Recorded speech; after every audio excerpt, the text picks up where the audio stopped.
Took a little break to see if the line died down.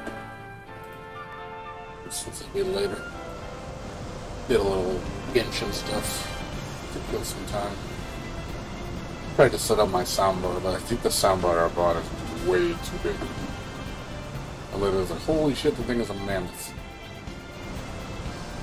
The only thing I don't like about it doesn't have any spinning bass.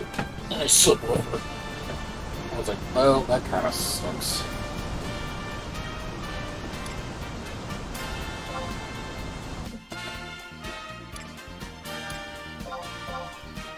So that's kind of a turn off for me. Like I said, it's like 34 inches long. It's really big. It's heavy. So I might end up just returning and getting my money back. I mean, this soundbar looks really good. I like this soundbar. I have right now. It's pretty nice. Has some good sound for how little it is. It's pretty powerful.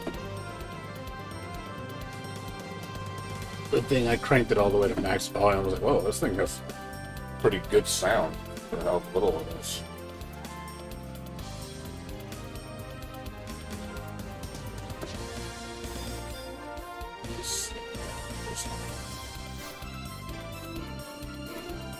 Not as bad. Let's die. Half the people left. That's the way things will start dying now.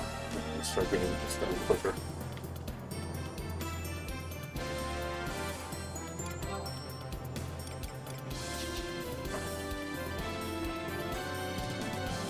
Probably gonna play this for like 4.5 hours. Jump back to Genshin, finish up my dailies, get stuff done, the event.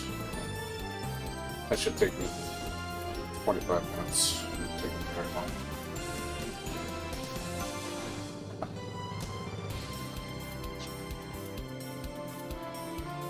Let's hope they plan that.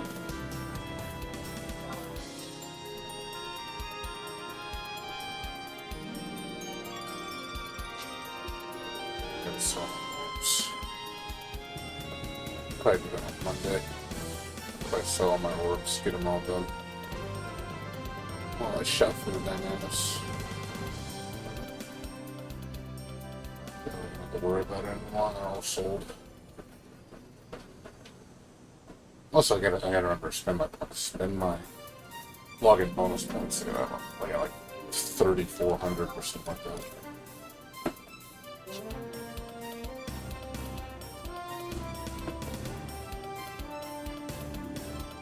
Gotta see what I gotta buy, but what I can't buy. Need some money. I really don't need anything.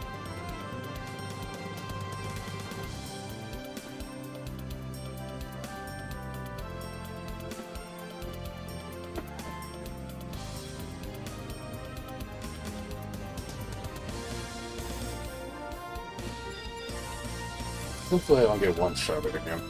That really sucked. That was just bad timing. Oh, was that not? And I had my hero damage taken. Man, it's just they did 2,500 damage. Just like, fuck. Why did you hit so hard?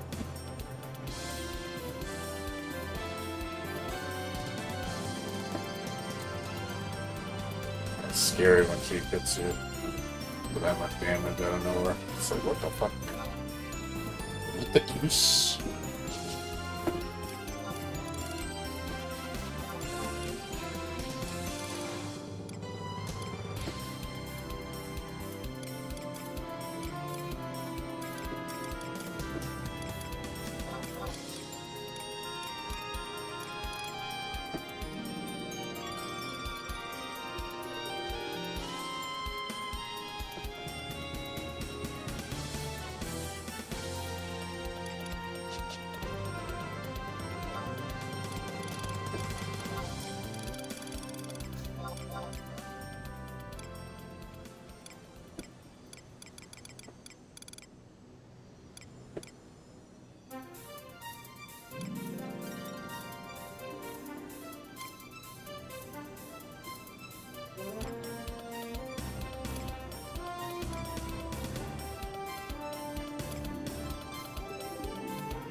Less magic attack bonus.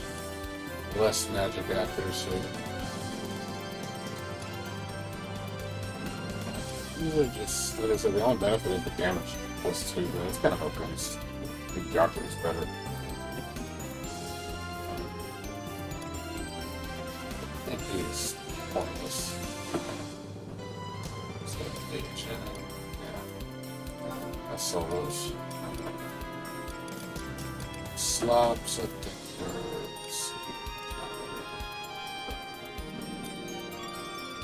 those are good. Keep those.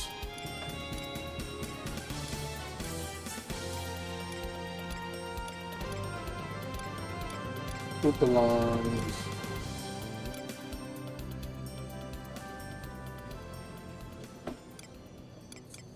Pretty good.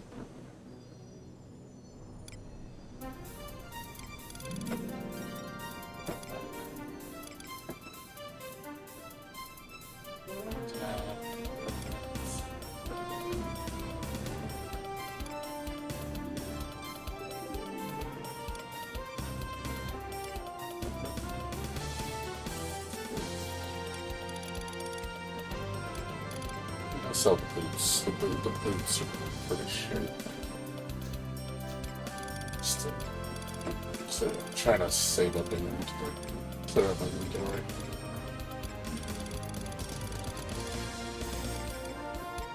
Still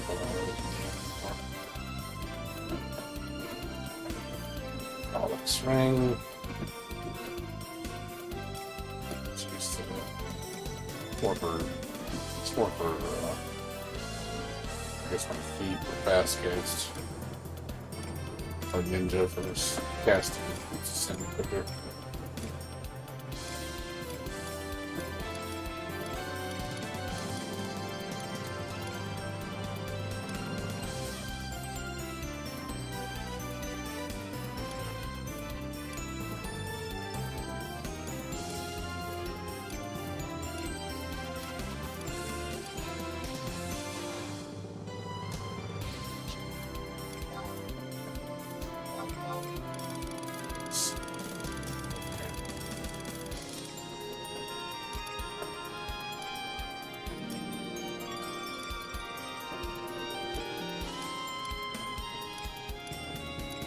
Oops.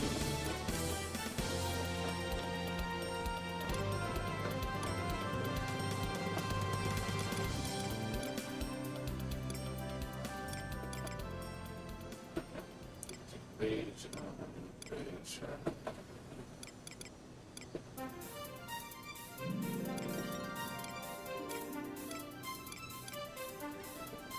That's chaos. Two gates are like let's go on from Mercer's Grove.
What's up, Black Sheet? How you doing?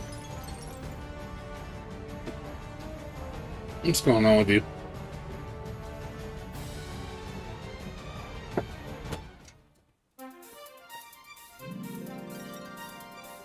Not sure. Can you hear me or no? You able to hear me?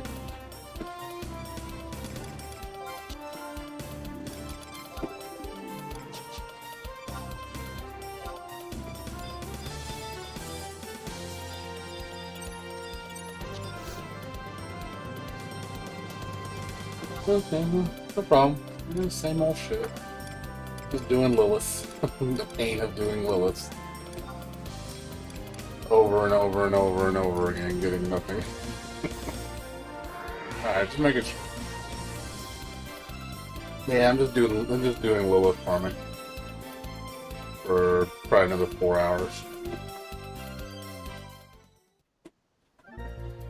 I'm trying to see if I can get some more armor pieces. This is gonna be a long endeavor.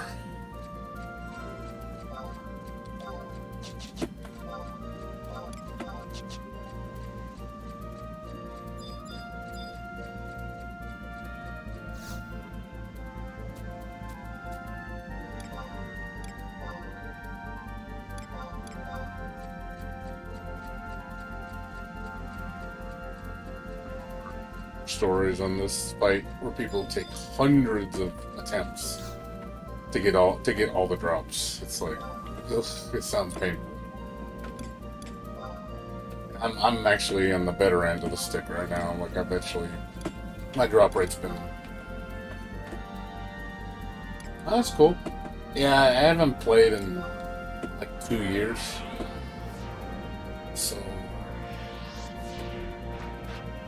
I jumped back as a free vlogging campaign.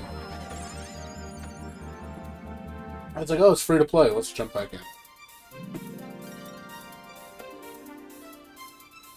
I mean, there's more stuff to do now, I mean, than there was 2 years ago. But at the same time, I don't like how overly crowded it is. There's too many people. Like, everything has lines. Like, everything is just ridiculous lines. Like, you just see this everywhere. Every single event is like this. Because there's so many people on right now. And I really don't like it. It was 4,200 earlier. That was just like 4,200. That's crazy for this game. That's a lot. But yeah, there's been like ever since the campaign comes back, always 4,000 people playing. Well, on this server at least. There's so many people, dude. It's like, fuck, man. I don't want to sit in lines all day. That's the problem. It's just a line for everything, dude. You do You do ambuscade, it's a fucking line of 20 people. You do this, it's a line of 10 to 20 people. You know, it's just everything that involves an instance has a line of people. It's like, oh my god, I hate this so much. I hate it. I hate it disgustingly. So,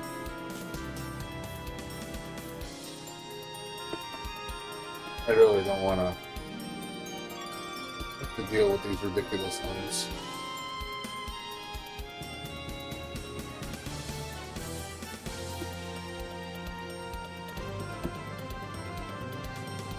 But I have to wait till it dies down because I have no choice.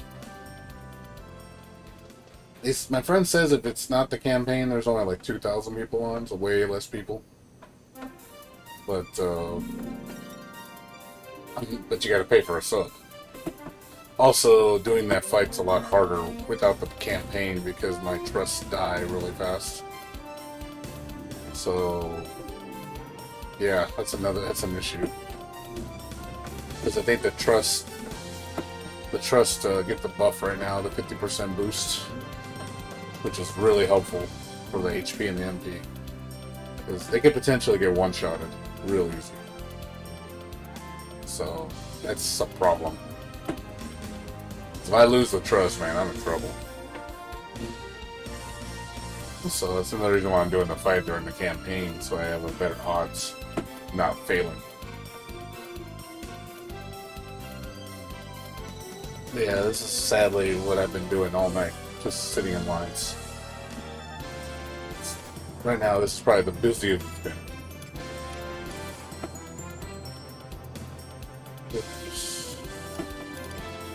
11 people ahead of me. Yeah, but you look at how many people are here, there's like 20 people waiting in line.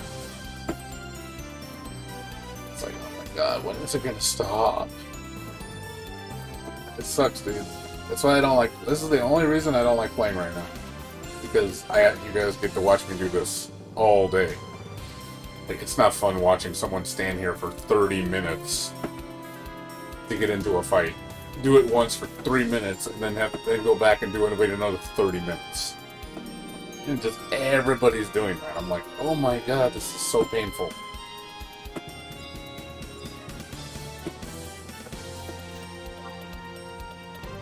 And the line moves so slow. Like, sometimes you'll sit there and the ticker only moves like once in like 5-10 minutes. And you're just like, for real? Why do I gotta keep waiting?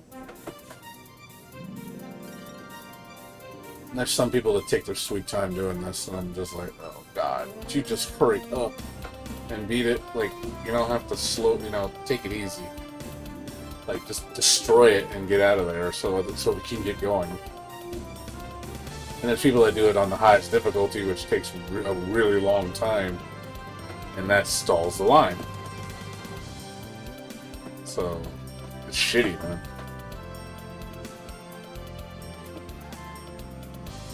But if anybody wants to talk right now, now's a good time. Like, I'm doing nothing right now except staring at a screen. It's like waiting for an enemy to pop. Just controlled.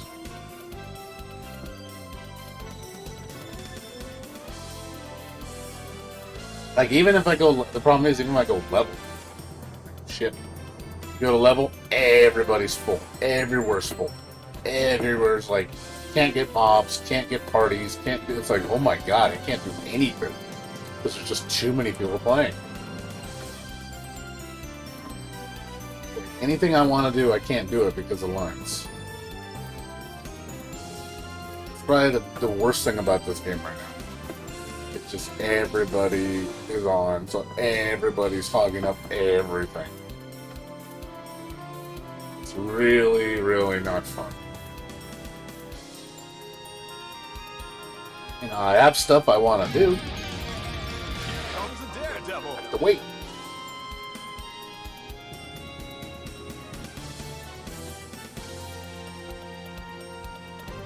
Thanks for the follow, whoever followed. Snowballs, thanks for following. Appreciate it.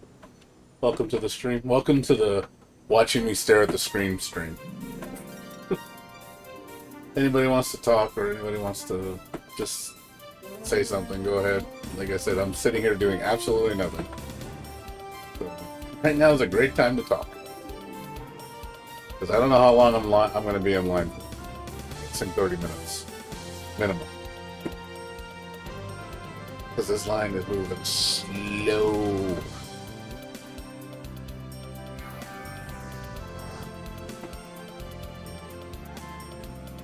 This is one reason why I want to leave Ashura. This is the biggest reason why I want to server transfer. I don't want to be around this many people. I'd rather play on a lower population server, so I don't have to deal with this shit.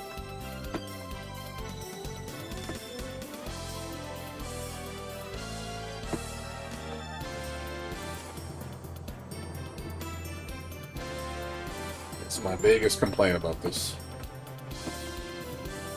The only good thing about Ashura, and I've told my friends this, the only good thing that comes out of Ashura, if you need a merc, best place to go. If you need someone to do something for you, best place to do it. But if you want to do stuff yourself, this is probably one of the worst servers to be on. I'd rather go to a less populated server. I'd rather go to a server that only had like 1,000 people, like a fourth of the population. I think I'd have a lot more enjoyment there because I wouldn't have to deal with these lines.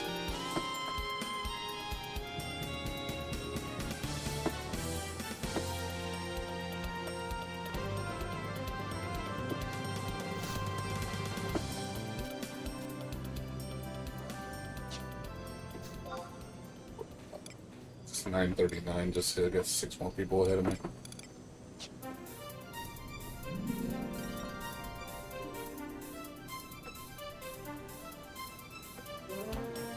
So yeah, anybody that's wanting to come back to this, and just so you know firsthand what you're getting involved in, you're going to be playing a lot of waiting.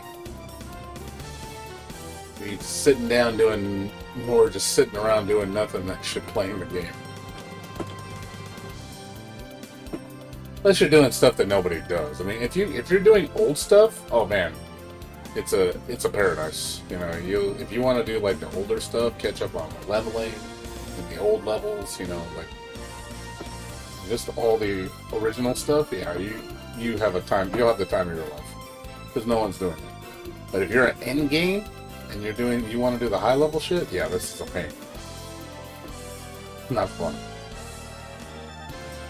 You wait more than you do the content.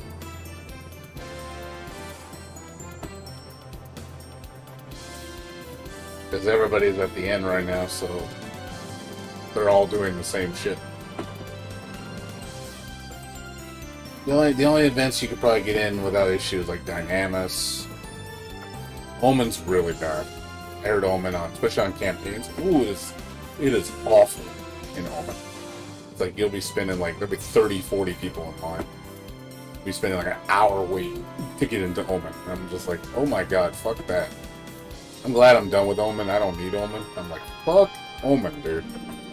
I will not do Omen because of that shit. And I'm glad I don't have to because I've got almost everything from Omen. So that's one thing I don't have to worry about. But yeah, anything Omen, this, Ambuscade is bad. Like those all have lines. Go to Ambuscade, 20 people in line. And then there's mercs selling Omen wins, so they stall up the line even more. So it's like, oh boy, again, there's no winning. it's all pain. But if you're doing like stuff like Dynamis, Odyssey, I think is not bad. I'm not 100% sure on that. I don't know how Odyssey is. But everything else outside of those things is usually okay. It's just those three things that seem to be Unity fights are not bad. But yeah, anything involving Ambuscade, Omen, or any high tier battlefields for the latest stuff is bad. Oh no problem, Black. It's cool. Just explaining like what is bad in this game right now. If you're coming back to this game and you're doing those 3 in-game activities, I'm not doing Odyssey now. I'm not ready for Odyssey. I'll eventually do Odyssey. I'm focusing on this right now. But the problem is, I want to do stuff I could solo. Odyssey's only good if you get all the clears, and you can solo. And it's fun. But if you can't get the clears, I really think Odyssey's a waste of time. Because you need clears to unlock stuff. So it's kind of pointless doing Odyssey if you don't unlock things.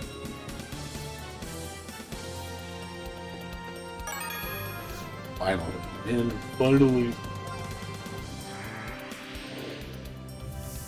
That was like a 10 minute wait. Not too bad. I'm doing Lady Lilith, the BC9. He drops like one of the best sets for Thief in the game. It's a hybrid set that she drops. Every Thief should have this set.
Yeah, this is Malignant Sun, yes.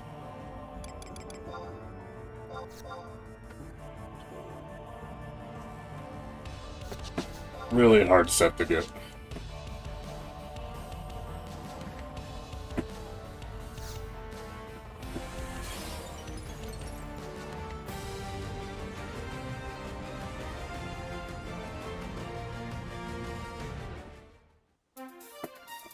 So you're gonna be doing this hundreds of times.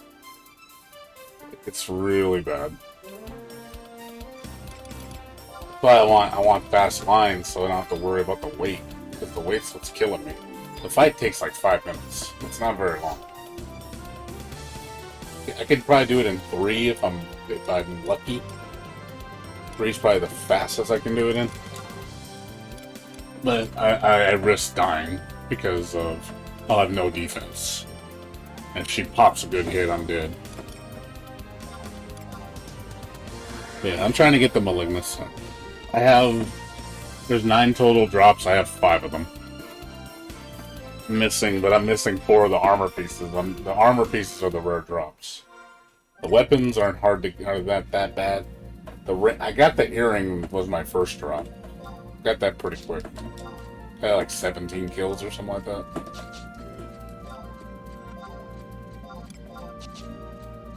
But yeah, the bot, it's the armor. The armor is the pain in the ass. It's just getting the armor.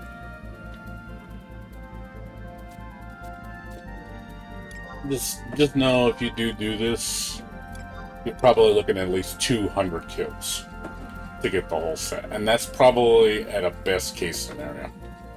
That's if you're huge treasure hunter, you have good rolls. 200 kills, I would say, is average. Some people have done this over 300 times and have not gotten all the pieces, which is really sad. So, and from what I read, it's not worth doing it at higher difficulties. No, there's no augments. It's just out of the box. Malignant set is out of the box. It's just good out of the box. There's no augmenting. So when you get it, you're done.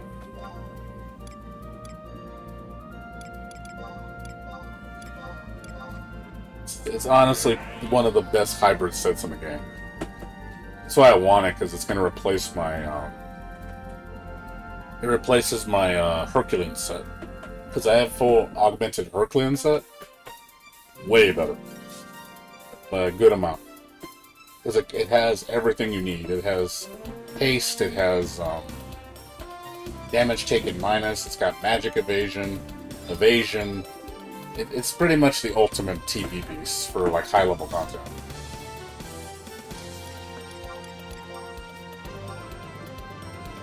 So you can't really go wrong.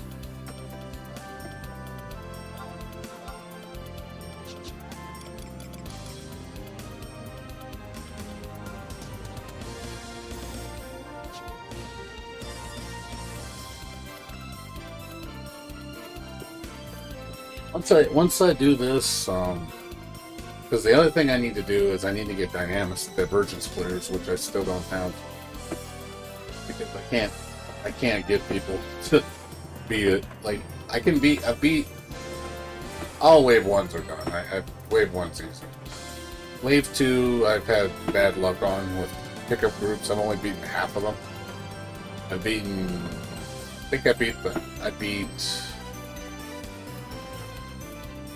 Yeah, the orc I couldn't beat. I beat the Quadov and I beat the Goblin.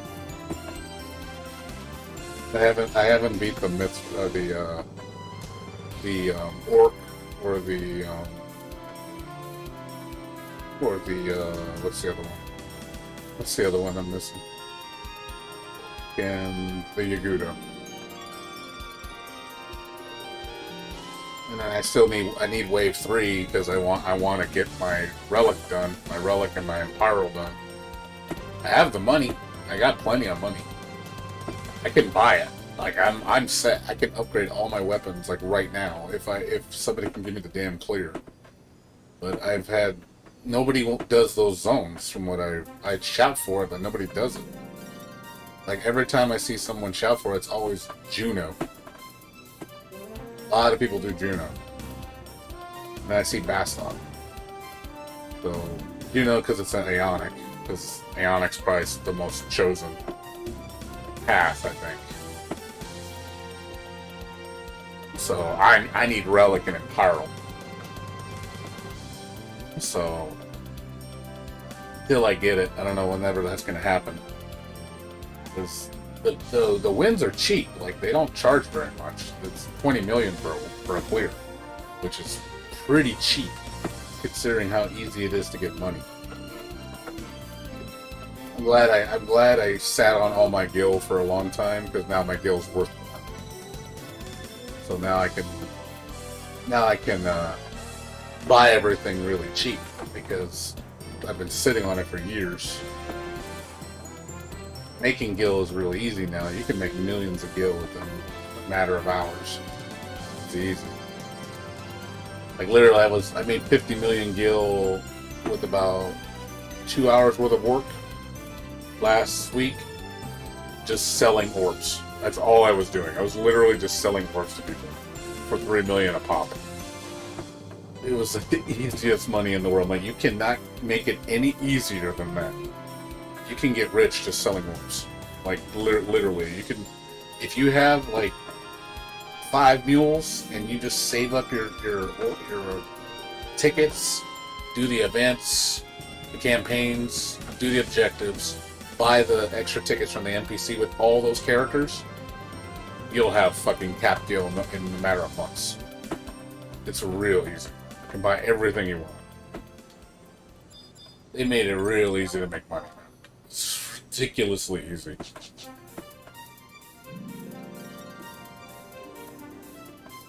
So that's good. I mean, it's good for me because I'm like, cool. I don't have to work too hard to make money. I used to do it back in the day. I used to be hardcore farm. Not anymore though. I don't even do Omen anymore. I used to do Omen for money. I'd stop doing that. That's a waste. Omen, I think, is a big waste of time. Farming sports. Shorts is not worth the time. You'll spend like an hour to make like 1 million gil at best. What do you mean? Like, who are you talking about? Talking to the wrong people? And what do you mean? Like, for advice? I mean, I'm pretty knowledgeable. I've been playing for 15. Yeah, fuck them, dude. Fuck them on a trove, man. This is the biggest waste of money. Don't even use your orbs. I gave up on that shit. That shit is not worth it. Because even if you score, even if you pick all the chests, nah, that's bullshit. I don't believe that at all. It's only good to use orbs if you're rich. If you have cap gil, yeah, use them. Go for it. Whatever. You're cap gil. What do you care? But if you're the type of person that doesn't have a lot of money, I'd rather you sell all those orbs for money and then use that money to invest in your character. You're betting, and you also have to understand that the drops that come from that thing, even the Omen bodies, are getting overshadowed by the newer gear. Like for example, I wanted what do you call it, the Ashura harness for Thief. And I looked at it, I was like, what the fuck do I want a Ashura harness when there's Malignance to Bard, which is way better. Like, it's not worth 100 million gil. That body, if someone sold it to me for 100 million gil, I wouldn't buy it. I'd be like, that's a ripoff for that body, considering how it's inferior to the Malignance body. And people sell the Malignant body for like 40 million. So why would you want a Ashura harness when you can get a Malignance body? That doesn't make any sense. A Malignance body is easier to get because you can actually solo it. Whereas you're doing the chest thing, good luck getting that. Good luck not popping the Mimic. You're almost guaranteed to pop the Mimic, I would say, almost every time. Like, if you push your luck. Like, the odds of it coming up from just sample size is ridiculously high. If you trying to pop all 9 chests, good luck. You ain't gonna get it. It ain't happening. Unless you're cheating. Because I've seen people go in there and literally spend like 20 orbs and get like 17 mimics.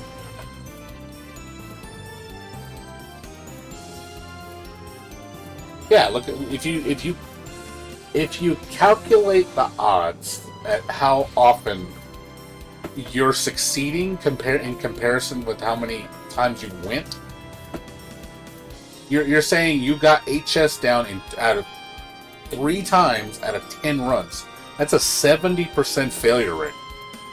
70%. Because honestly, if you don't get a loud thud,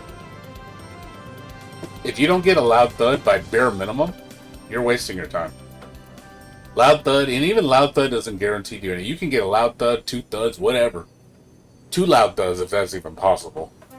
And it doesn't mean anything. It really doesn't. You could still get nothing. Which I see quite often.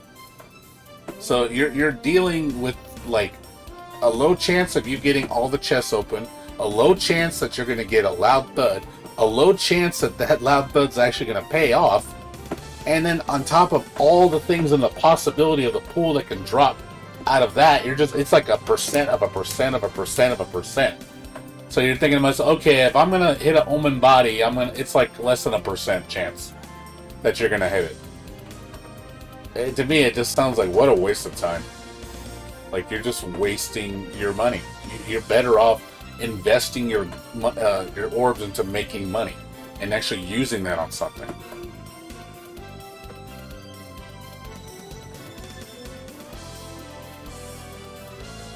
So I personally think you should just sell all your orbs. Be honest. I'm being honest, dude. Unless you're rich. Unless you're the 999 guy, Gil on every character, then use them. Who cares?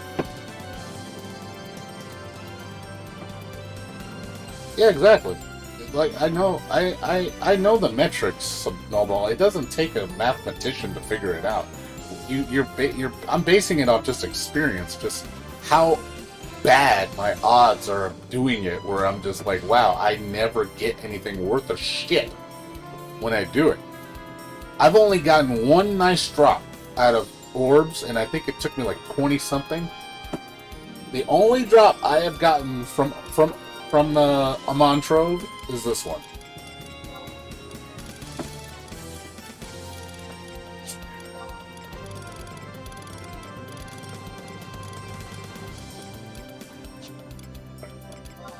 Where'd you go? That's it. That is the only drop I have gotten on Amon Trove, and that's just pure luck. I opened 3 chests, and I got a loud thud, and I got the Shamash robe, and I'm like, oh, cool. I got a piece that's just gonna sit in my fucking inventory. I'm never gonna use it. It's a complete waste of time. I would have rather sold this for Gil. If somebody would have paid me $150 million, I'd be like, keep it. I don't want it. Like this body does nothing for me. I don't really utilize Black Mage that much. I'm not, and even then, I don't even think it's that great for Black Mage to begin with. It's like resist silence, I guess. The refresh, I guess. The stats itself aren't that impressive. I mean, unless you care about the look. But I'd rather have 150 million gil. Give me that. I'll fucking invest in something better.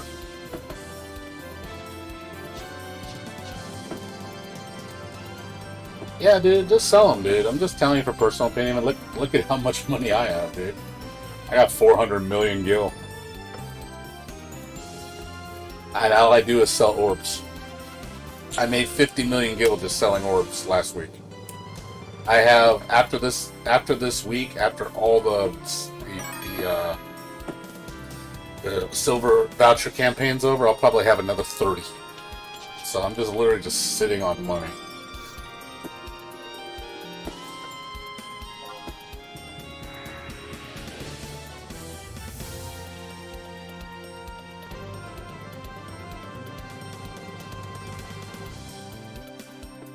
though. That's how you do it, though. Just patience. It's not like you need it right away.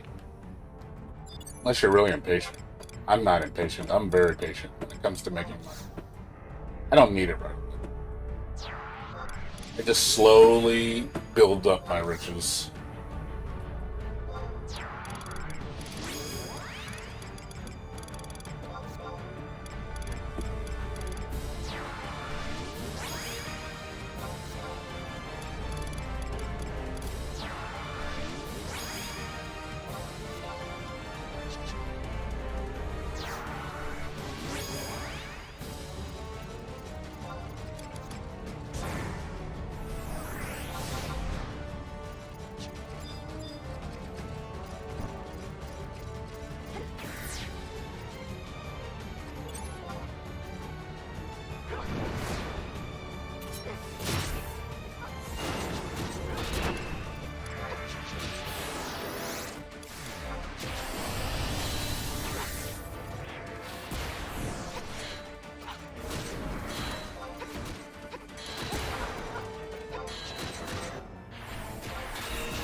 Can't move.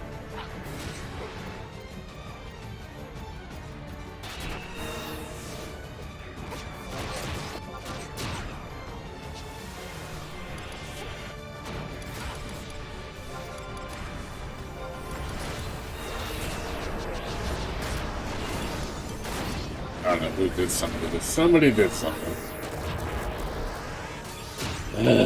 Fucking NPC, man. Screwed up my skill chain.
Get used to that. That's what you're gonna get almost every drop. Get used to that. You're gonna see that a lot.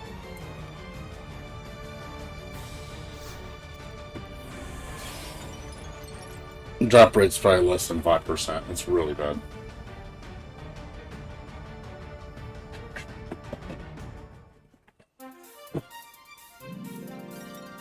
You'll be doing this again and again and again and again and again and again and again. Oh man, the pain is real. Pain is real. You must be able to bear with the pain.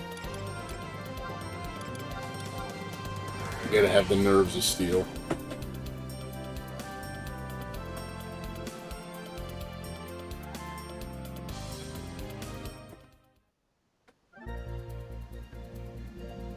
But yeah, Black Shoe, well, I would say take my advice, dude. Just go make money. Go make money and actually better yourself. You'll thank yourself in the end. And you can be rich.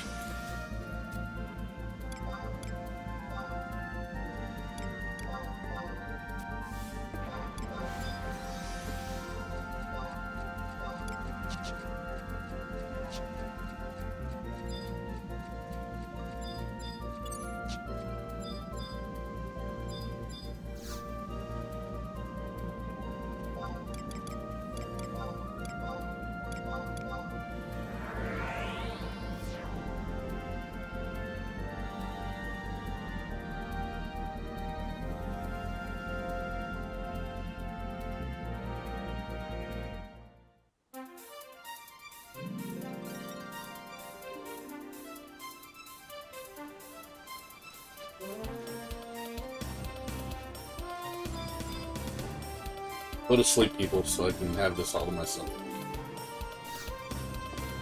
Oh yeah, that's what I like to see. Give me that. Give me that kind of line. That's the line I want. Just number one. So if you get it like that, you go through this shit really fast. That's what I want. Just to be the only person in line. Like, sweet. Take a minute or two, boom, you're in. That's the way to go.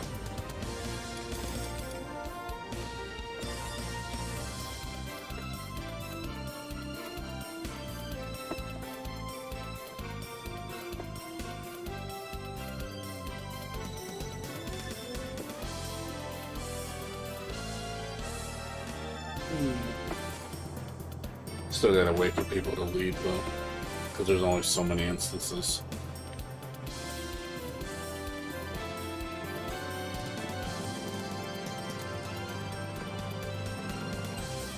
Oh, that's you? It's you, Shiana? Is that you, Black Sheep?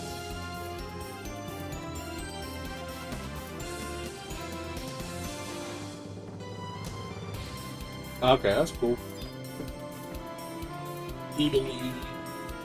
The wave.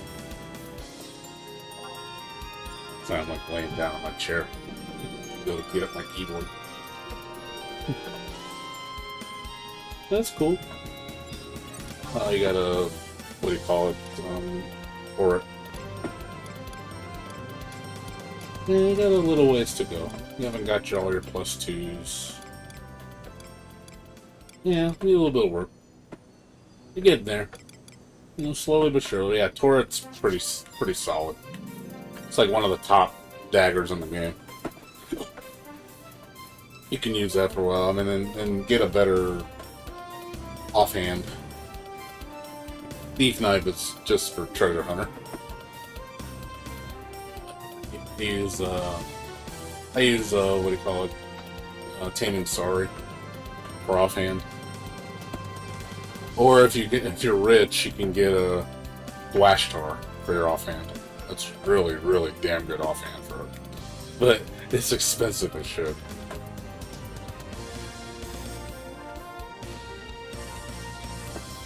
SB Thief? What is SB? What's SB?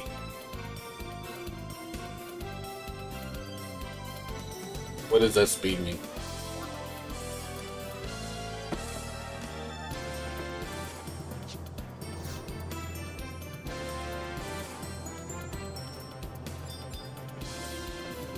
Oh, Savage Blade.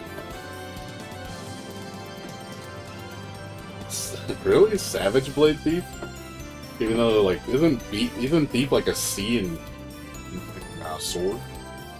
It's gonna be hard to hit, man, because you're gonna need a lot of accuracy. I don't know. It doesn't sound like a very smart idea to me, at least. You have to have one. You have to have one hell of an accuracy build, because you're gonna be losing a lot of accuracy, a lot of attack. I think the accuracy is more a concern.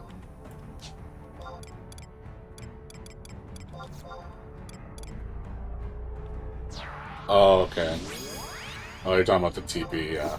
I get what you're saying. Yeah, that's a solid combo. You can do that.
I don't think I'm gonna get. I have a feeling I'm not gonna get a drop today.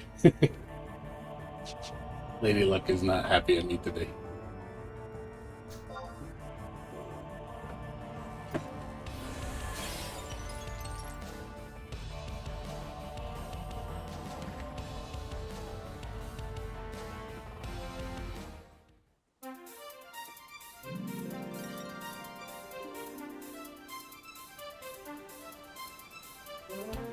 Yeah, you'll get there.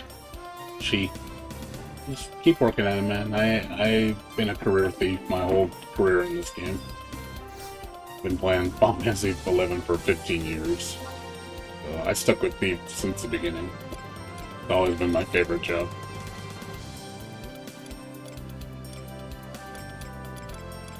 Keep at it. You'll get stronger. I mean, Thief's honestly one of the top DPSs in the game, too. They used to be one of the worst, if the worst.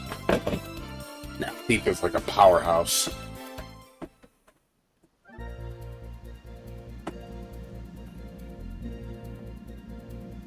I like Thief because it makes my life easier making money. Thief has made my life easier, way easier in making guild. That's for sure. No problems with guild, with Thief. When it comes to making money. Which I like.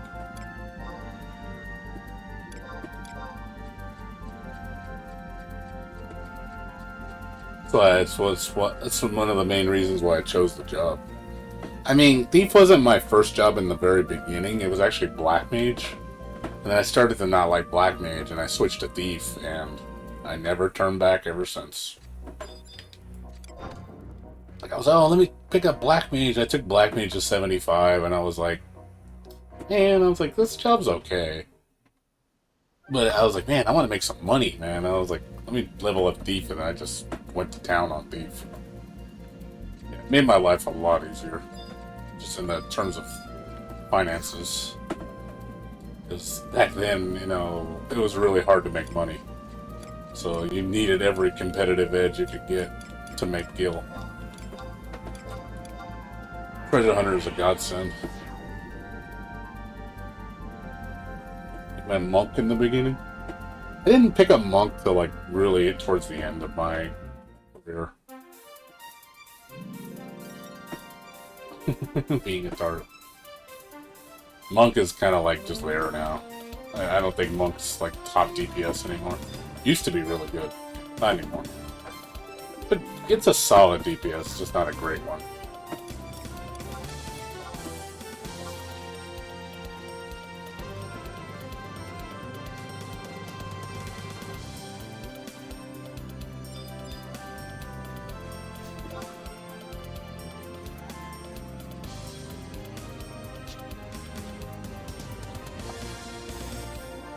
Oh, you started over?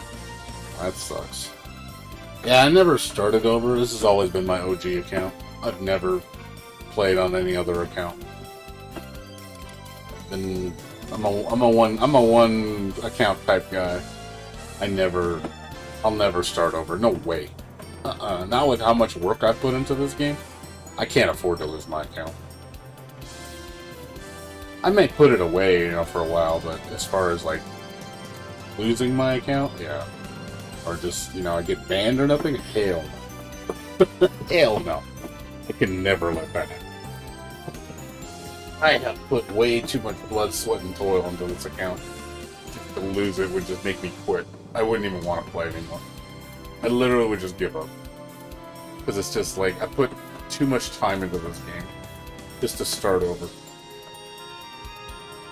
I have such a history on this account. It would crush me if I lost everything. I'd probably have no drive to try again.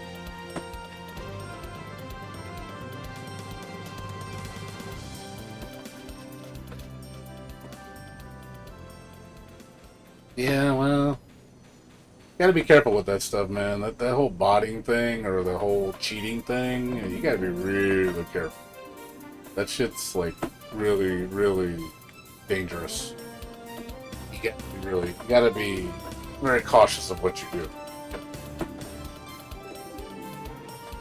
Because, you know, someone reports you or GM catches you and they just find it suspicious, you know, they can just ban you.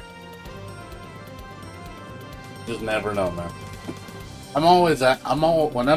Whenever you see me moving in the game, I'm always in front of my character. I will never bot, I will never cheat, I won't pause hack, I won't do any of that shit, because it's like, nah, man. There's too much at stake to lose. to do that. And then you pay the price, and it's like, what are you gonna do? You're never gonna get it back. You can cry all you want, plead, and say, "Oh my God, give me my character back." I'm like, it ain't gonna happen.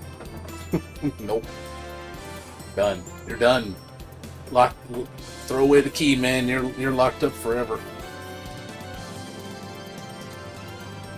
What's up, Sora? How you doing? Not much, dude. Just playing FF11. Like I said I was gonna do the whole weekend. Well, of course. See, at least you admit your fault. You admit you messed up. But you know, it doesn't forgive you. I mean, yeah, people make stupid moves. I get it. But at the same time, you should. Now it's a learning experience. Don't do it again. You know you cheated, and you realize that it was a just banning. Then there's case closed, man. I mean, you broke the rules. But hopefully, now moving forward, you do this. You play again. You know to keep your nose clean.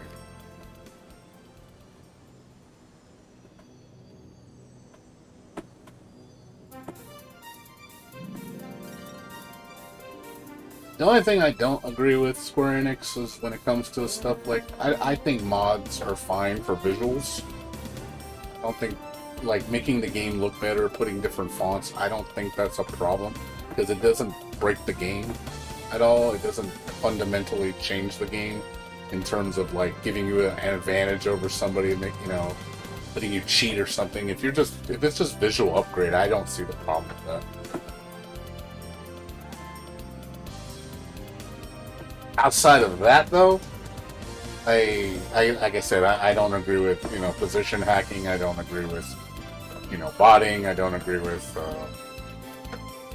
you know, the game playing for you. I definitely don't agree with that. You should not be able to just let the game play itself. That to me is, you need to be in front of the damn computer and playing. You need a person behind that computer. You need to connect it first. In your Alexa, go to settings. Computer, stop. Stop. Okay. Sorry. My Alexa was responding to me because I have PC as the username. So she starts talking whenever I say, you know, the comp word. I wish I could call Alexa something else. Like, I wish I had the ability to custom name Alexa, so I don't, you know, get it confused when I'm using normal vocabulary, because it's kind of annoying. You say one keyword and Alexa just starts going off on her own. I'm like, well, I wasn't talking to you.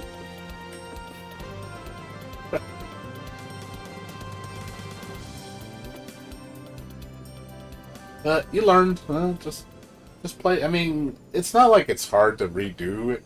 I mean, it's pretty easy. Getting to where I am, it's not going to take you a month or two. Impossible. It would still take you several months, even probably a year, to do what I did. If you want to, you know, if you want to be that hardcore, where you like get all the stupid rare drops, again, it's one of those. I wouldn't, because most of the drops I had back in the day are worthless. No, but I have some of the rare stuff in the game. You know, it was rare back in the day. You know, I got a lot of, like, good shit. Like, even before the cap happened, you know, I got really rare stuff.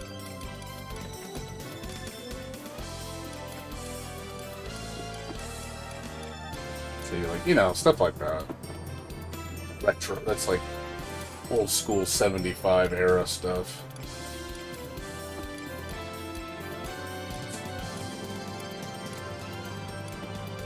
This is really old. Some of the stuff is.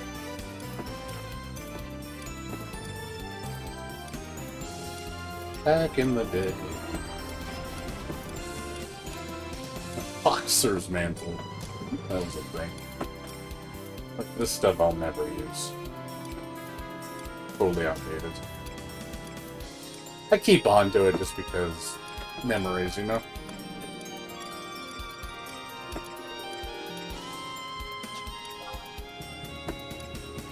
Here's the retro stuff.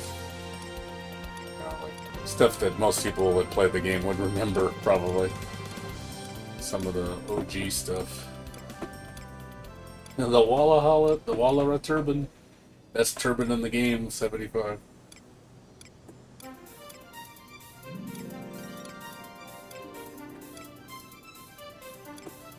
So this is all old school, man. Sorry, Toby, Trotter boots, Black Belt, Swift Belt,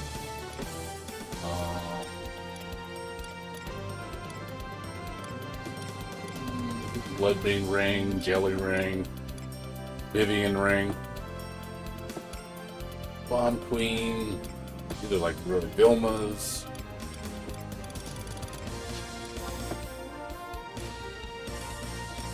Nexus knife, Sirocco Kukri versus Harp, Shadow Ring. You know, it's like I said, really old school shit. I just sit on all this stuff. I just keep it just for memories.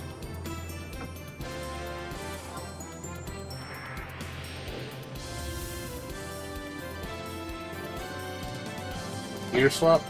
I like gear swap. Gear swap's cool. I like being able to customize the way you look. I think that's a nice thing to have. Because I don't want to look like everybody else. There's a lot of nice looking armor sets in this game.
the turban.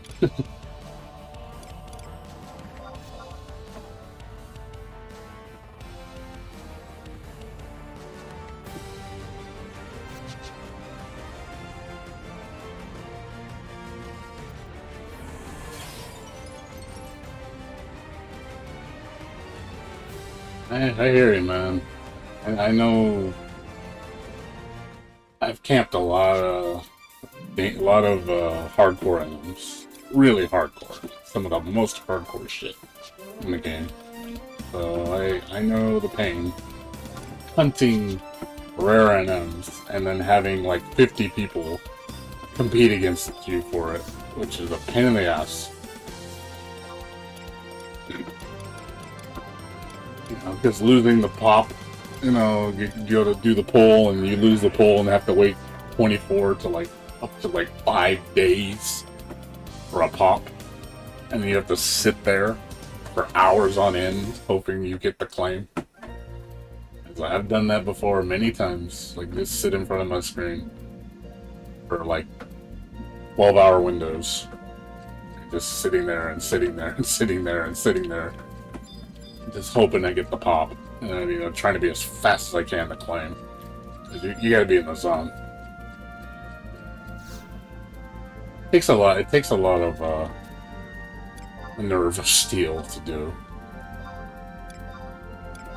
I'm glad that doesn't exist anymore. I couldn't do it anymore now. I don't think I have the patience to sit there and go, oh, I'm going to camp this 21 to 24 hour NM with a low drop rate and compete with 50 other people. Good luck.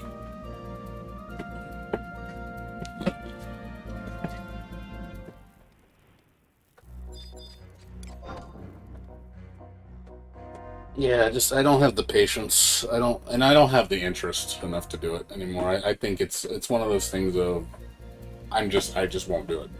Plain and simple. I don't care if you paid me money, I wouldn't do it.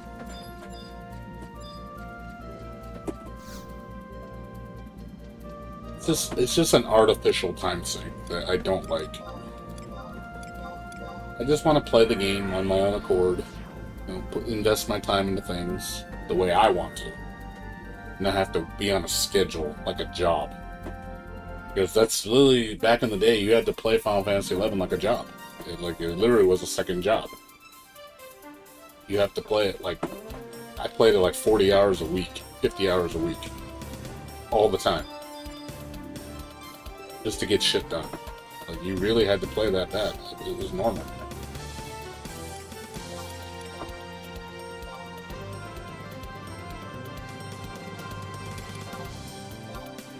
Like I said, we go through, you know, Mercurial Pole, it's a rare drop. Like I said, we get the good stuff. The good stuff, like you have one of those? I'm like, yeah, the Joyous. Moldavite Earring, that was one of my first NMs. Little Mystic Maker Proplix.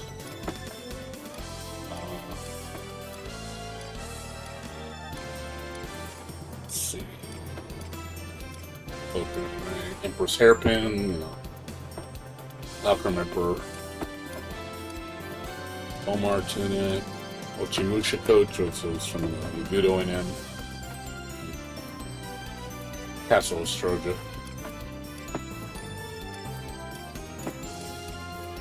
Unger and Bounding Boots, Rarix, Leaping Lizzie. Tosi's Harness, that was Void Watch, I think. Rare drop off Pill, I think was the name of the amulet. The legendary Peacock Amulet. That is like a testament right there. If you're back in the day at 75 and you actually got Argus, that was like hardcore farming. Like, I kid you not, I remember the story getting this item. I literally walked in, didn't know the time of death on Argus. There was like 30 people camping. Literally stood there for about an hour. I was about to go to sleep. Thing son of a bitch popped right in front of me and I got it 1 for 1.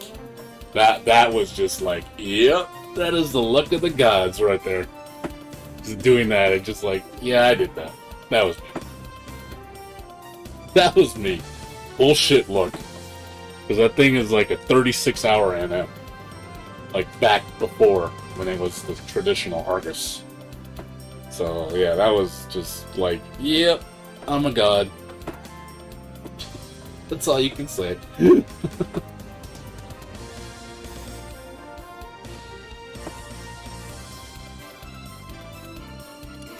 Let's see. Also got... Love Torque, Whirlwind Endures. Yeah, there's a fucking testament right there. Velocious belt. If you guys remember the NM back in the day, this was the best belt at 75. Best TV belt in the game. Did for the job, so I could wear it. That was, if you guys remember, King Arthur. That was heavily camped NM. Like, H&M. Like, everybody camped this son of a bitch. Hard to give claim because there's so many bots. But yeah, I actually beat the bots. I actually beat them 3 times. I actually got the belt twice. Got one for my friend and one for me. I think it took 5 kills to get 2. So I got really lucky. That was pretty hype. Good old Dart, man. Dart was the winner. I said, oh, you got Dia? Well, I got Dart. Win. That was epic. Epic dark pull. It's like, oh man, that was good shit. Dart beats Dia.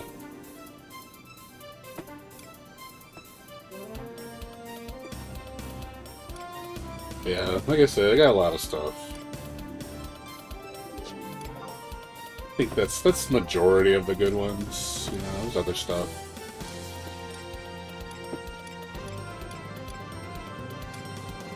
This is mostly newer stuff. Oh yeah. The Crappin' Club. The most useless item in the game. Unless it's intervals of 8. Like, I actually camped Lord of Unzozo for this thing. I was like, they're like, how are you camping that son of a bitch? The thing is worthless. I'm like, I don't care. I want it just to say, I got the Crappin' Club. Just to be like, oh, this is the Gimp Man's Crappin' Club. I got the real one. I just got the fake one. Good times, man. That was so funny. I would just be level 9, was it 64, 72, 80, 88, and 96. And then you would have a Crappin' Club. Yeah, I know. I'm aware. I'm aware it was an OP weapon. But it was useless, like, outside of those levels. Like, yeah, if you were capped at that level, sure, it's a good weapon for fun. But since the cap is 99, there's no cap. The only time it became godly was when 80 was the cap. If 80 was the cap, this would be a god tier weapon, because, you know, you're stuck at 80.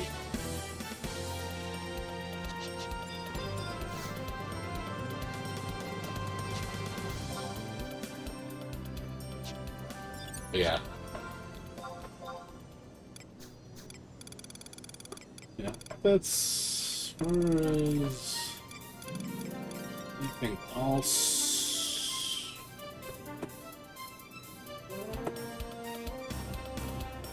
I don't know why I have that. There's a lot of weapons in here I probably could just throw away. I don't need them. I just keep this shit just because it's like, oh, it depends on the rarity of the item. If it's really rare, I tend to keep it. Just again, it's just a trophy piece. A lot of this stuff doesn't mean anything to me. It's nice, like, oh, I have it, cool, whatever.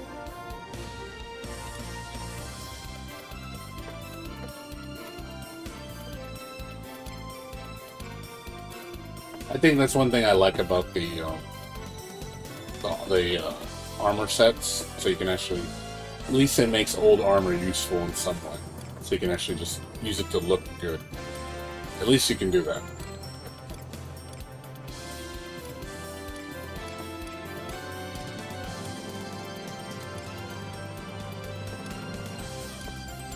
I got a lot of shit. Just got a lot of stuff. That's not even my main gear either. This is all my junk gear.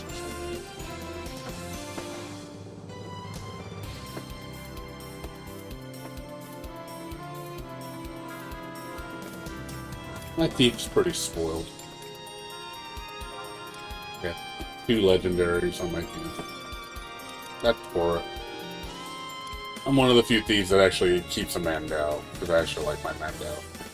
Even though it's a shitty weapon. Poor Mandau. You used to be a god tier weapon, now you're fucking horrible. Or it's better than Mandau, which is sad.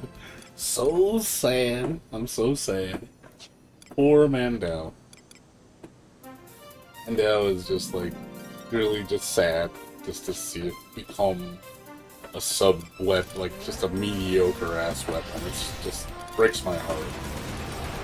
I really like Mandau. And it's like, because it was my first legendary. I got Mandau at 85 cap. When they raised the cap to 80, I started working on it, and they raised it to 85, and I beat Dynamis Lord. And I finished and got my Mandau done. That was like one of my highlights of my career. Yes, it feels getting your first legendary. You just feel like a god because you're just like, I did it.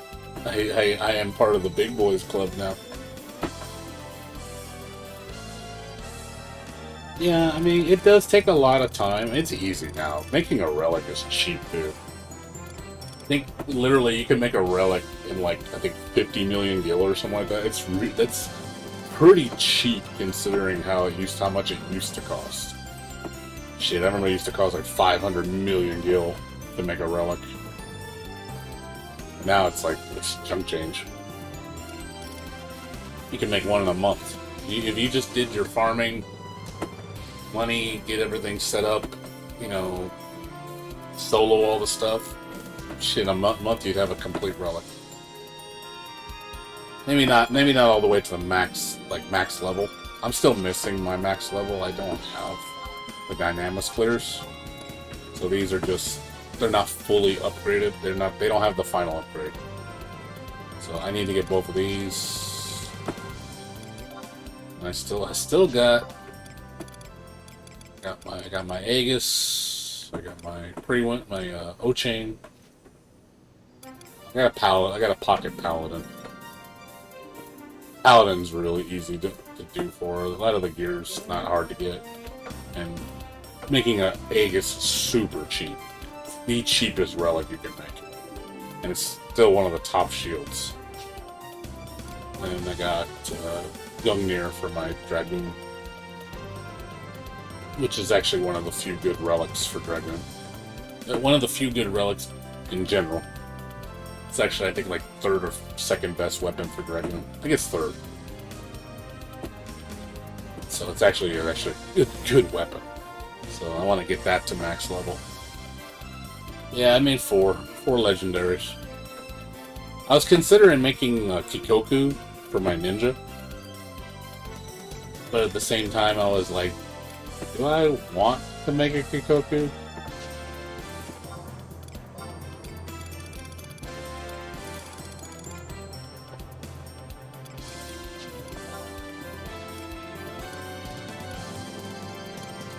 Right now I'm just using the Goko type. But I was considering making a Kikoku for my ninja. I could do it. I could afford it. Go through that so fast. What legendary is best for Thief? I think arguably I think Torrent's arguably the best weapon for Thief. Arguably. Because of the boosts, but as far as you're just talking the Rimas, I think it's still what do you call it? It's either Aeonic or Mythic. I think that's what it is, I believe. I'm not 100% sure on that. I think Aeonic's top, I believe. And then second would be either Dwashtar or what was the other? I don't remember. I forgot what the fucking other one's called. What is that one called? Mythic. I forget what it's called.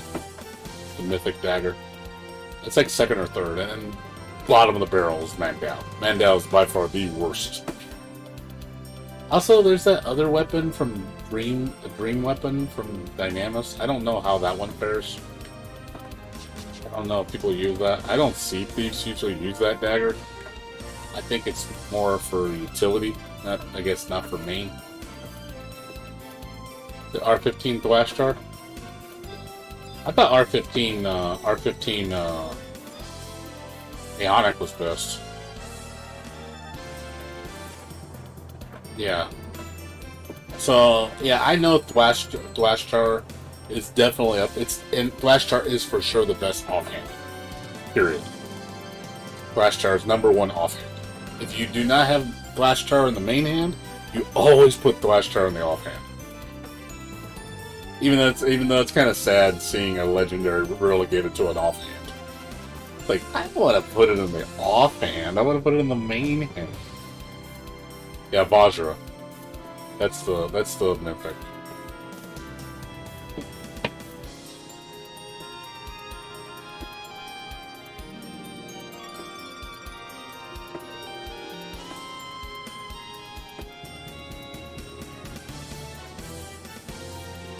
Yeah, I mean, if you started for attack, which you shouldn't, really. Vajra is nice for certain things. The sneak trick boost is nice. But Mandalic Stab's not a great weapon skill overall. It's good if you needed something with a lot of attack boosts, and Mandalic Stab's good.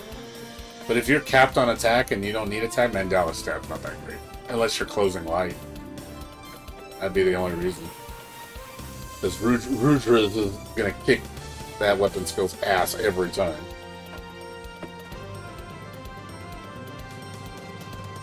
Yeah, I know.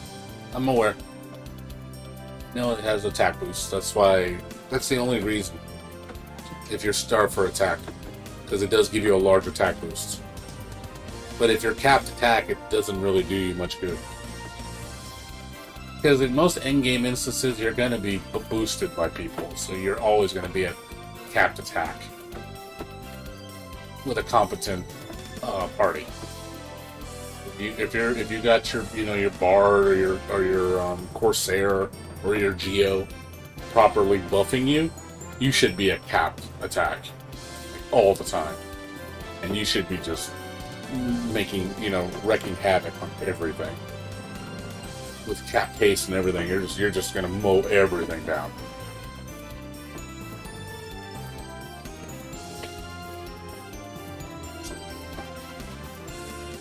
Why is it busier? It's 12 in the morning. Why are there more people here at 12 in the morning? That makes no sense.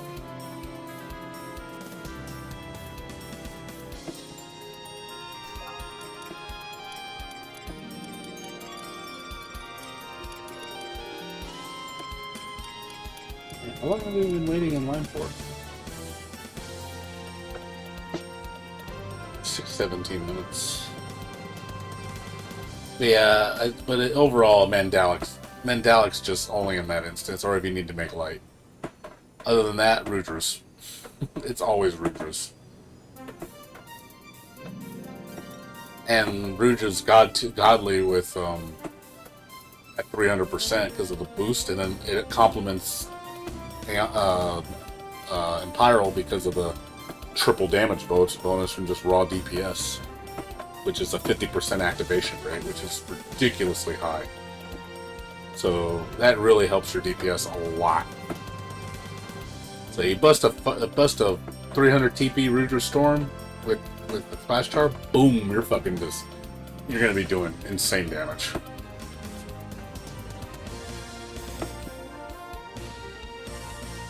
It's nice seeing you just see those triple hit crits, man. Just boom, boom, boom, boom.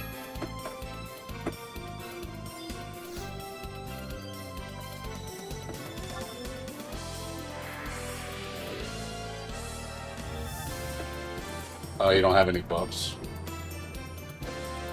I never done, believe it or not, I've never touched Odyssey. I'm avoiding it. Because I want to work on this stuff first before I jump into it. I'm not, until I'm done with this and Dynamis, I'm probably never gonna tackle Odyssey. I don't think I'm ready for it.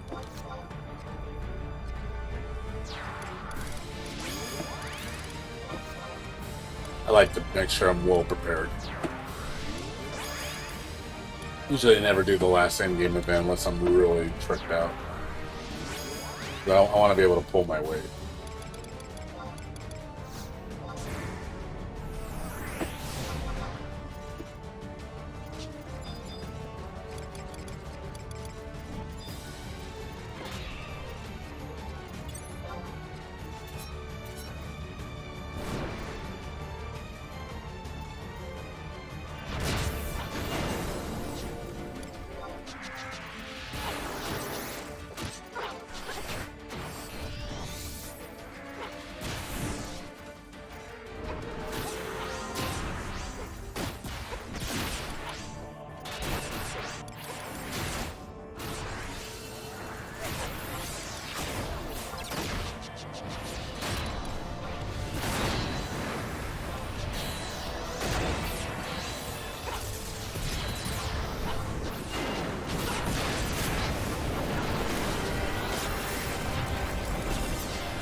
Probably.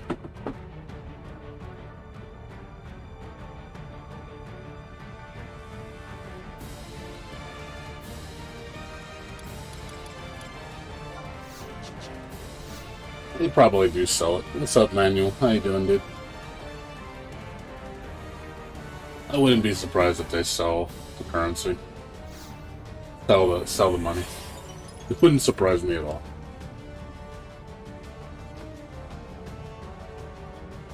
But at the same time, there's some people legitimately just have that much money and they invest it in their characters.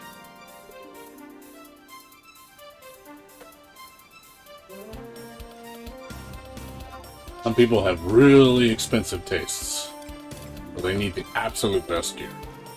I'm kind of like a in between. I like gear that's free. I'm the free guy. I like the guy. I'm the type of guy who goes, "It's a free.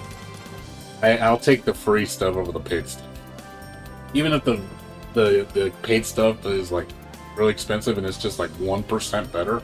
I'd rather take the free stuff."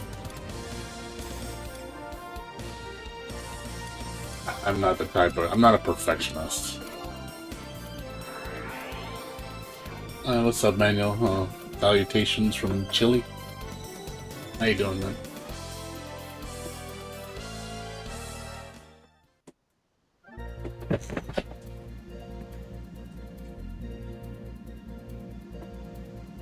Yeah, I don't do that though. I don't sell my currency or nothing. Yeah, not all of them are. I'm not saying just because you make a lot of money doesn't make you an RMT by any means. No. Just, I mean, I think I'm fairly wealthy, but I don't, I would never sell anything for real money. That's my character, it's all the money in this game goes to upgrading my character. That's all it's used for. Nothing else. I would never sell guild. I don't do that.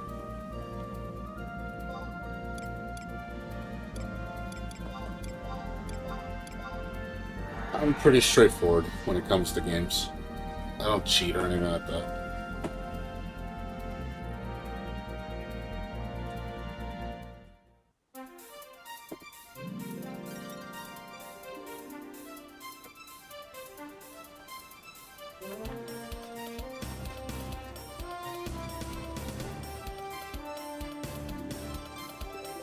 Auto invite.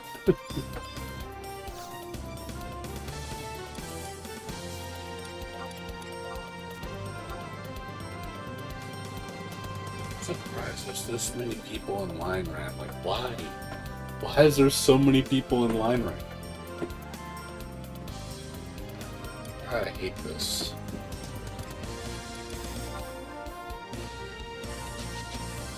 After this one, I'm gonna go level up because the line's getting too long. Level up and create a gap so many people will start going away.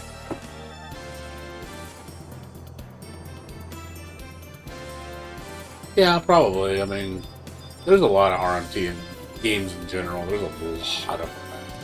14 has a lot, 11 has a lot. 14's pretty ridiculous with RMT.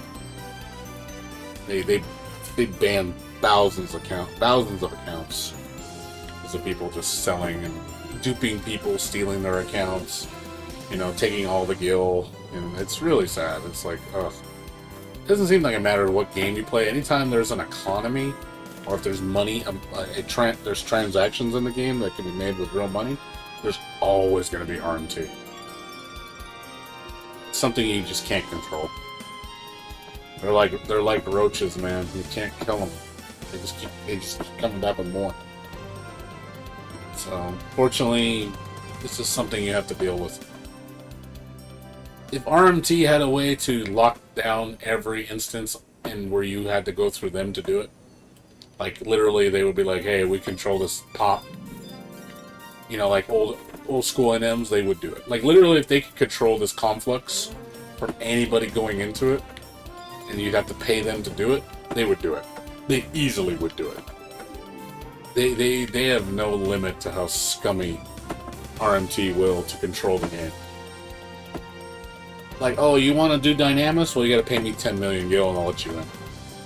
Like, imagine if they had a system like that, just to pay. You had to pay like a toll just to do anything in the game because the RMTs are controlling it.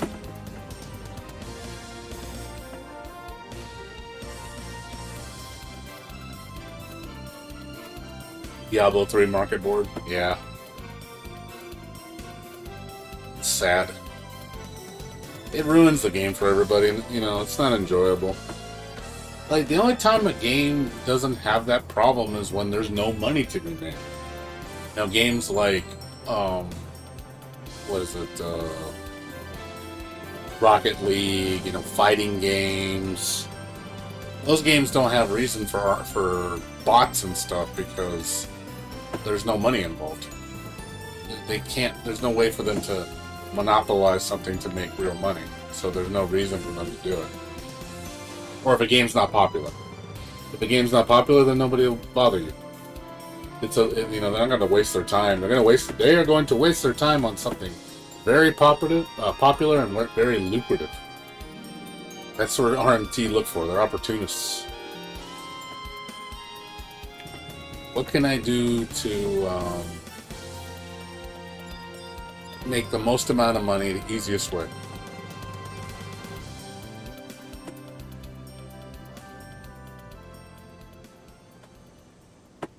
It's unfortunate though, but Eh.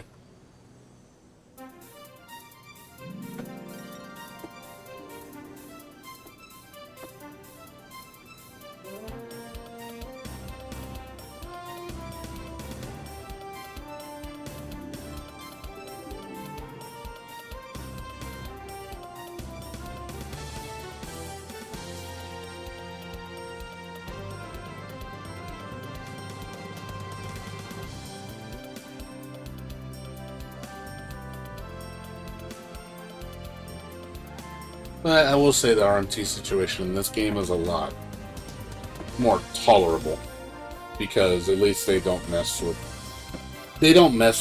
most people and most stuff. It's not like before when RMTs would monopolize NMs. They would do all the H&Ms.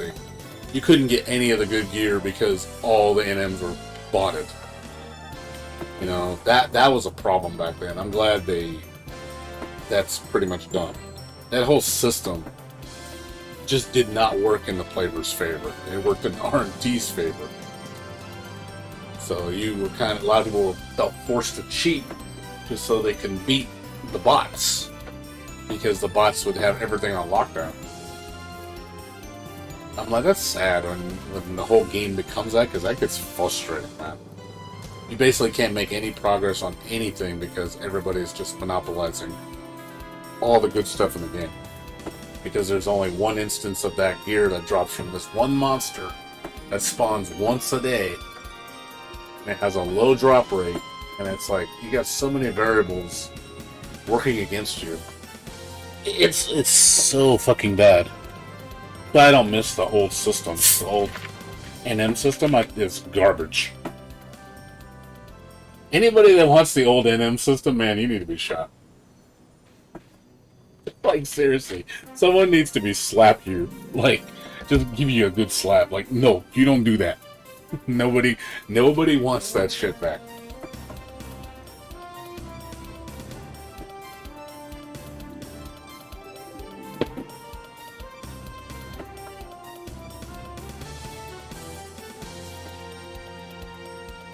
I actually like the way it is now. It's less time sink. Because one thing about this game I noticed is a lot of time sink. There's just so much time sink in this game. It just makes you play longer.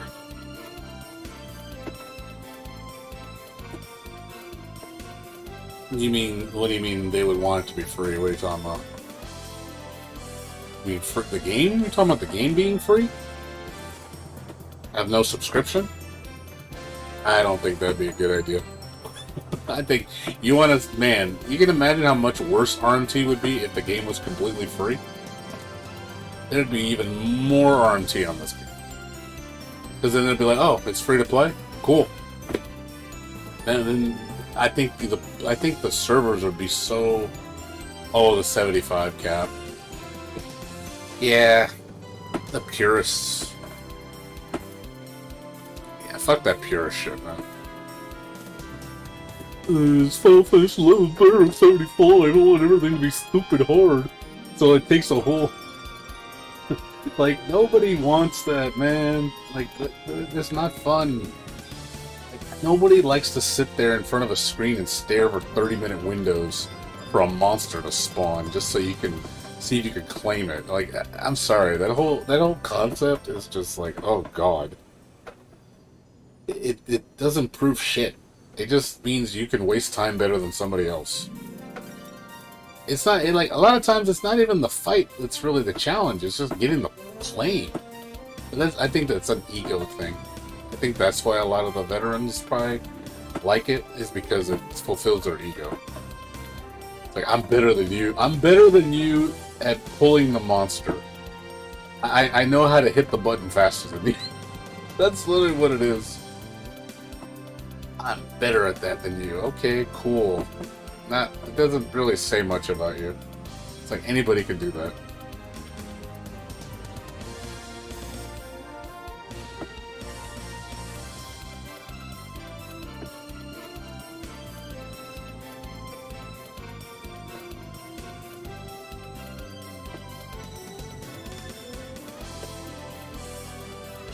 Yeah, as far as the way it is now, though, I think it's good the way it is. The game's pretty solid.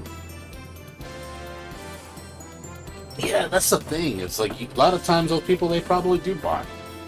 So it's like, well, you cheat. What do you... What? It's like, come on, dude. They cheat. Again, it's an ego thing, man. I just think it's strictly ego. They have a big ego.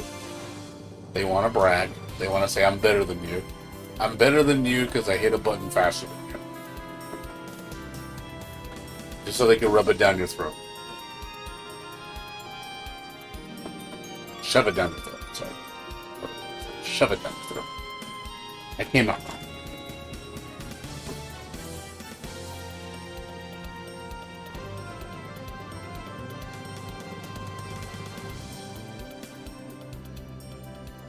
But let them have it, dude. I mean, whatever, man. If they want to play 75, go play Legacy server. You care about that. Let me play this game, you go play Legacy server.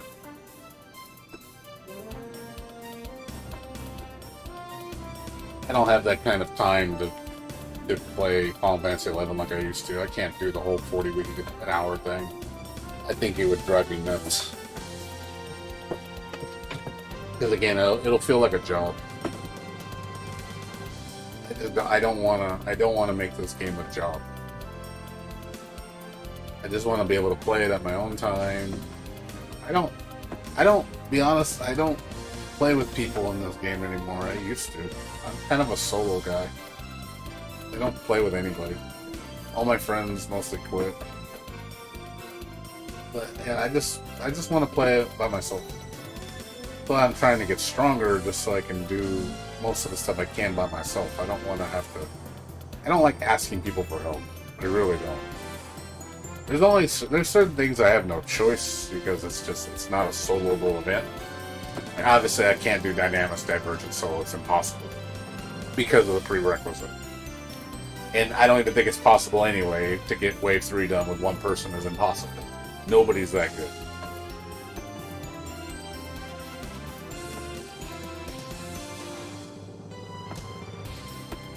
But that's an instance where, well, I need help, so I have to shout for mercs to get me my clears because I have no other way of getting it because I don't want to join a guild. I'm not interested in a one show. I don't want to have to be on a schedule just to do endgame. It's like, oh, gotta be on this day at this time for 3-4 hours a day. I'm like, no, thanks. I don't want to deal with it. I'm not interested. Please don't make me go through that. The old me, maybe. The new me, no. The new me's like, fuck that.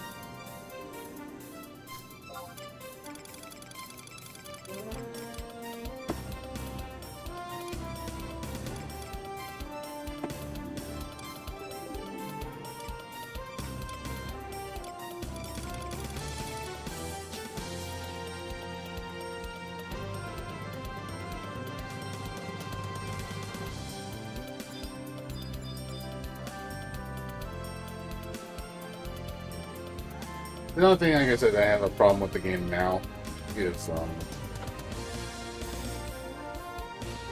yeah, I mean, yeah, you've moved on with your life. I get it. It's a phase. I just have a full-time job and I own a house, so I gotta pay for my house. You know, it's a mortgage payment I gotta deal with for the next 18 years. I'm single, you know, I have time to play this game, I just don't want to make it a job. In theory, I could play this at 5-8 hours a day. I could. If I ignored everything else and just focused on my job and did this, I could do this 5 hours a day. I just don't want to. Like during the week, you know, I play like a couple hours. And then during the weekend, I could play like 8 hours. That's fine. On the weekend. And most of the stuff I can do, like I said, it's soloable. I don't need to bother people. The thing that works against me now is the lines. This is killing me right now because I could be, if there was no line, I can be getting twice as many of these done. But I mean, probably 3 times as many done. But since I have to wait, it just makes me sit here longer, and I'm just wasting time. I'm surprised it's 12:30 in the morning. It's this many people in line. Like, oh my God, it's 12:30. People don't go to sleep apparently.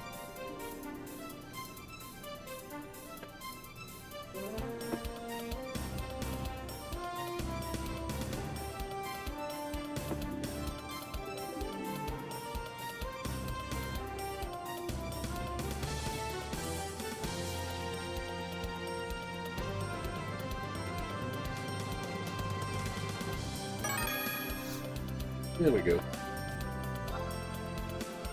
So I'm gonna do this one, throw up another one. I'm gonna do EXP and raise it.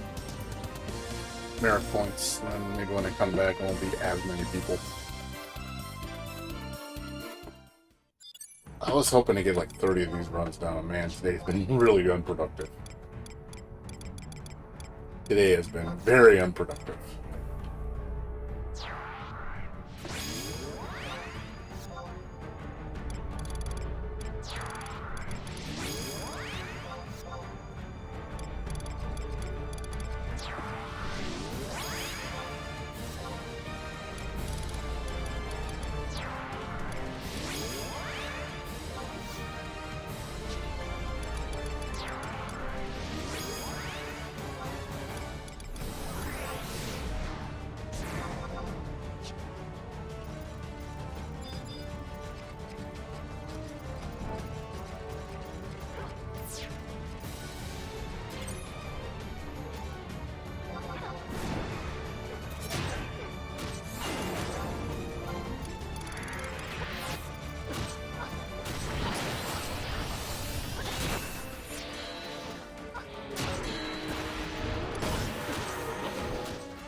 We're gonna pay 3 million for man, 3 million for an ambuscade clear? For just one clear? Man, I don't think ambuscade's worth paying money for. That's just me. It's so easy to do. It's not really that hard.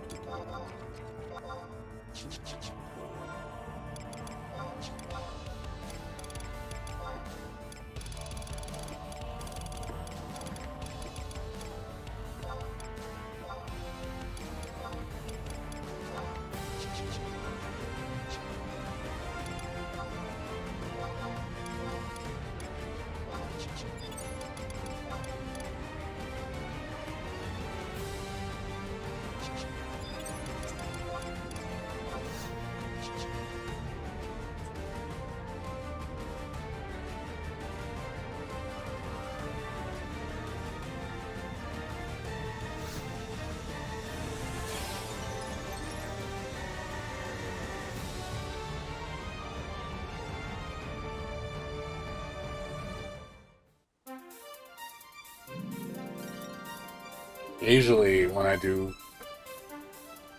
ambuscade, I usually hoard a bunch of seals.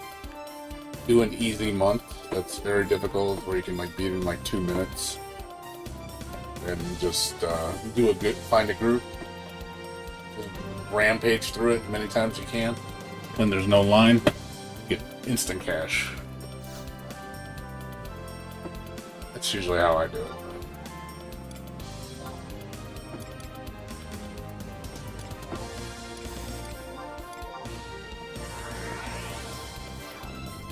There's some times where doing very difficult is not worth doing because it's too hard, or it just takes too much time. At that point, it's like you're probably gonna not. I'd rather do hard, because there's certain months where I'd rather do hard than very hard. All right, you take care, man. Have a good one.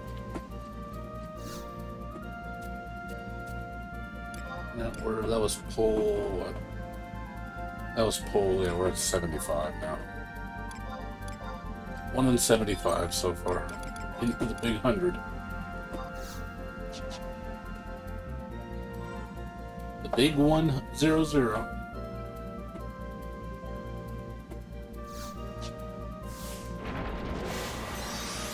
Alright, man. You take care, dude. Good seeing you. Have a good one.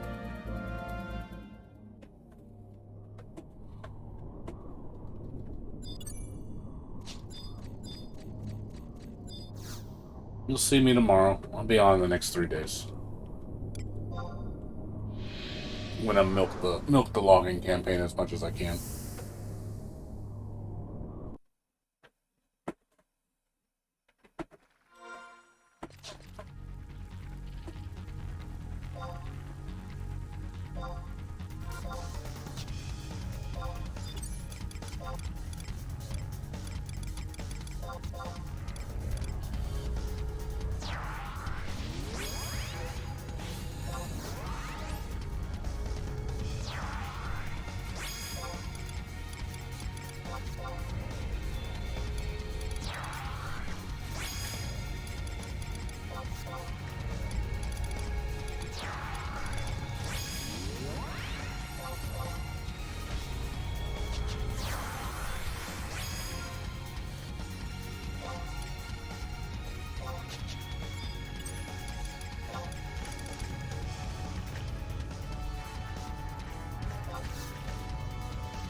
What's up, Mega Man? How you doing?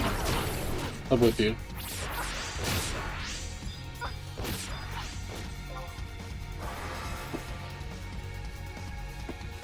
Been a while. What you been up to?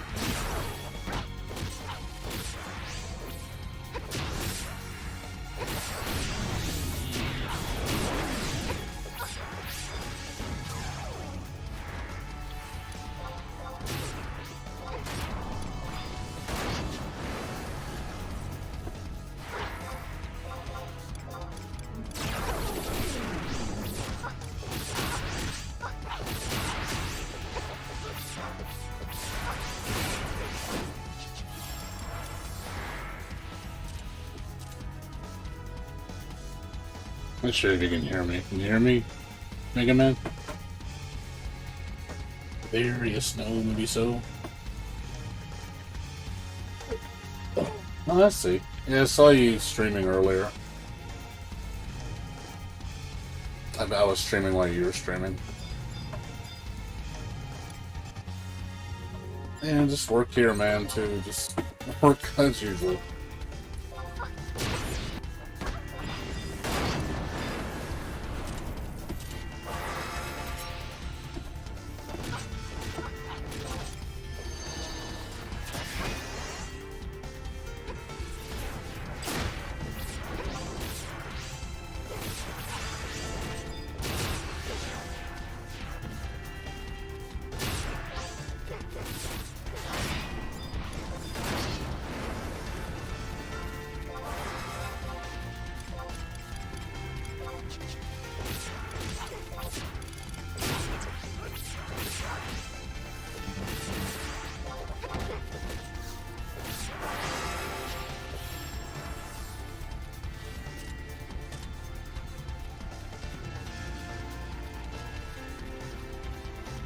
That's cool. Yeah, I saw you. What did you playing them? Were you playing the Hazume Miku game or something?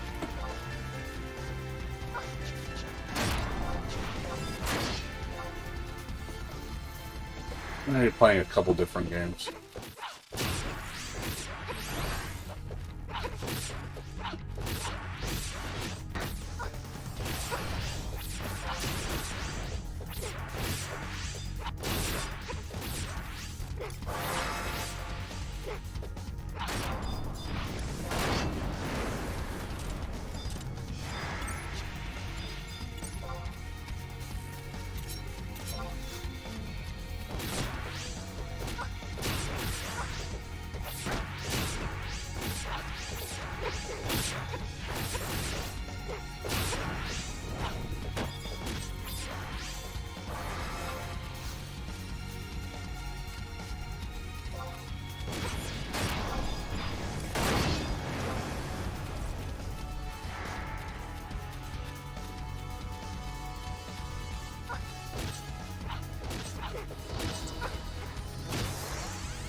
Yeah. Rhythm games are fun. I like rhythm games. I usually play, with, what's the name of the game? Muse Dash. That's like one of my favorites right now. Muse Dash is really good. And not expensive either. Hatsune Miku, even though it came on PC, it's expensive. $75 with all the DLC. It's kind of, for a game that's that old, I'm surprised it's still that much. Charging you that much for the DLC. It's like $35 with the DLC. I'm like, god damn, still?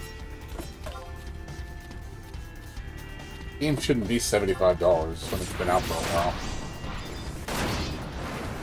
It seems overpriced.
dude.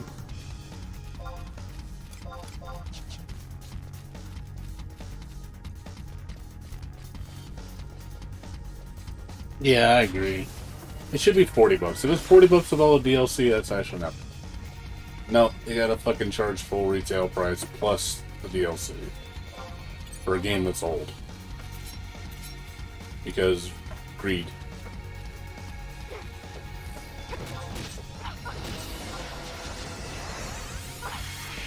I mean, hell, even look at the new Sonic Origins collection. The game is like, it's all a bunch of old games, you know, with some, yeah, there's some touch-ups to it. But 40 bucks? Seriously, you're gonna charge $40 for 4 old games? Like, I would have been okay with 20 bucks. If it was 20 bucks, I'd be like, okay, that's fair.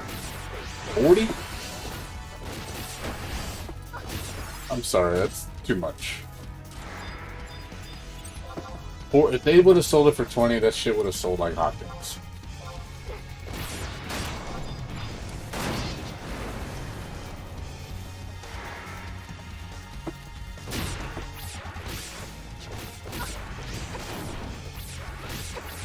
Yeah.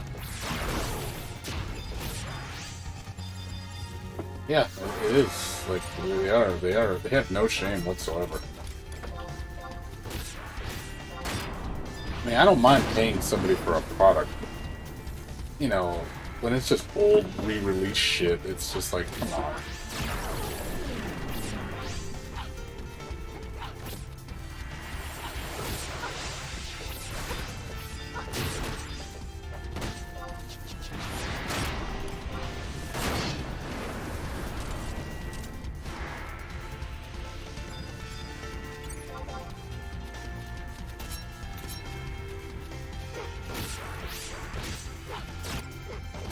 I mean, I'd like to play it just to see the enhancements, but...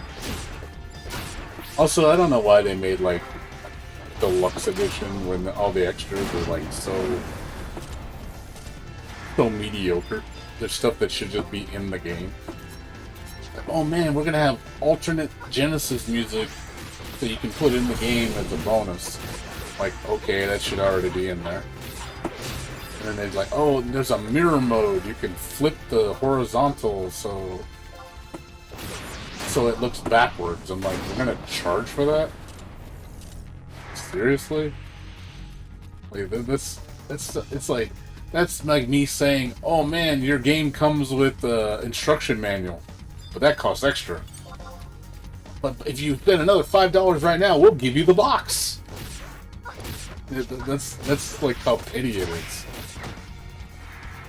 Oh man, your game now has a pause feature. That's an extra $5 DLC.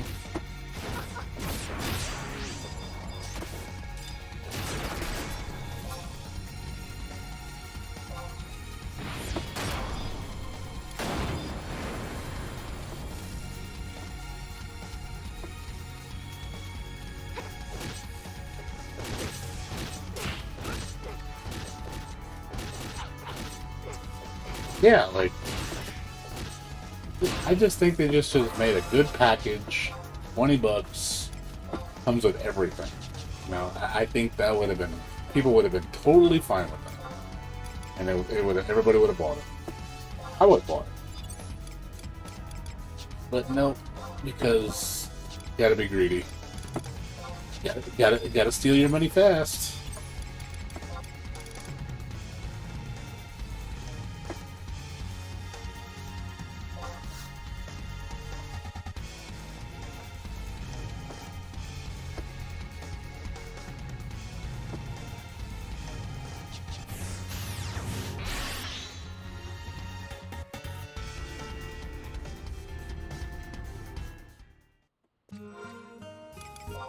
It's baffling, I think, sometimes, just what these companies do. What they justify as like, oh, it's totally fine what we're doing. No, it's not. Stop doing what you're doing. You're like, it's really scummy. Pissing all your fans off.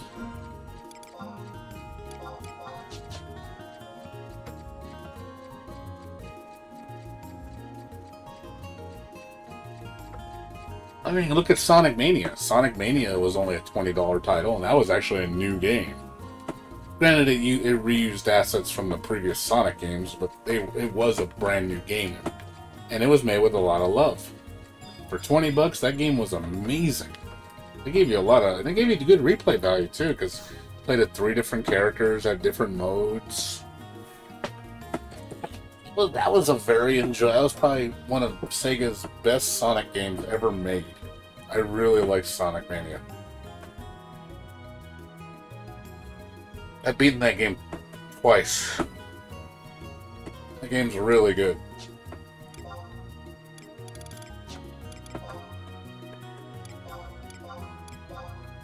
You know, they were supposed to make a sequel and then it got canceled. I don't know what the fuck they were thinking. Like, you guys are retards, man. Like, you seriously think not making another one was a smart move? Like, oh, nobody wants that. Nobody wants that old shit. I'm like, what the fuck are you talking about? Did you not see how well Sonic Mania sold? Like, I swear, they're clueless sometimes. They really think that nobody wants Sonic Mania 2, apparently. You just look at him like, doy?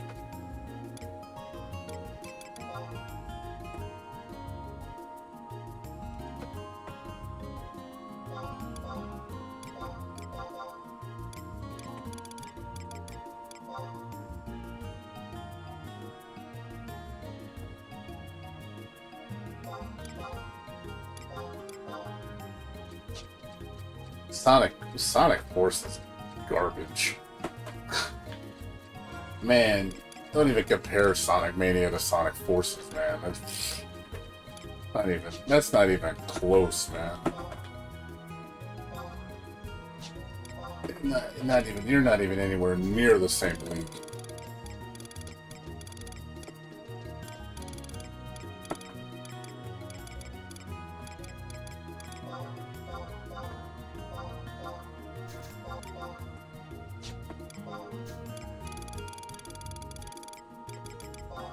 Hey man, they're smoking that bad stuff, man. They don't know what they're doing, man. I swear to God, I really don't think Sega is like. I don't know where their brains are. I really don't. I really don't know where Sega is sometimes. They just seem like they're just off in their own little world. I don't know anything what they're doing.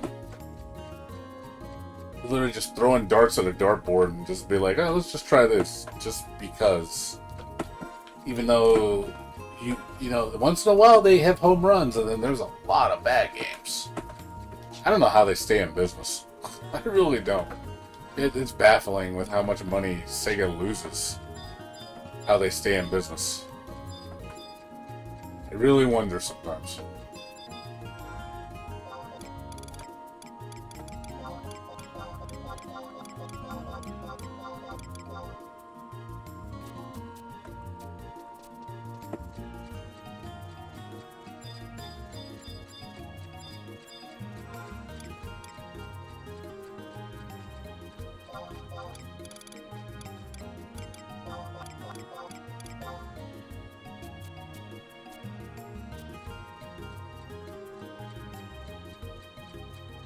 I still buy the games from Sega. I mean, I'm curious about Sonic Frontiers, but at the same time, I'm anticipating bad. Like, I know it's going to be like Breath of the Wild, like open world, but at the same time, I just anticipating it's going to be like Sonic 06 open world. And I'm just going to be like, yeah, this game is going to fucking flop so hard. I mean, it can be great. It can be great if they do it right. But knowing their track record, I'm not having faith in that. But newsflash, Mega Man, if you want to play a good Sonic game, wait for September, man. Wait for September, man. Freedom Planet 2, man. The Sonic Killer. Because that game... I'm sorry, man. Sonic Mania is good, but fucking Freedom Planet is even better. Like, Like seriously, when after I got my taste of Freedom Planet, I could not go back to Sonic and look at the same way. I'm like, dude, Freedom Planet is just such a step up from Sonic in so many ways. It's like, my god, like that series is amazing. Like it's made with so much love. It's like, man, Sonic, man, I know you're cool and all, but you ain't that cool. So if you ever played that game, seriously, man, you're missing out. If you have not played it, you're really missing out. It's seriously, I think it's way better than Sonic. And the new one's coming out in September, Freedom Planet 2, and it looks amazing. I'm like super hyped for that game. I'm like, oh yeah, my body is ready for that game.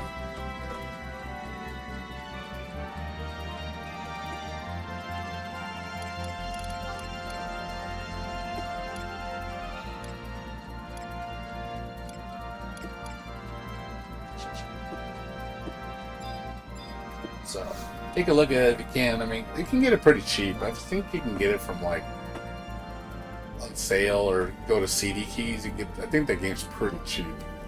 It's totally worth the money.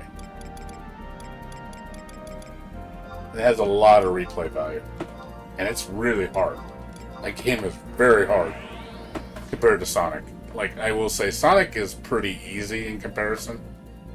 I was surprised how hard Freedom Planet is. It's legit hard. It's a very fast-paced game.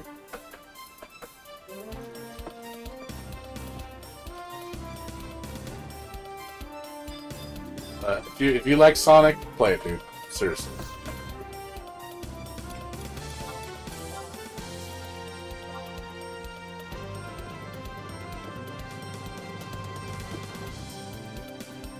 The music too is so magical in that game. That game has a rockin' soundtrack. I was like, damn, this music, man, this music is god tier, man. And it has voice acting, which blew me away. I was like, how does this game have voice acting? Like, it's fully voice acted. Like, if you ever play the story segment part of it, it's all voice acted. I'm like, that's crazy. Like, even Sonic doesn't voice act its 2D games. So that, to me, is just impressive as shit.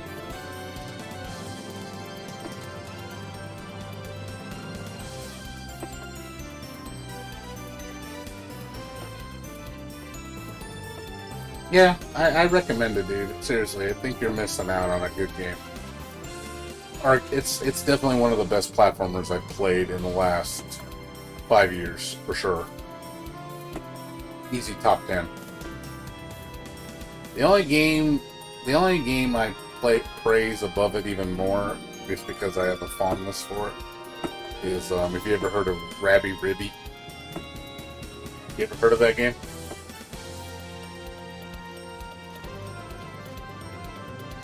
It's like an anime waifu platformer. I don't know if you ever heard of it.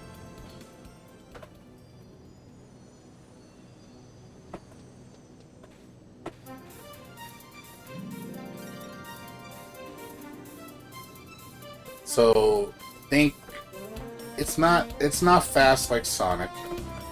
It's like a platform. It's like a Metroidvania. Think like Super Metroid, but with waifus, and it's bullet hell mechanics. So if you're familiar with bullet hell games, like what's up, Dark Arrow? Mogpel. Trizec Ring's a good choice. If you can basically mail yourself a Trizec Ring, and then you can just mail it to yourself, and you can technically have infinite Trizec Rings if you have enough space. But at the same time, you're tying up your inventory, which I don't like it. I have 2 Trizec Rings, so I rotate them.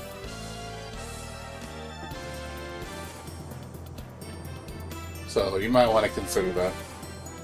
As far as anything else, seals, if you need seals, that's about it.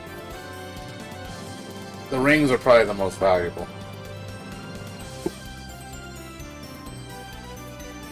Yeah, it's that one. Oh, the bullet dodging game. Yeah, I love that game. That game is very, very good. So if you like if you like bullet hell games with Metroidvania, you'll love it. It's a match made in heaven. I never thought I'd see a game like that before. It's the only game of its kind, really. You don't really see those two genres join together. Like it's just weird. Like bullet hell kind of stays in its own thing. You know, it just sticks with bullet hell games. You don't really see bullet hell merge into other games. Like it just genres. It just doesn't happen. But when I saw Rabby Ribby do it, I was just like fell in love. I was like, this is the next level because it's really challenging. If you like hard games, if you really like hard Metroidvanias, give Rabby Ribby a chance. It's pretty hard. And it has multiple difficulty levels, which I actually played through a lot of them. It gets better with each playthrough. Like, I legitimately was enjoying myself, because I beat that game 5 times. And each time it kept getting better and better, because I kept pushing it at a higher difficulty. It gets really crazy at high difficulties, but it feels satisfying to win, because it's really challenging. It really pushes your skill. So it's entertaining. It's interesting to watch when you watch people play it because of how crazy it is. Because you're like, people just look at it like, dude, it's all over the place. I'm like, yeah, it's a bananas game. It really is crazy. Especially on the highest difficulty. My God, it is just insanely chaotic. But it's so fun. Feels really good when you beat it too, because there's a lot of secrets in the game. There's a lot of bosses. There's extra content. There's costumes. The music is top-notch. Controls are really good. It's just a fun-ass game. It just has a lot of heart. First time I beat it, it took me like 20 to 30 hours to beat that game, which is long for a Metroidvania. That's really long. Most Metroidvanias are like 5 to 10 hours. 15 if you're lucky. Even like Metroid Dread is like, I think it's like 15 hours about, maybe a little less. I don't remember exactly, but I know it's not 20. And that's if you complete everything, maybe 20, if that. But I think I beat the whole game in like 15 hours or something like that. I got like majority of the stuff.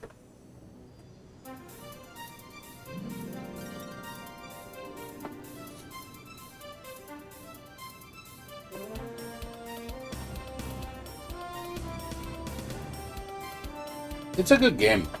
Metroid Dread is quite good. I did enjoy the game very much. It was definitely a lot better than Metroid Samus Returns. I didn't like that one as much. The game felt... I didn't like the controls.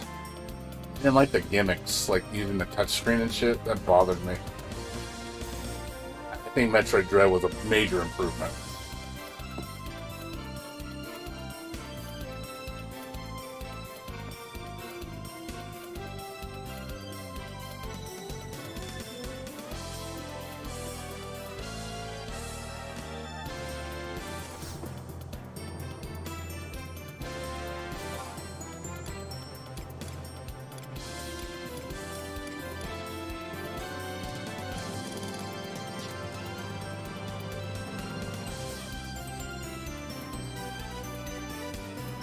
Pressure is on you to adapt. Yeah. Well, that game's always been about adaptation. Because using your tools, figuring out where to go next. You know, everything had a purpose.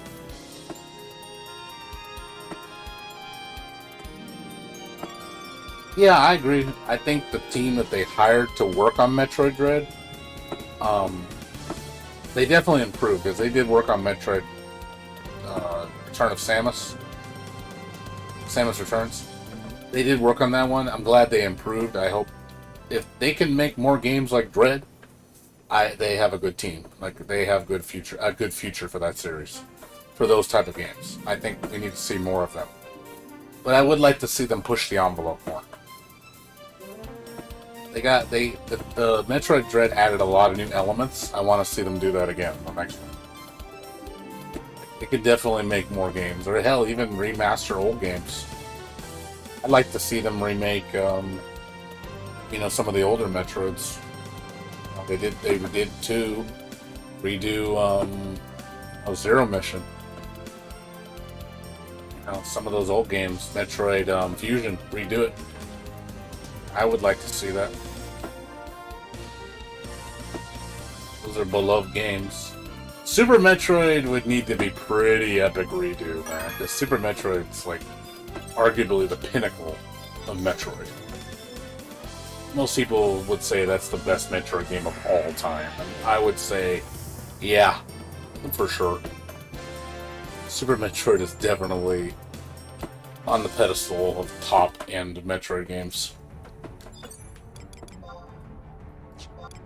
Still an amazing game to this day.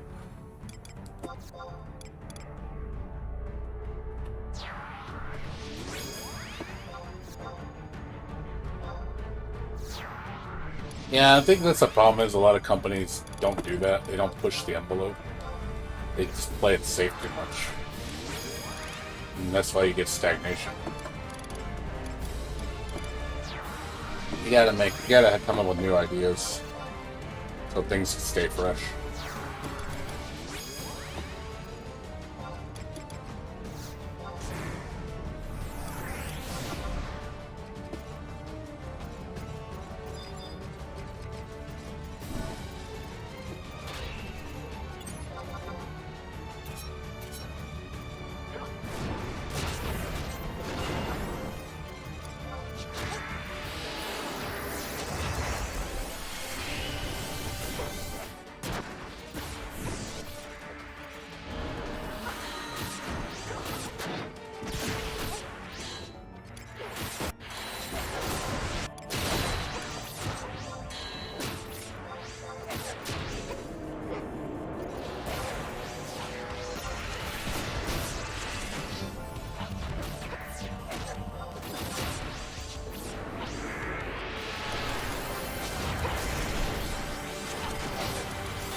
Yeah, I hope so too.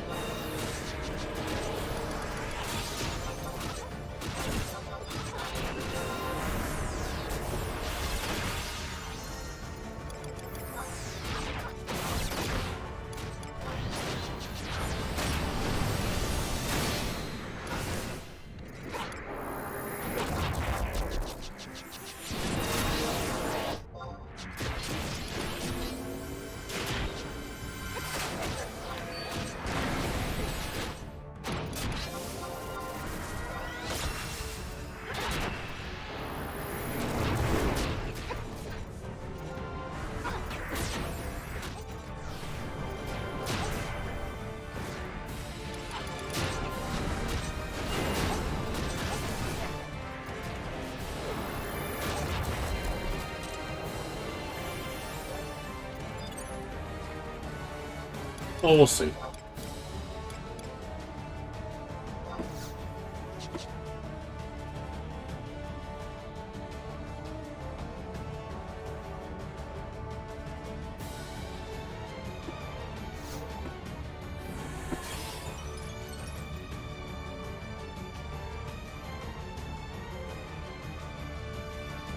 You like Pokemon?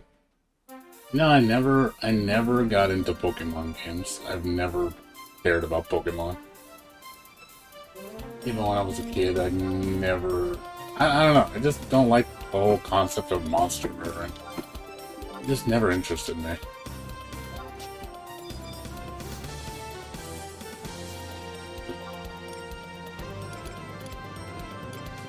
I'm like one of the few kids out there that never liked Metro. I mean, Pokemon.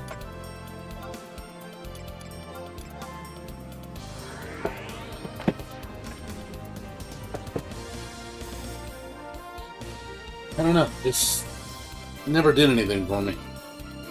I look at Pokemon and I just wasn't interested.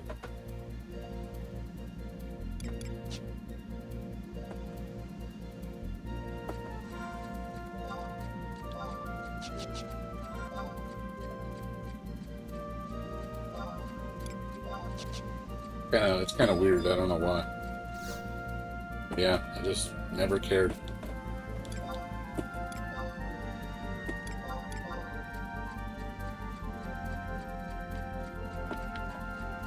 And when I was a kid, when it come to Nintendo games, I was all about. Yeah, I think it's because Pokemon really hasn't evolved that much. Pokemon really hasn't changed much. It's been kind of the same old all the time.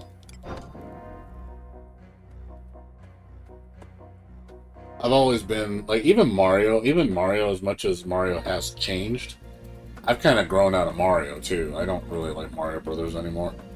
I used to like Mario Brothers.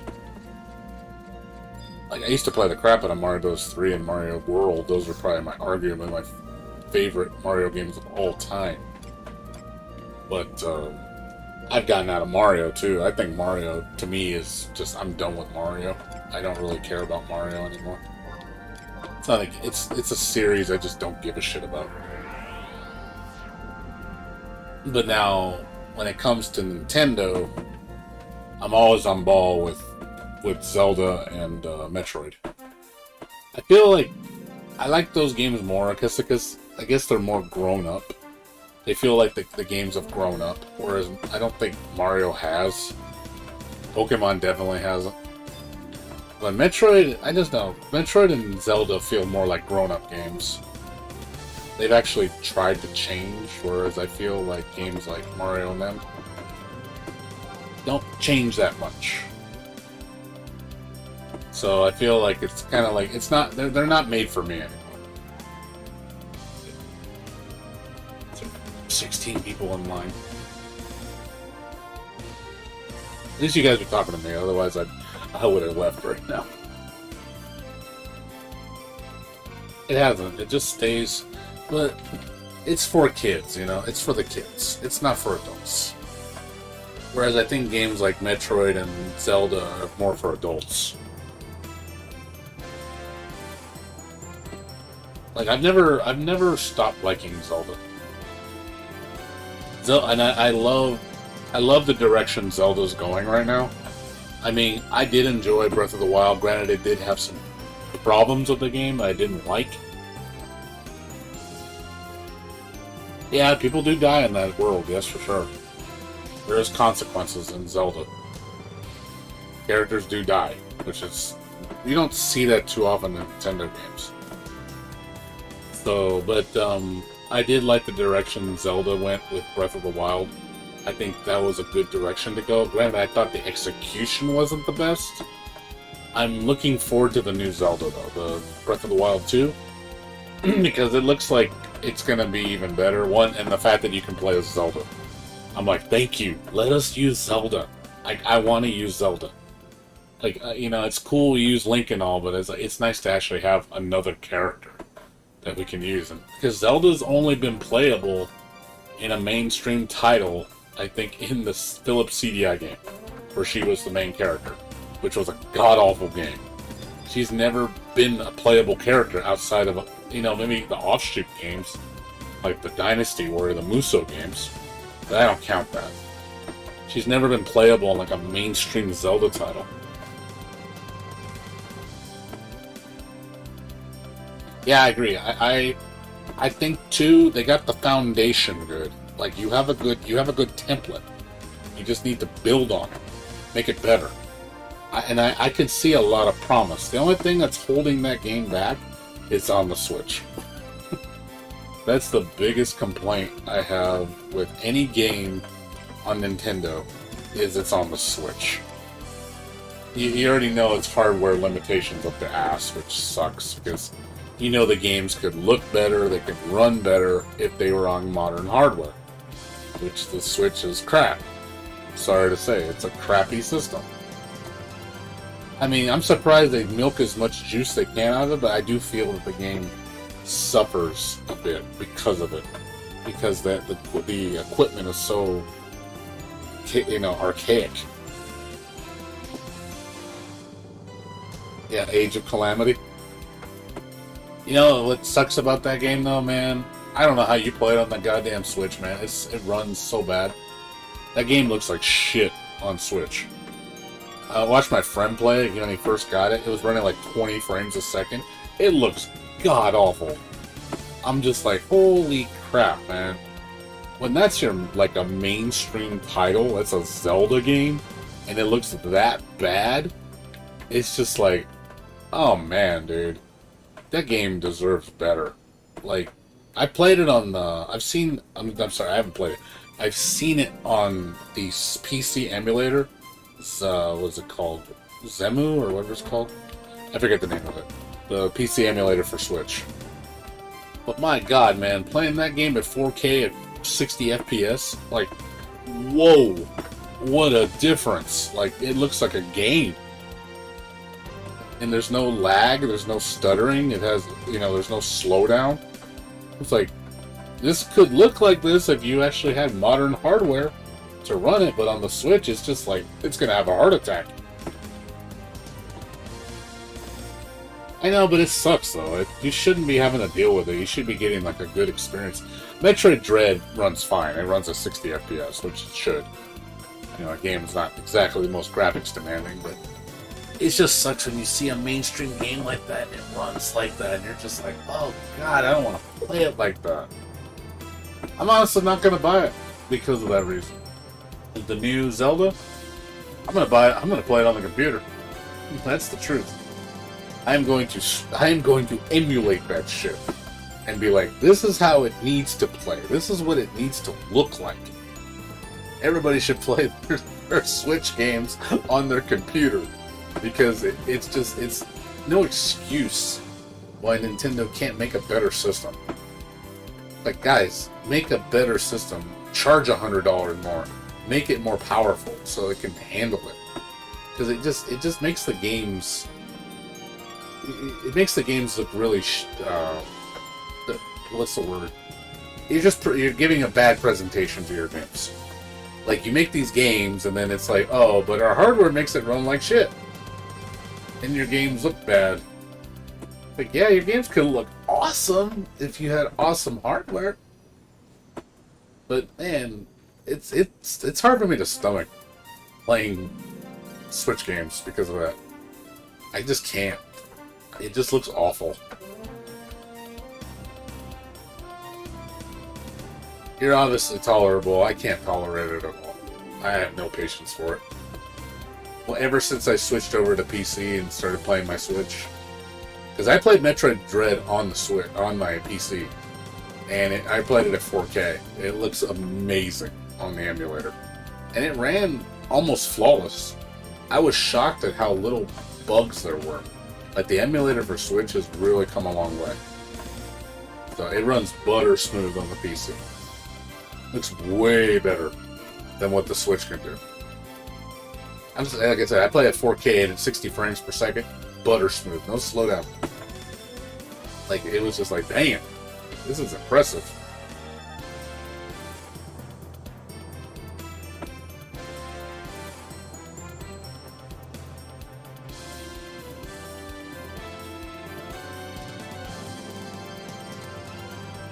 But yeah, I mean, if that's what you're used to, that's cool. I'm never gonna buy myself. I used to own a Switch. I sold it. I'll be honest. I don't want to own consoles at all. To be honest, I don't want to own any more consoles whatsoever. I'm done with consoles. I'm literally staying PC only. I don't have a PS5, I don't have an Xbox, I don't have a Switch, I have nothing. All I have is a PC.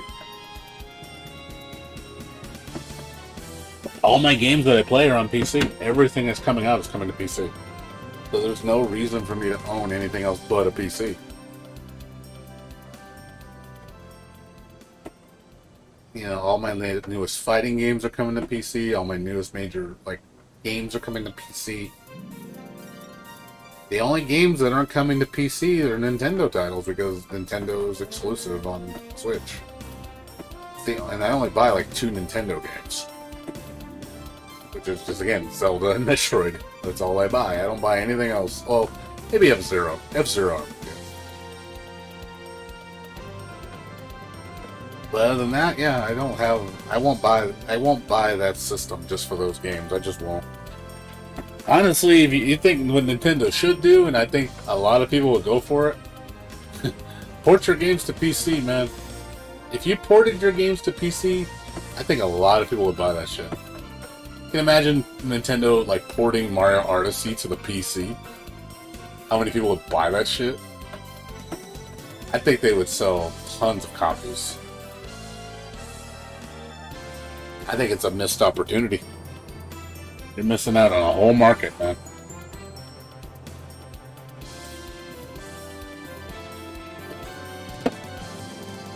I mean, Sony's doing it. Look at Sony. The fact that we got God of War on PC, I was like, man, finally the day came where, Sony's finally budging and going, hey, we're bringing these games to PC. I was like, good, you should. Spider-Man should be on PC. Port it to fucking PC. You'll sell millions of copies. I don't know why they haven't done it yet. Do it. Jesus, man. You're just missing out on money, man. PC has a market.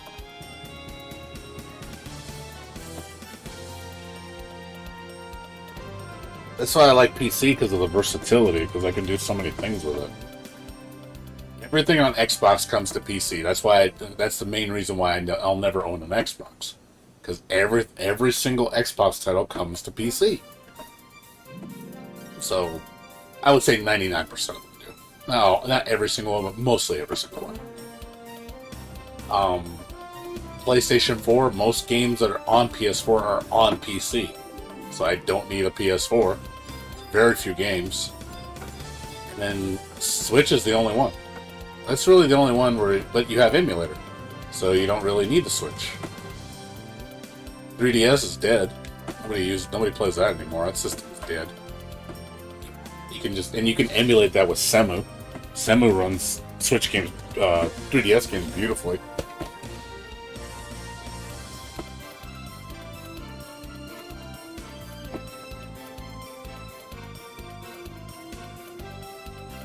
Yeah, I don't think, I don't know, I just don't see the Switch. It's just gonna stay where it's at. I don't think it's gonna grow. I don't think the Switch is gonna grow. I just think it's gonna just stay. It's got its audience, it's got its niche, that's all it's gonna be. It'll always be the runner-up. Well, Microsoft has no excuse for it. It's their platform. You run Windows. Why wouldn't you port it to PC? That's stupid. You control that platform. Why wouldn't you? It doesn't make any sense.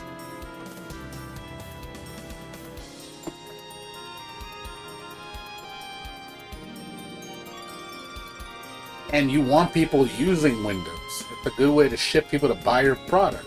People need an operating system. Well, that's sales for you. You're selling license keys. No different than they make more money selling you a license key than you buying an Xbox. An Xbox, they lose money on every single one. So it's actually more efficient for them to just sell you a PC Windows license. They make more money. It's all the software, not the hardware. The hardware is just what gets you in the door. All about the software. That's why the PC, I think, is more lucrative in that regard. Because they don't have to provide the PC. We do that. Yeah, I think the window games are pretty shit. I will say that. The Windows Store is crap. I don't even buy Windows Store games. I literally stick on Steam. I'm pretty exclusive to Steam. And I use Epic Store for free games only. Almost my entire Epic Store library is just free games. I literally just every week log into Epic Store to get the free game. That's all I do. I got probably like 60 games, 50 games in my Epic Store library. I haven't paid. I think I bought 2 games from Epic Store. That's it. Everything else is free. But yeah, as far as buying games on PC, all Steam. I'm all about Steam.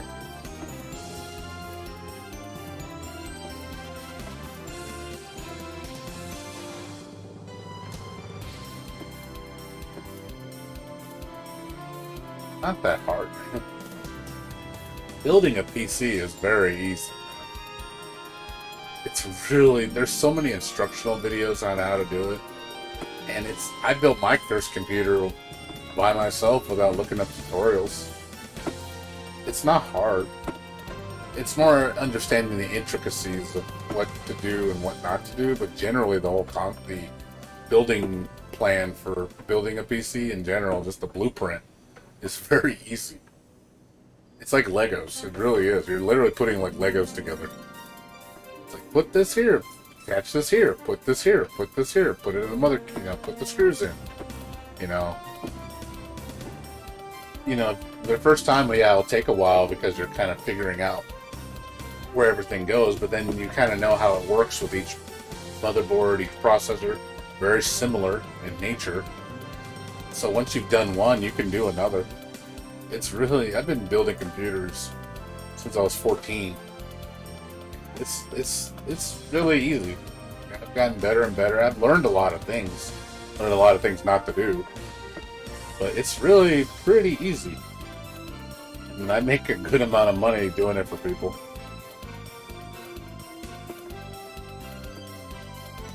I've built many computers for many people. It's good money. Because a lot of people don't trust themselves and they rather just trust somebody that they know can do it.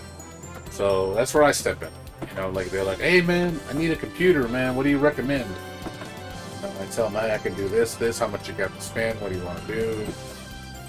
I can set them up, and I usually save them a lot of money because I know how to shop.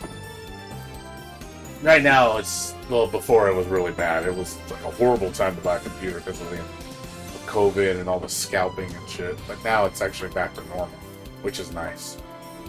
You can build a nice computer now for about $1,000. I'll get you a really nice computer. I'm actually going to be building another one, probably in a month. I bought all the parts for it, I just got to put it together. Yeah, myself, my super computer. I'll sell my friend my old computer.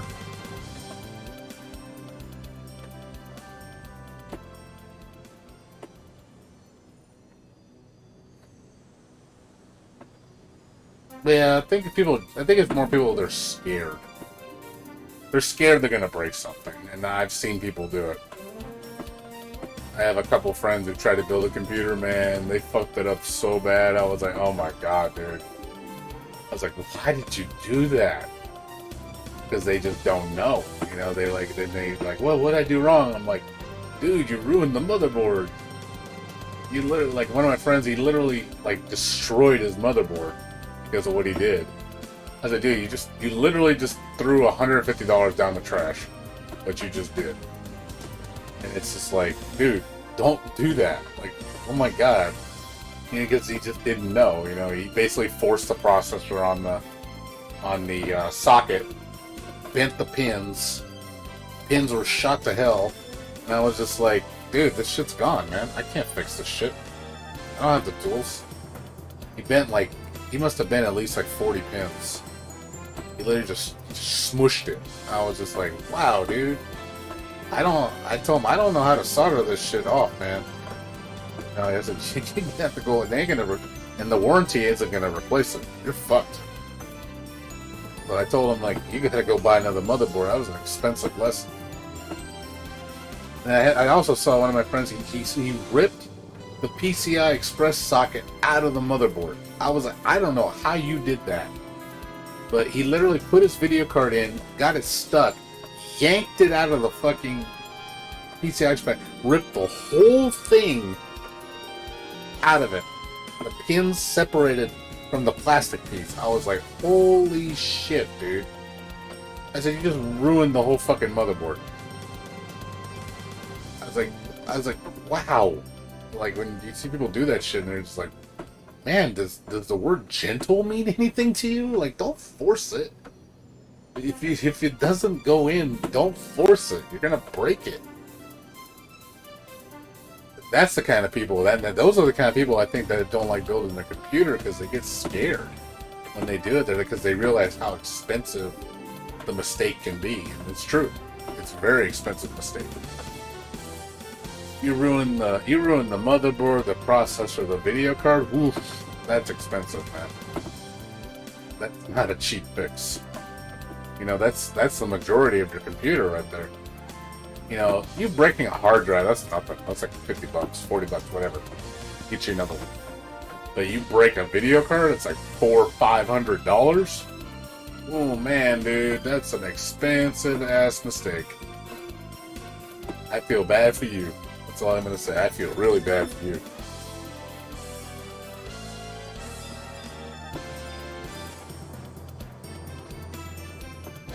But I learned. Yeah. Luckily, I had another instance where my friend, it wasn't his fault though. He, his computer shorted out. He had an electrical surge on his power outlet.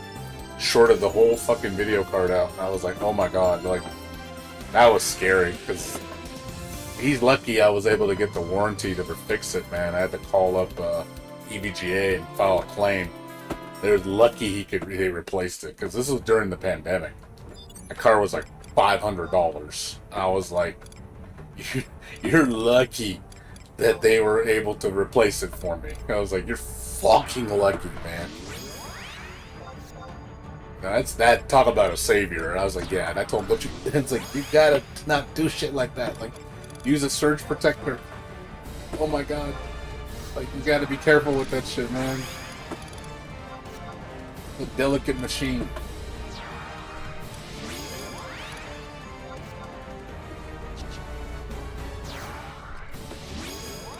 Yes. Oh, you actually know where that's from.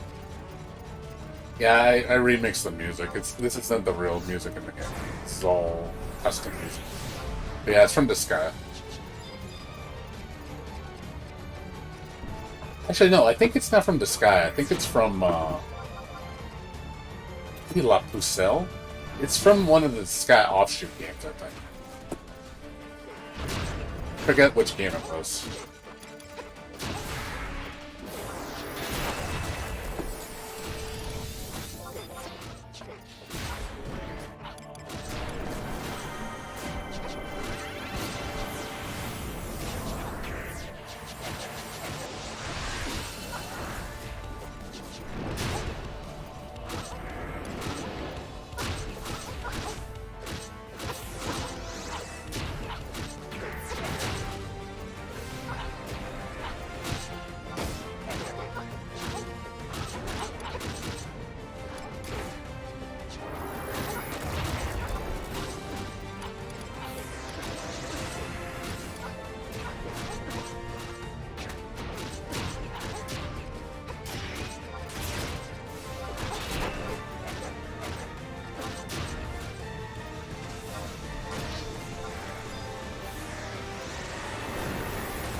I think it was from La Pucelle. I'm not 100% sure. Or it's from, no. You know what it's from? I can't remember the game. Can't think of the name. But yeah, I don't think it's from one of the main titles. I think it's one of the offshoot titles.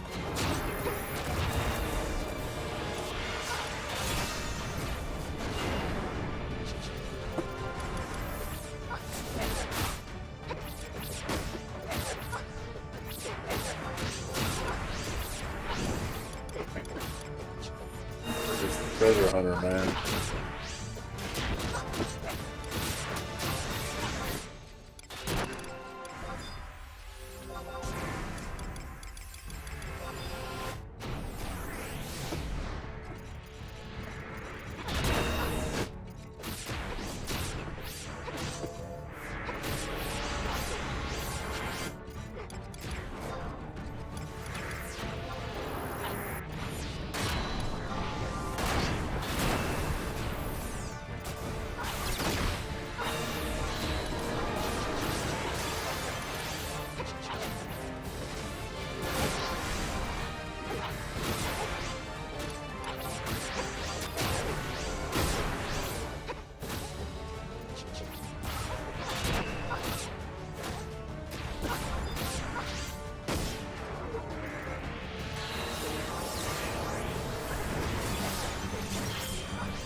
Yeah, I forget the name of the game. I just can't think of it right now off the top of my head.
She drops the Malignant set. It's like one of the best sets in the game for Thief. That's why I'm spamming it, because it's a really, really, really, really rare drop.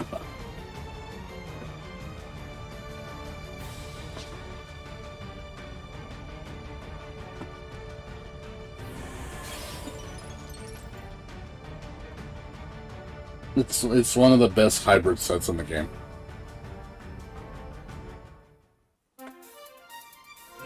It's a damage taken minus magic evasion, accuracy set. It has everything.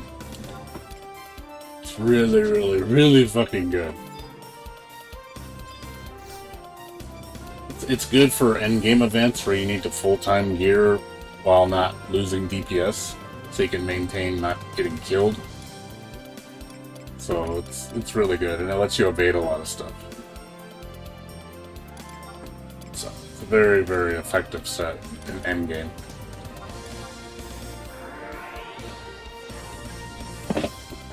I think there's only one set that's probably better than it, and that's the set from Odyssey.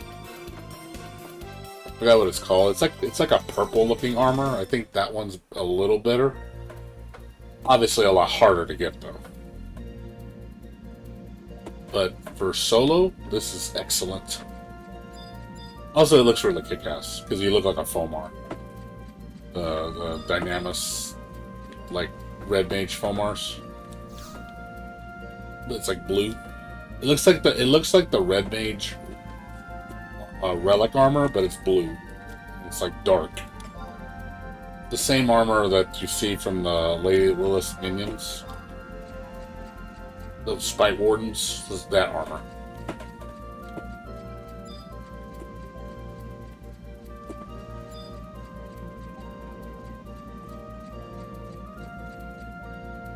Yeah, the drop rate is really bad. It's under 5% from what I'm noticing. It took me 56 kills to get one armor piece. And there's 5 of them.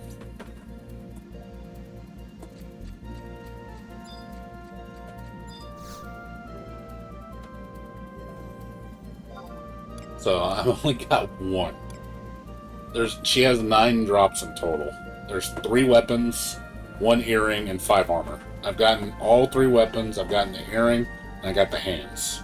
I need the other 4.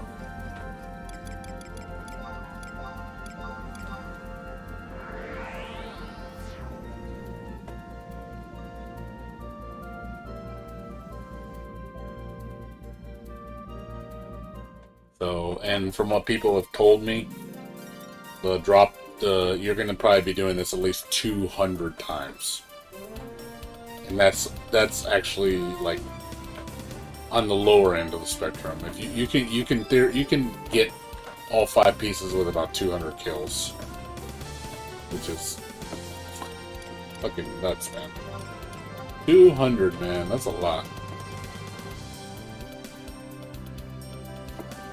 And some people, I had one guy come in, he's been on it for over 300 kills and still hasn't got the last piece, which is the body. The body is the rarest piece. Obviously, the body.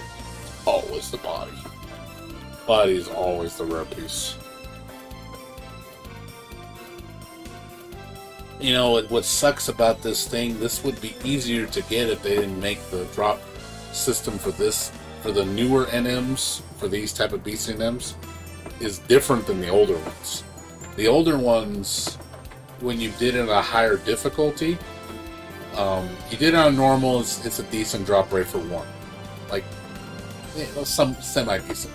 You did it on hard, it's, you can get up to 2 drops, and it's better odds. And you do it on very hard, you get up to 3 drops.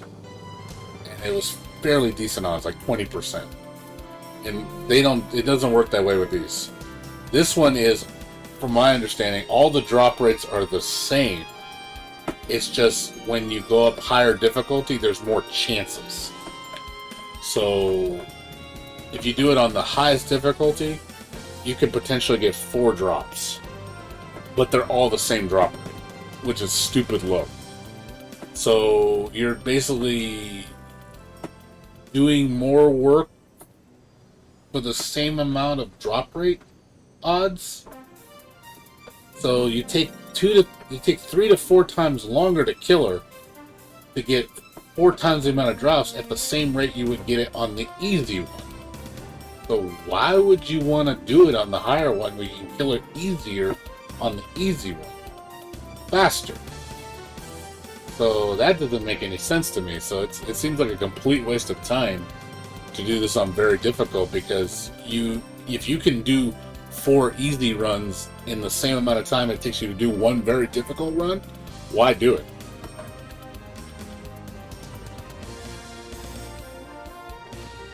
Yeah, I know. The ads have to be killed. The spite wardens.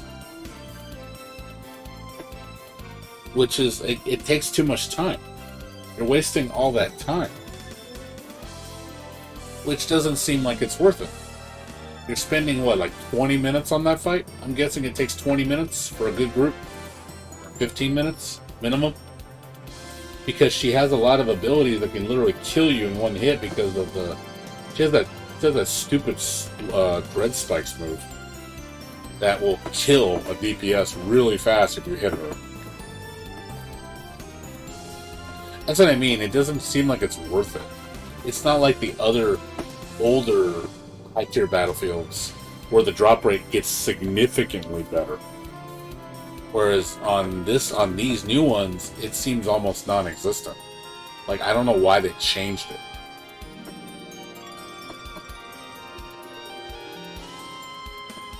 It just doesn't seem like it's worth it for the amount of effort you gotta put in. You also gotta understand, too, you're fighting with 5 other people for the drop. Whereas you do this solo, you don't have to fight with anybody, it's yours.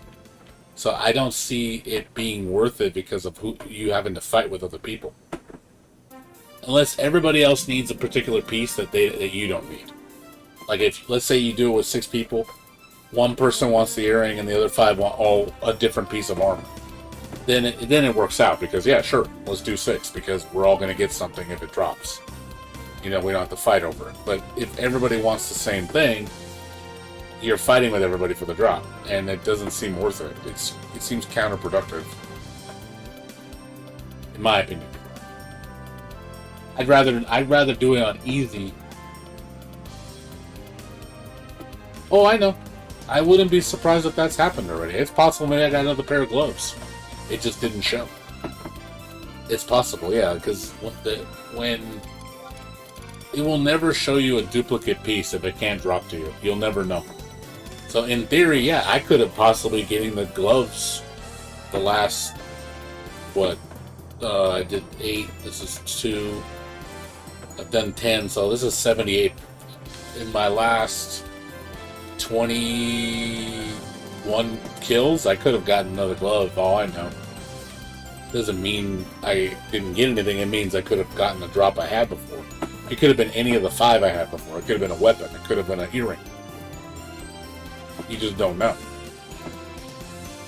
And obviously it's going to get harder as you have less drops, because once you start narrowing it down to, let's say you have 8 drops, you're missing 1, it's going to get harder and harder to get that 1 drop to drop, especially the body.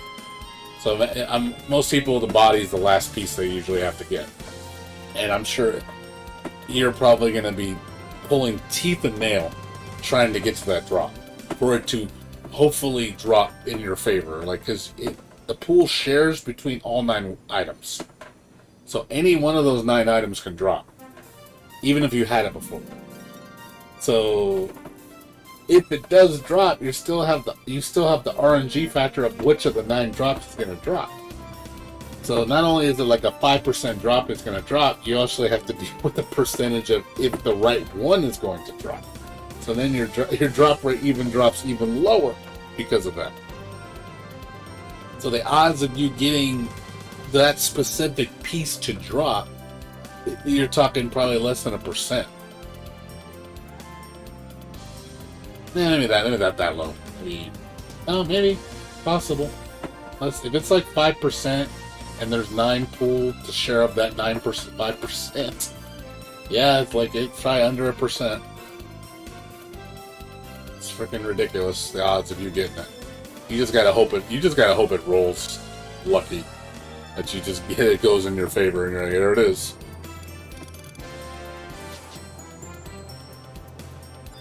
Oh yeah, I know. So I wouldn't be surprised, and I'm assuming certain pieces have a higher chance than others. I'm assuming the weapons are the easiest drop. That's probably my opinion, because those all did drop first for me. The weapons all dropped the quickest.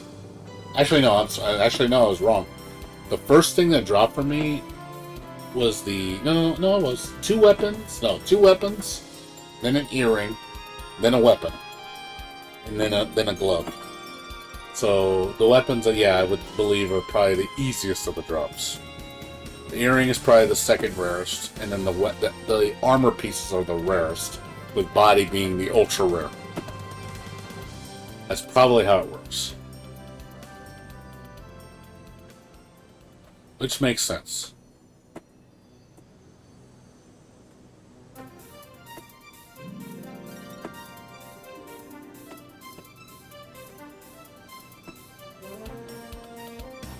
It's already 2 o'clock, man. I've been here for a while. Been here a while, man. I'll get it eventually. It's just I gotta be patient. I'm pretty patient when it comes to this stuff.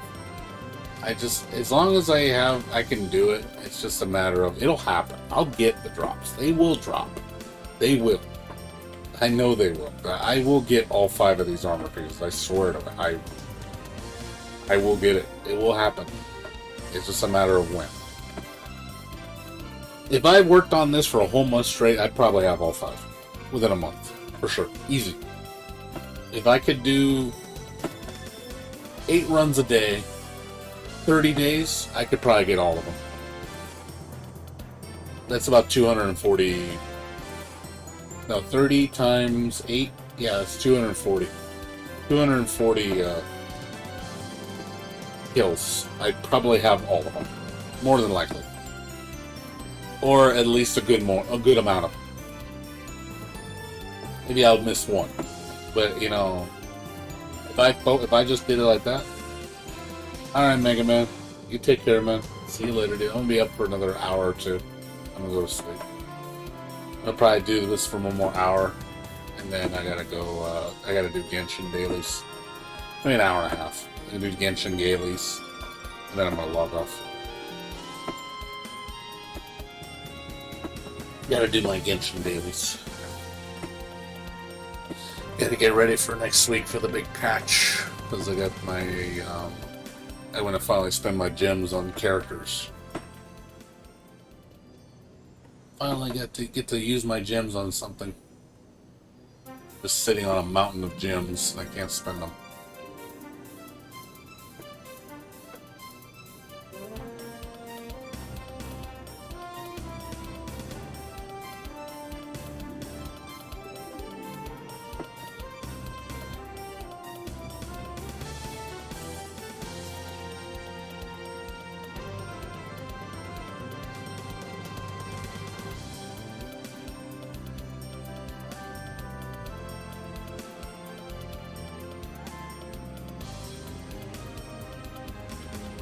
I don't know how long I'm going to be able to get done in the next hour. I'm just surprised the line is still long.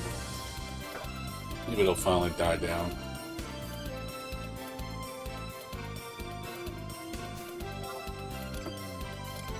I just want fast runs. I hate when these take forever like this. So annoying.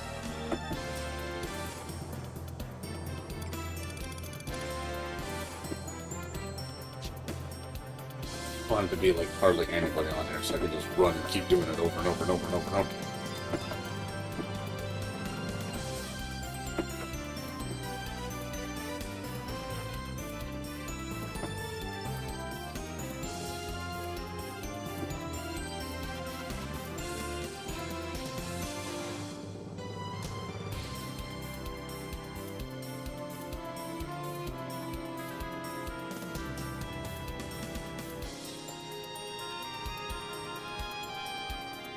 It'll finally calm down.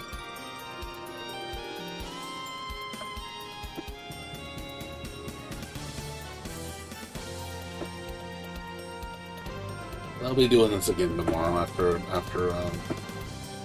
my friend's birthday party. Probably be on around 10. I think it starts at 6:30. I'll probably be there for like 2 hours. I'll probably be back home around 9. So I'll probably jump on around that. Play for another 6 hours, just do the same thing.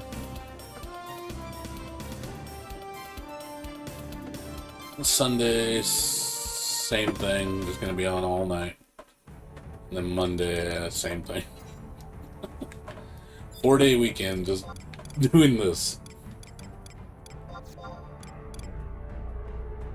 We will get the drop.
Disappointment.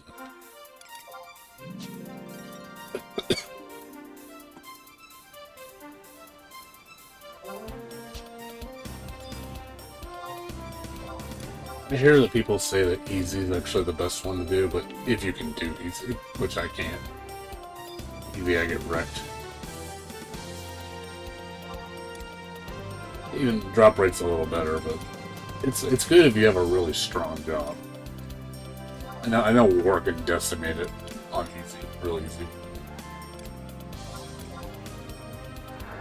But my thief can't. I can't kill it. It takes too long and it's risky as hell. Because if the dread spikes comes up, I'm fucked.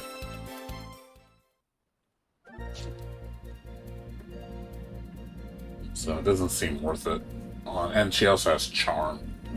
She charms you once, it's over. So it doesn't seem worth it on very easy unless you can kill it extremely fast.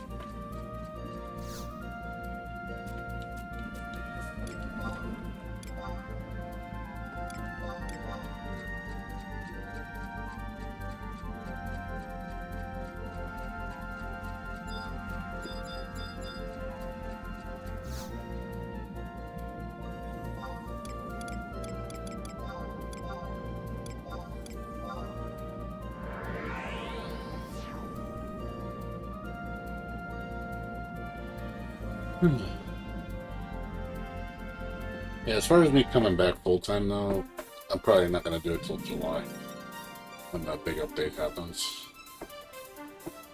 I was thinking about coming back next month, but I got a lot of games I want to play, so I'm probably not going to reset next month. I don't want to have to juggle 2 games, big games at once, too much time. Hey, no line, thank you. No line! Best time to do this. Let's go. I like no line.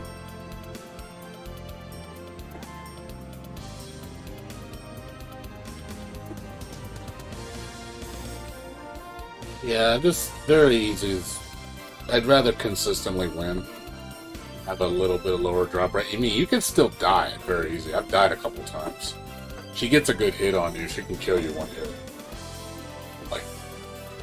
Like, there's one, she literally wiped me out full life. I was like, what the fuck? She had like a huge crit hit or something, because I had my DT gear on. It hit me for like, I think it hit me for like 1800. It was like, what the fuck? Like, I'm very easy, that's high. But it only happened once. I don't know what, she got like a crit or something. I don't know what happened. But I was like, okay, I'm dead. What the fuck happened? It doesn't happen very often. Like, usually her big move hits me anywhere from like low as 100 all the way up to like 1,000. And that's if I have my protection gear on. Yeah, I know. Well, that's why you have to remove it. I try to remove it. Because I know it's enhancing the damage. I know, it enhances, yeah, of course. So I try to remove it with my, with my sub-dancer. But sometimes she's times where like, gosh, she just puts so many debuffs on you, and you're trying to take them off, and then it just takes forever, and, she just gets a lucky shot in. Boom, you're dead. And then don't wear your lack of defense gear, because she's going to take advantage of that. It's like, yeah, she's going to kill you really fast if you leave yourself exposed. Even if you have a full defensive gear set, yeah, that debuff really hurts. But sometimes you just can't get it off, because it's just, she puts so many debuffs on you, and you're just hoping that she doesn't get a good hit. I like that's one thing I don't like about this. Like, I'll go in, and then I'm the only person there, and then people just run after me and go in before me, which I don't understand that at all. That doesn't make any sense to me. I still cannot figure out why that happens. I sometimes think it's glitched. Like, why do you get to go in before me? I should be the one going in, not you. I was here before you.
Yeah, looking forward to it. Hey man, you gotta you'll get it. You just gotta keep trying. I know I'm not helping that reassurance, but keep trying, man. Just keep trying, man. It'll happen. It'll drop. It's gotta drop. It has to drop.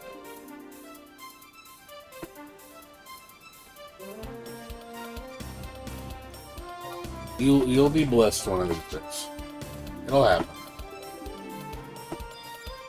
I mean, good thing is it's soloable, and the good thing is if you have no line, it's fast. Like 3-minute kills takes like 4 minutes back and forth. I mean, 7 minutes is pretty quick. It's better than doing Omen. You want to do Omen? Want to do Omen bodies? You want to go and fucking do a boss run and have like a less than 1% chance of it dropping and having to fight with other people and have to do it in a group? I'd rather do this than that.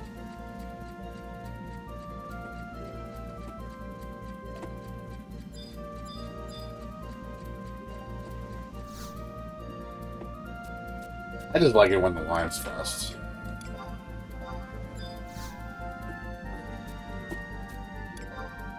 That to me is a blessing.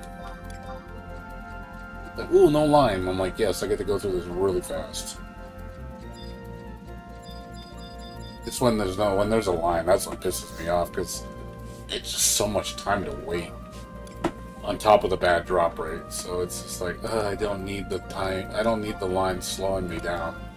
I want to kill fast and get lots of pops done, so I don't have to. So it's more efficient. Yeah, the thing is, you're not on Ashura, so I have to fight with the lions, unlike you.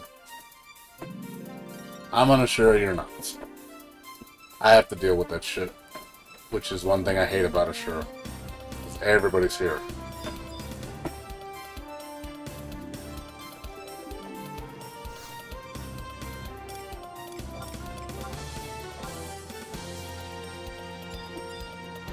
I noticed between like 2 and 4 is kind of like the sweet spot. From experience, I noticed between 2 and 4 seems to be like the good time to do this because there's not that many people. See, that's what I want. I just want boom, boom, boom, boom, boom. Just keep running there. Wait like 30 seconds, you're in, do your fight, 3 minutes, boom, get out. Go do it again.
Yeah.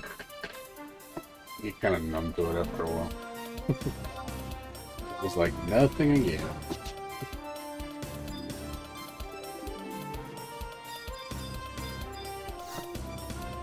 I guess I'm so used to just dealing with long periods of droughts. Got kind of numb to it. You're talking to somebody who literally did. I used to do Sinister Rain, and it took me 630 runs to get a Taming Sorry. Just one Taming Sorry to get with capped augments. One. That was like 630 runs, man. Fucking pain.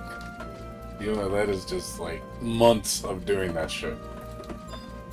Like, oh my god, the worst, man. Like that almost made me break my sanity. Like, I was surprised I had the nerve to do it that many times. But I did it. So this is nothing. Like, if I did this in 200, I'd be like, man, I got off easy. I got off easy.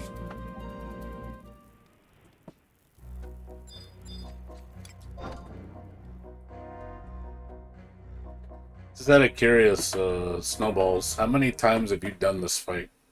What's your record? Just out of curiosity. To get where you're at now, how many times did you have to do this? Just to get 2 armor pieces? If you're still there.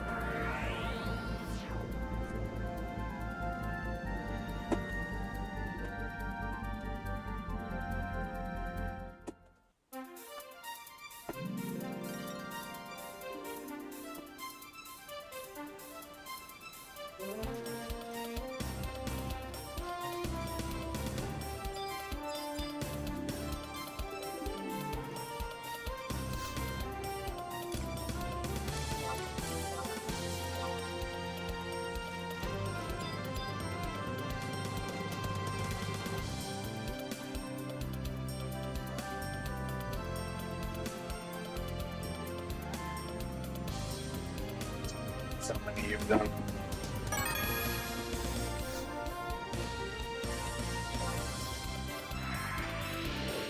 Oh, you've only done. Wow, you've gotten 2 pieces and 30 kills? That's really good. That's excellent. 30, if you've gotten 2 armor cases and 30 kills, that's really good. I wouldn't be complaining.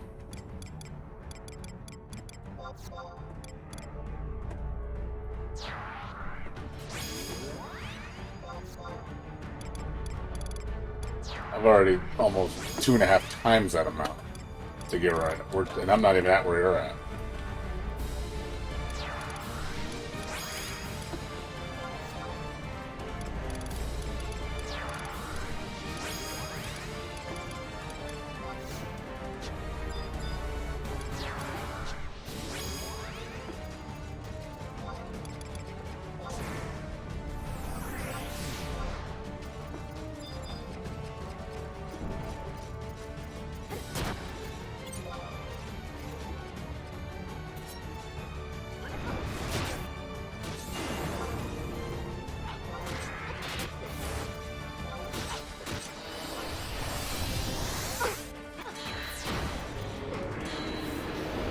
Thousand runs. That's actually low.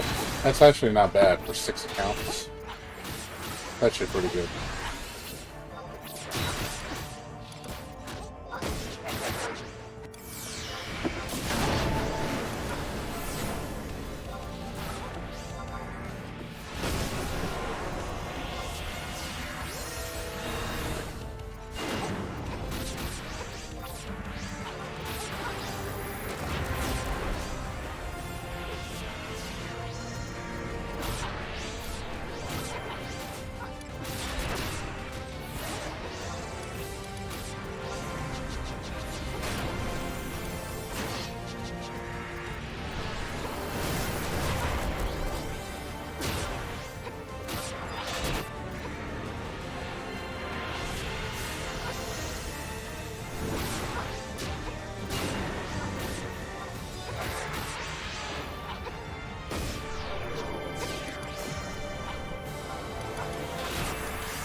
Oh, you were doing all on BD?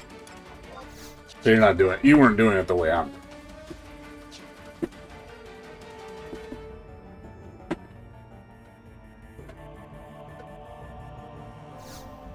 Oh man, so yeah, you weren't doing it the way I'm doing. You're doing it BD method.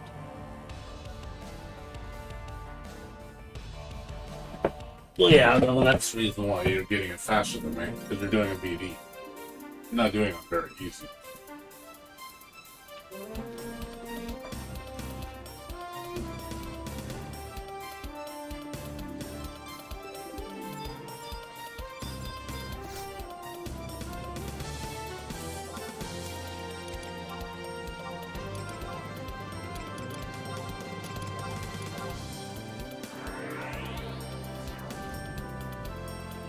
Last 100 was very difficult. Yeah, it doesn't seem like, I'll be honest, for a very difficult, that's pretty bad. That just shows you how bad it is. To get 100 runs, to get, Jesus, that's bad. It just shows you how bad the drop is. It's really bad. If, you know, very difficult is supposed to have the highest drop rate, that's pretty shitty.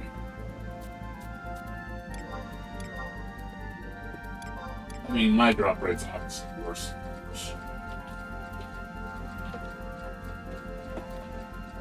The only difference between me and you is I get to kill it. And I can solo it. But it's just 6 boxing. I mean, yeah, you can do it. I mean, I don't know how long it takes you to kill.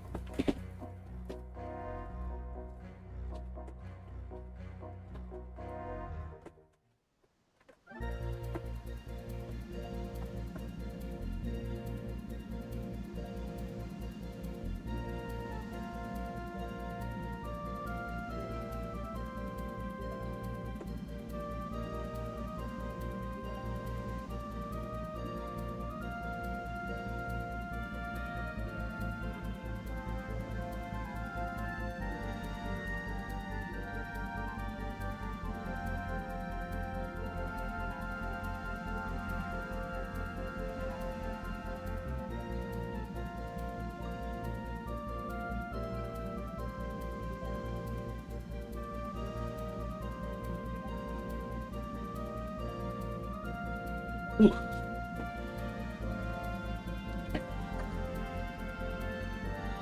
It only goes up, what, 50%? What do you mean 50% the drop rate? It goes up, you're saying a drop rate doubles? You do it on easy?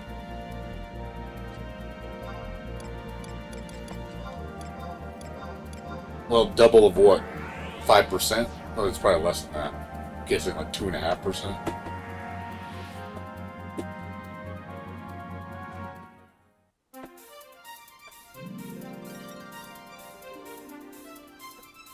So you would say, what, on very difficult, it's what, 1 out of 10 you might get it? Or easy, it's like 1 out of 10, 1 out of 5.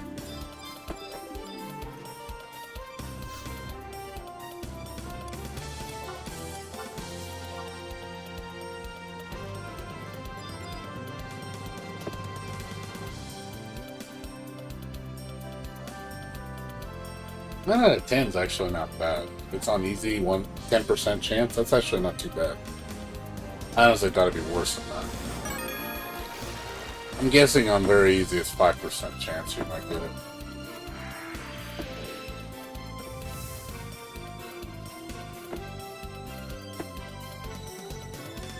Still low, but on average you should get one piece every 20 to 20 kills on an average.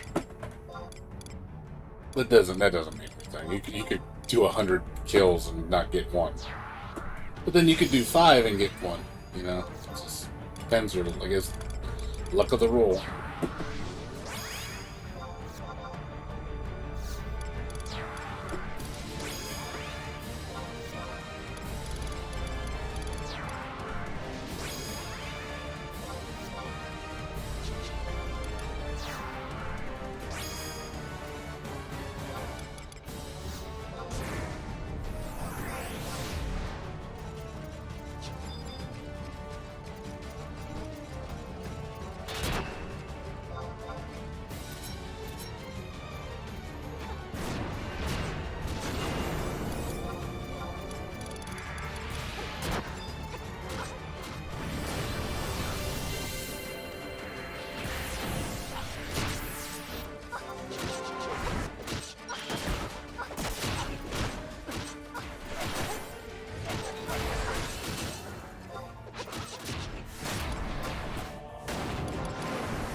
That sounds like stupid luck.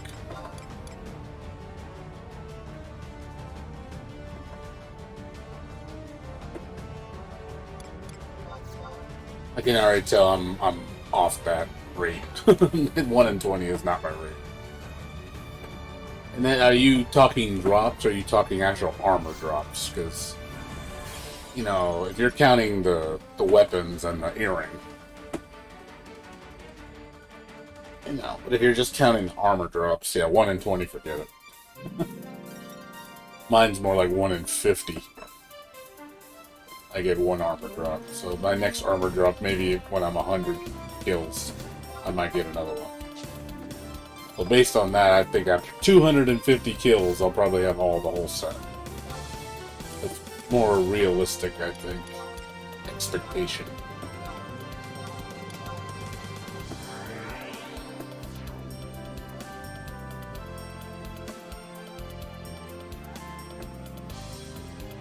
But if you have good luck getting all 5 drops in 100, that'd be a blessing. Shit, I wish.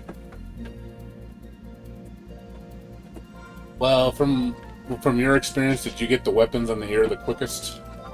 Because I got them pretty quick.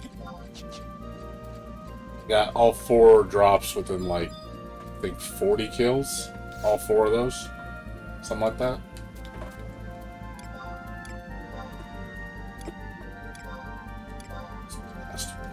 Refill again. We'll do some more. Well, yeah, I know that. I know it's more often. It's gotta be. The weapons and the earring are much higher drop rate than the other stuff. Has to be. The armor is definitely the rare drop, and then again, the body is the rarest. Did you get the body like always on your last drop, or was that not the case? Or did majority of your last drops were the body? Because when I heard people saying the body is the one they have trouble the most getting.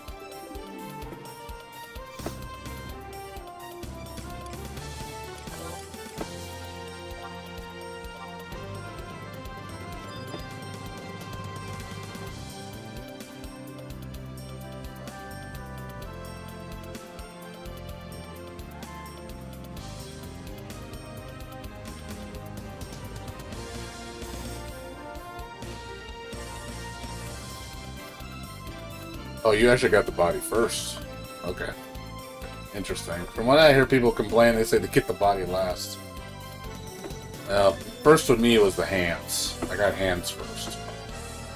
I'm assuming bodies, from an average, I'm guessing the rarest, but maybe it's not. Maybe it's just they're all evenly between the 5. It's even.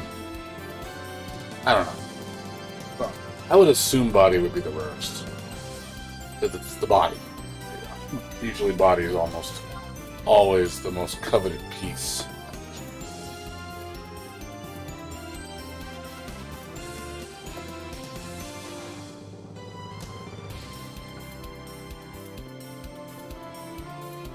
So I've done 16 runs. This will be my 16th run.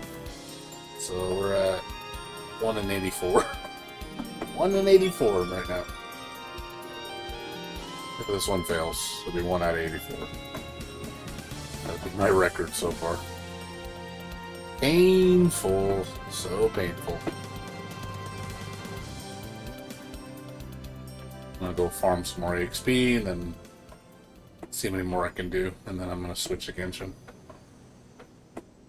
I'm trying to milk it as much as I can right now because there's no line. Seems pretty even.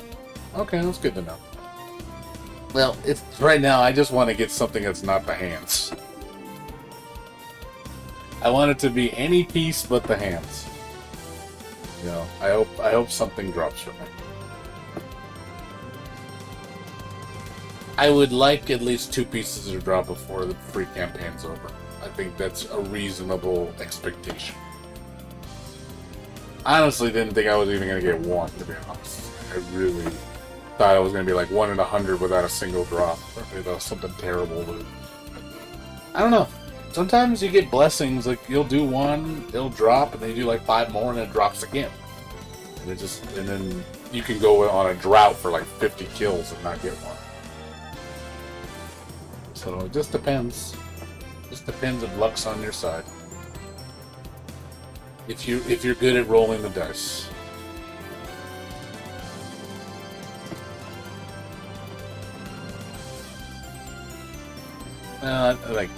Well, yeah. I'm assuming he does everything a lot. Agent does everything. He plays like non-stop every day. The guy plays so damn much. He must play on average like 5 to 10 hours a day. Every fucking day. It's like ridiculous how much he plays. He must make money doing it. He's gotta be making money doing it. It just seems like an awfully long time playing with an average sub count of like 150 plus people on average. On an average. It's like disgusting how much he plays. That's probably why he has so many people, because he's such a consistent player. If I was consistent, I'm pretty sure I could play. I don't think I'm going to play like that.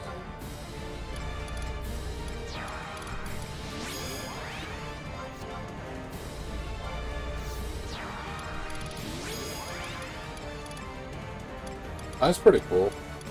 The absorb TP strat? That's actually kind of neat.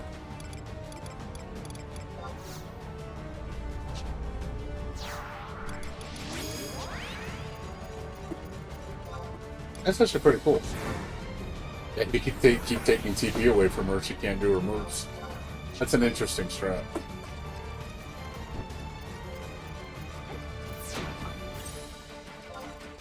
This is weird with a monk.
Oh wow, that's crazy. Yeah, that's pretty crazy. It just absorb, keep absorbing the TP. That's hilarious. You think about it. You suppress the TP usually because she can't use any TP moves. You keep stealing the TP, and then you're using subtle blows, so you're not giving her a lot of TP. So it's like, it's a pretty effective strategy. Because you're just constantly weapon skilling, you're not really meleeing too much. So that works pretty solid if you think about it. But it is dangerous because the minute she gets a move out and it's a bad move, goodbye. Your whole plan is screwed. You pretty much have to make sure she's suppressed the whole time, but she can't do anything. Because if she's just doing her normal attacks, she's weak. You know, she can't do anything.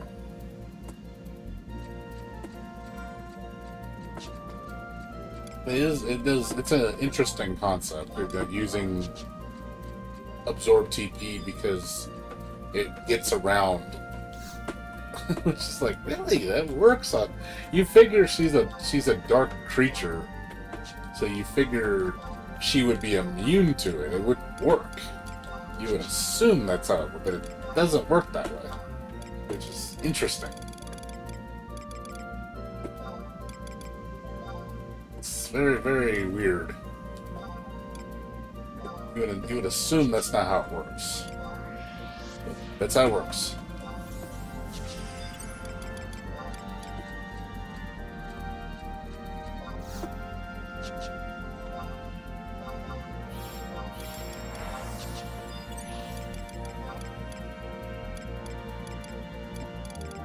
That I'm not anticipating we're gonna probably get anything tonight, but I'm gonna keep trying.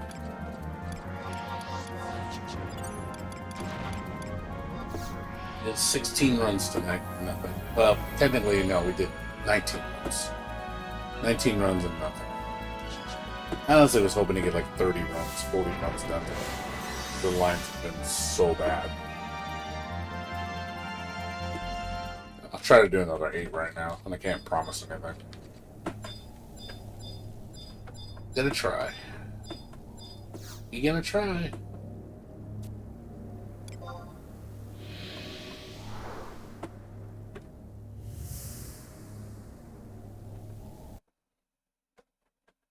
Oh, nice.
Let's go see how the line is.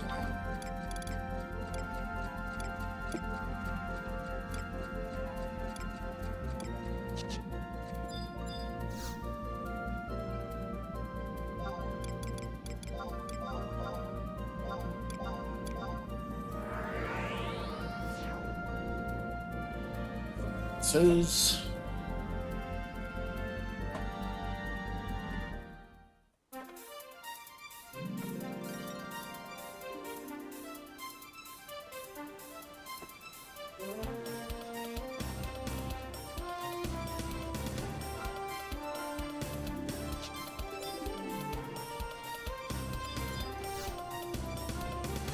yeah.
So I'll try to do another 8. Then I'm gonna switch over to Genshin and do my dailies real quick and go to bed.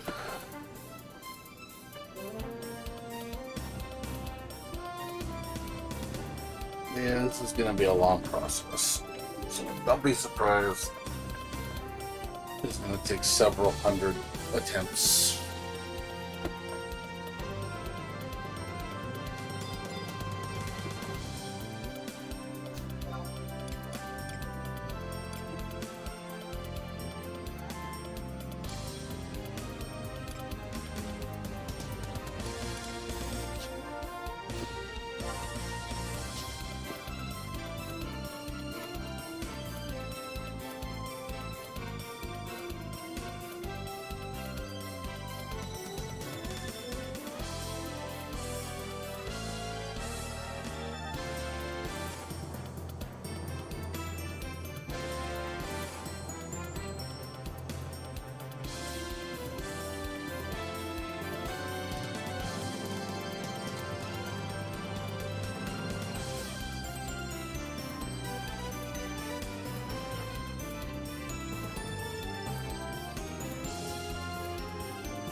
Oh, man. Got easy money. 12 mils, man, that's just instant cash, dude.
Yeah.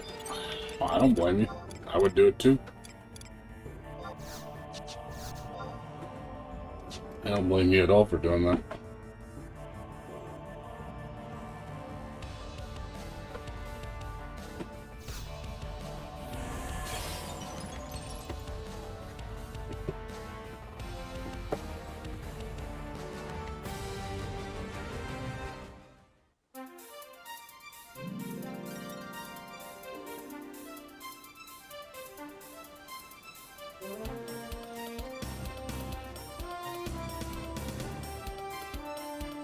Well, you got the boots from Lilith and the trove.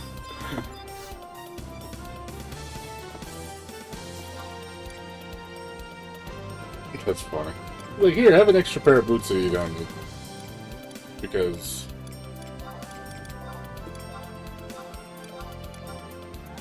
Let me just do that because no apparent reason. Thanks, I guess. That's cool, you know. Get someone to, at least someone gets something out of it or sell it. Because I know on here that people sell those armor pieces for like 40 million a piece, which is a lot. I was like, I could buy the pieces, but I was like, if I could solo it though, I'd rather just solo it. But I am spending a lot of time. But there's a reason why it's 40 million a piece, because the drop rate is so bad. So I can understand why people charge so much for it.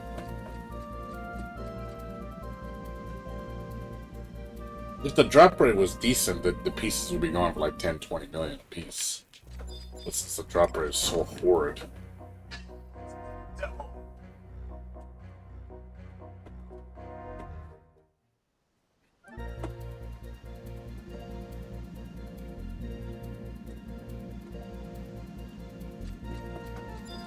Worst drop rate ever. Look at this, Sinister Rain's still worse. But this is pretty bad. I ain't gonna lie, you just see nothing drop and you're just like, my god, like, is it really this bad?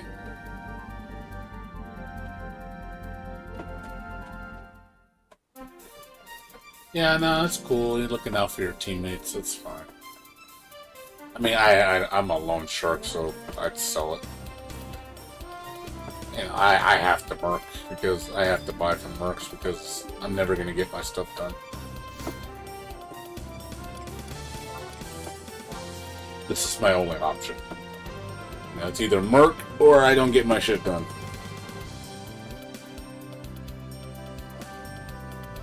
Yeah, I'm just selling my orbs. My orbs are all going to pay for my mercs. All my orbs are going to do, I'm just selling all my orbs just to pay for all my mercs.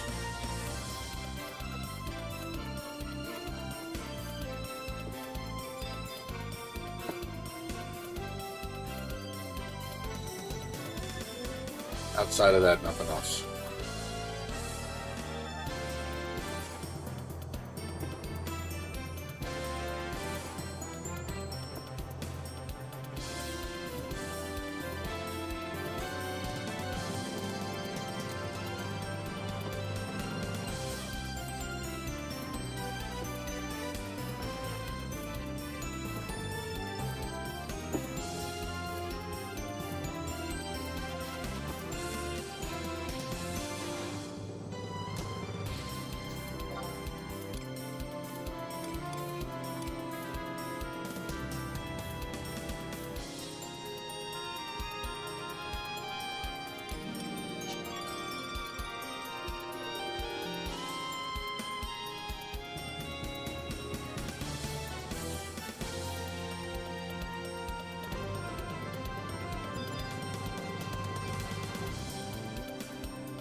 Yeah, because the only thing I need merked right now is... I mean, I could also merc my Aeonic weapon. I wouldn't mind having one. Just to have it.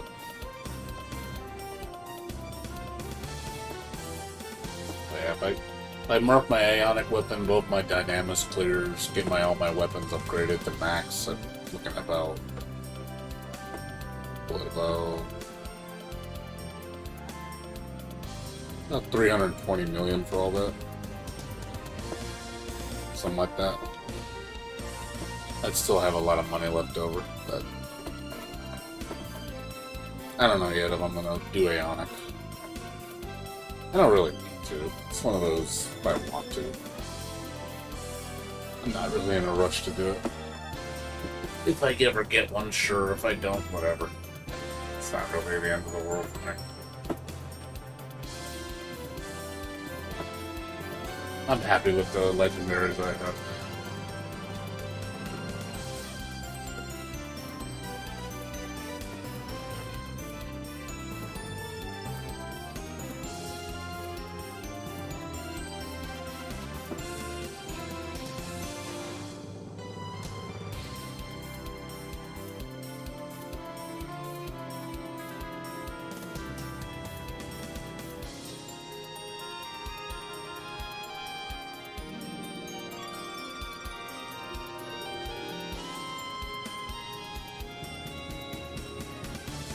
One thing I noticed, though, finding someone to do my Dynamis clears seems hard. Because it seems like a lot of people that do shouting for selling Dynamis clears are zones I don't need. Like, every time I see someone shouting to sell, it's always Juno. Like, everybody wants Juno. I never see Windy. Nobody shouts for Windy. Like, the only person who shouts. See a couple Bastops. I don't see anybody do Windy. Like, nobody does Windy. I'm like, great, the one I need the most is the one no one does. Lovely. Does not help me at all.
I have all the unlocks already.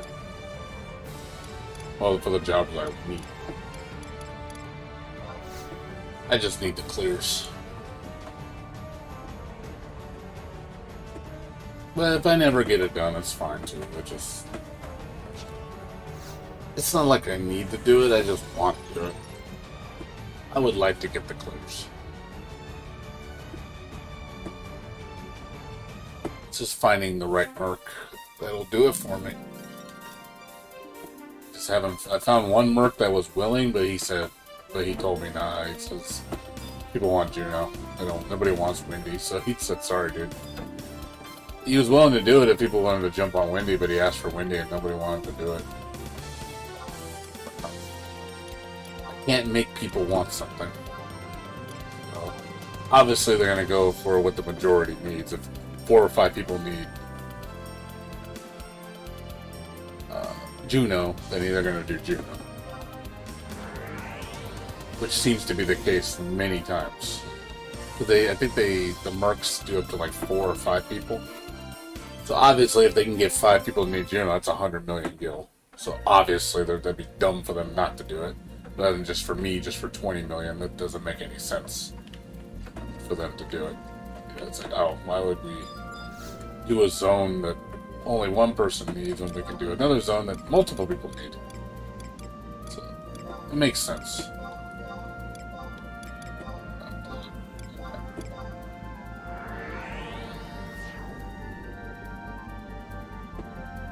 It doesn't make much sense. But it's fine, I mean, the mercs do it wherever the money goes. I'm not going to pay more than 20 million. That's the going rate, that's what I'm going to pay. I'm not going to spend double the money just to force someone to make me go to that zone. It'll eventually happen. It takes another months or so, whatever. It takes months.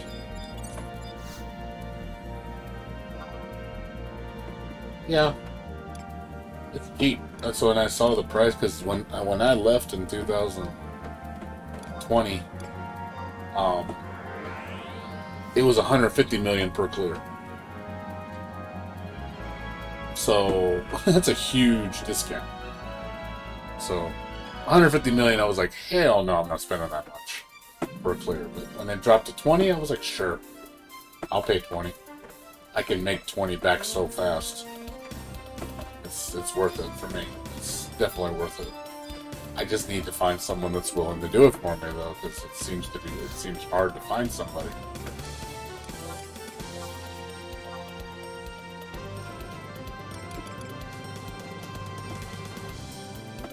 I just can't find anybody to do it for me.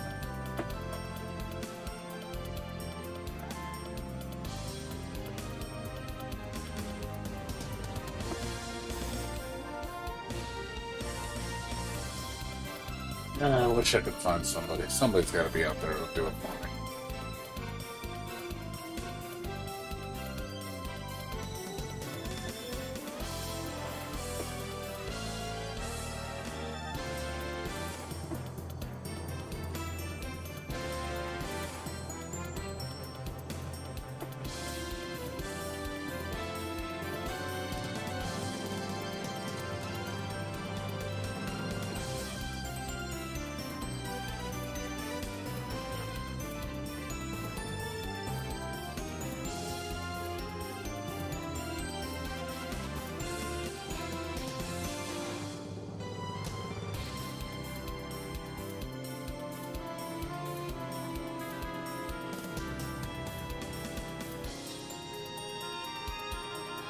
But good thing I found out that my job will actually pay for my subscription to this game, so I actually can play for free, which is nice.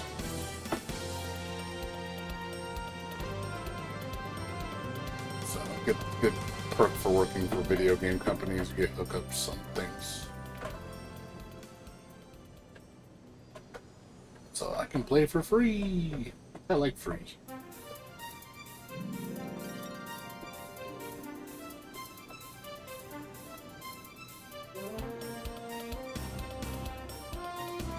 But I don't think I'm going to play till July, Like I said, I got a bunch of games coming out in June. So I'll probably resubscribe in July. I don't want to get distracted with this and Genshin and other games. I'm not going to have time to play them all. This game takes up a lot of my time. So I don't need to be adding that to the mix. I'm enjoying it. I'm enjoying coming back to it, though. Outside of the lines, because I hate lines.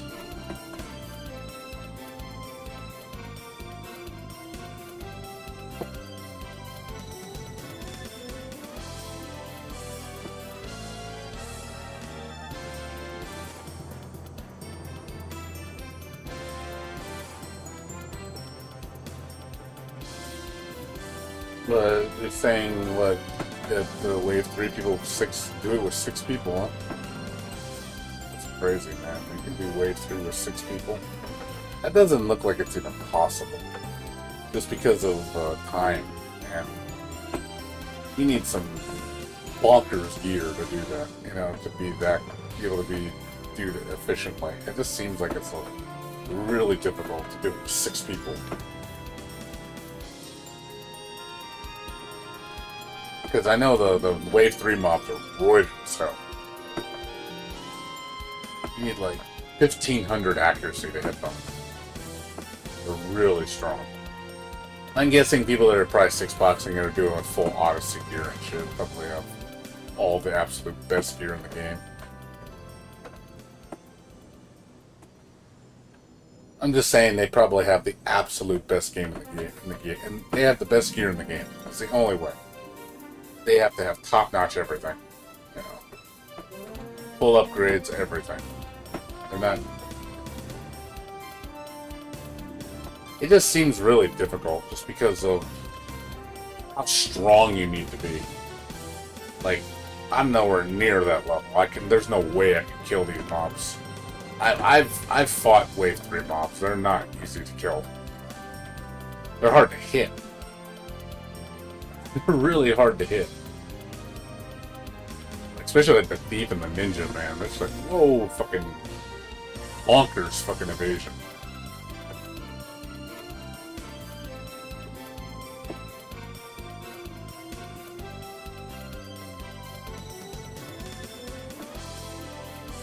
And that's not even just, and then if you fight the leader, it's even worse, man. Like, thief or ninja leader is fucking, whoa, man. Super fucking roided. Yeah, I mean, there's ways to do it. It's just, you need to be, like, it's like god tier. You need, like I said, you need everything. You need best in slot, everything, master levels, everything. You need to be tricked out. Super tricked. And max buffs, you know, you need to be pampered. It's like, you got everything going for you. You know, for a company like a guy like me, I need 18 people to do it, because my thief is not strong enough. But at the same time, I've never been fully buffed in Dynamis Divergence on Wave 3, so I have no idea how well I would do. I've never been buffed. I've been to Wave 3 a few times, and I've never been buffed. I've always had to buff myself. So I know I'm not getting... I know that's not a good way to measure someone's strength. Because if you're expecting to hit those things with no buffs, you're not. You're just not. You're not going to hit them. Like, I was struggling. Because I had to, like, use full accuracy gear. Faint, like, I had to faint like crazy. Use Conspirer. And now it's like the only way I could hit them. The only reason I was able to weapon skill is because I have a 100% method of hitting them with sneak attack and trick attack. But as far as like my damage output was pretty crappy.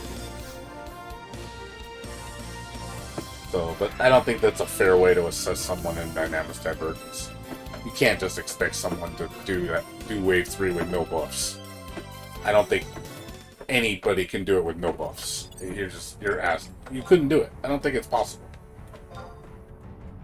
Buffs are pretty much a requirement.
Yeah, actually, believe it or not, I could actually hit all the mobs with no buffs, with just accuracy gear. I have like 1530 accuracy with all my gear. I have like a ridiculous accuracy build. But that was the only reason I was able to hit the mobs, is because much accuracy. Because I literally dumped into the best possible accuracy gear I can get, just so I can at least hit the mobs. So I think I did pretty well for somebody that didn't get any buffs.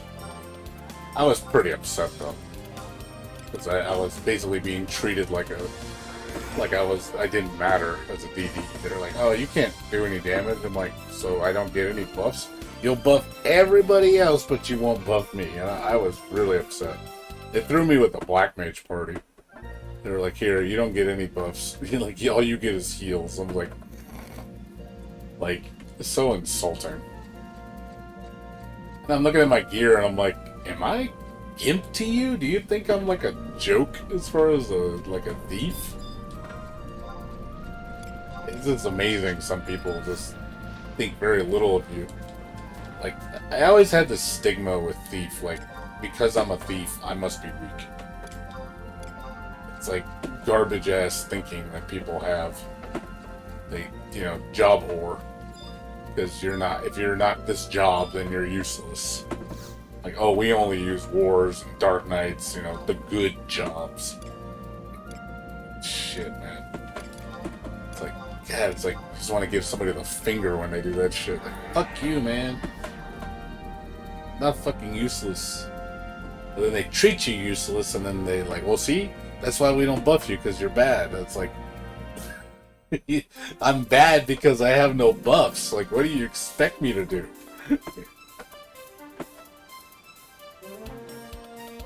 No, it's sad though. Like, Thief is treated like such a joke job by so many people. Even though Thief is one of the top DPS in the game right now. Like, S tier. Yet people relegate Thief as like a joke job. Like, oh, you're like useless. I'm like, really? Like, useless? Like, goddamn. Like, if you look at the metrics and look at what online people say, Thief ain't useless. Used to be. Like, back in the day when, like, 75 area, Thief was garbage. Probably one of the worst, if the worst DPS in the entire game. And then, man, when Rudra's Storm came around, 99, man, Thief was just like, okay, Thief's getting noticed. And then when 119 hit, Thief got really high.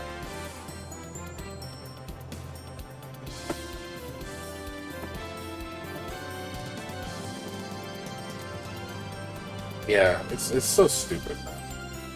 I think that's just ignorance, man. People are just dumb.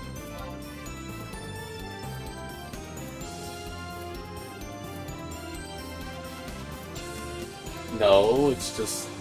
Dude, I've beaten Dark Knights in Parses. I've beaten Wars in Parses.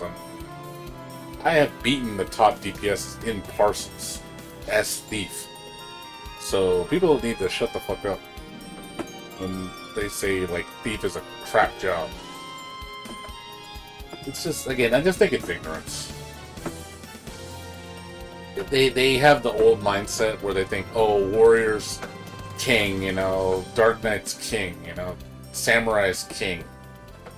The good jobs, the two-handed jobs. Like that old school mentality. Like, dude, it ain't like that anymore, man. That's changed. Every job can be useful, but, I mean, yeah, there are some jobs I think do need help for sure. I know Monk was suffering for a while, man. Poor Monk. Monk was one of the top... I remember when Abyssia came out. Monk was #1 DPS. Because it was a tank, too. Best tank, best DPS for Abyssia. Like, God, fucking God tier. And then, now Monk is like... What happened to Monk, man? Monk went from pimp to gimp.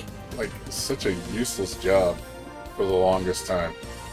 Now, they buffed it up again. I mean, it's a lot better now. But man, I felt bad for Monk, man. Monk was like the joke job for a while. It's like, yeah, why pick a Monk when you have a pup? It does everything a monk does, but better. And it has a pet.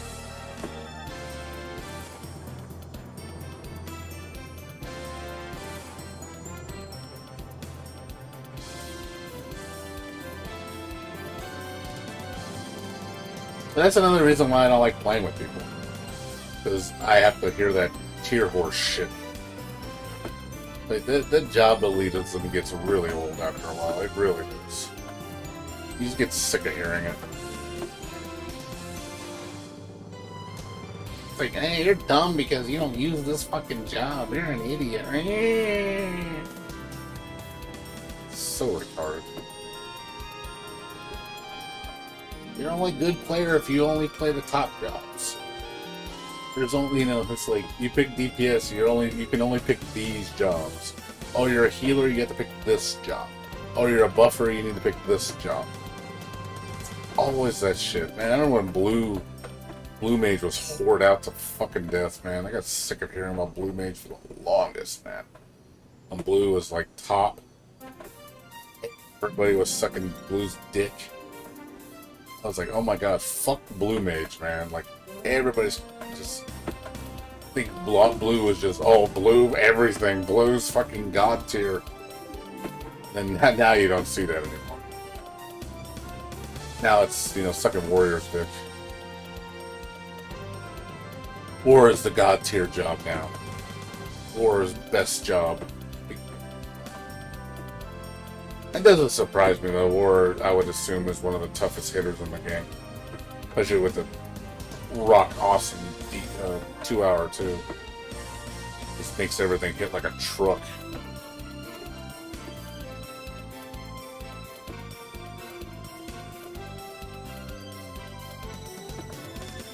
But you know what? Let them think that way. That's why I don't play with them. Like, they make fun of me because I pick a job. Like, don't play with me. Don't play with me. Just leave me alone. Like, don't ask me to do anything, because I'm just, you know, that's a good thing about mercs. I get to stand there. I don't have to help. Just let them do it. Like, here, I'm going to watch you, and you're going to do the work for me. Cool, I don't have to lift a finger? Sweet. Sounds good. I can just sit back and do nothing.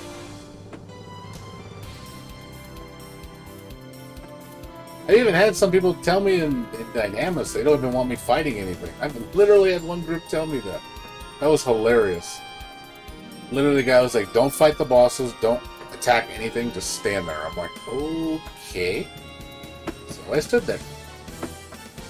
We didn't win, but I was like, wow, you don't want me to attack anything? Because I'm like, I don't know why. Sure, I guess not. Whatever. I just sat in the back while they did all the work. It's like, okay. But damn, dude, I have a lot of bad experience with Thief, man. I really do. Like, I really feel like people just leer at me because I'm a thief. It's like, I don't know. It's like, I don't. Is it just people just despise Thief that much because Thief became good, and then a lot of people just don't want to acknowledge it. They're like, nah, fuck this job. And this job needs to stay low tier.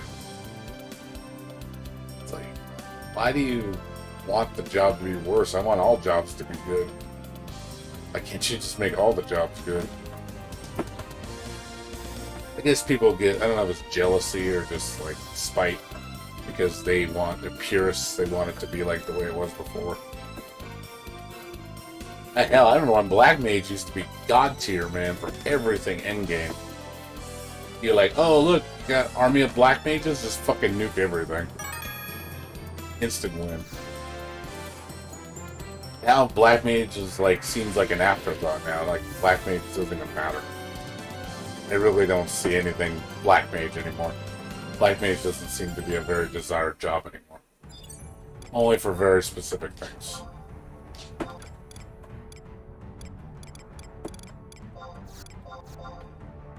People always just jump on what's fucking trending, I guess.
see. We'll keep going.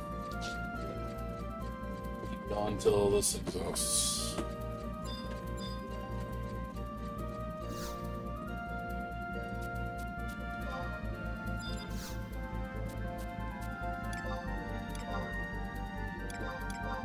Three more.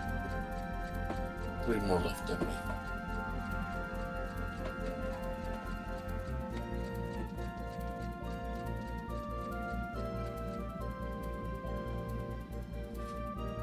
Let's see what happens.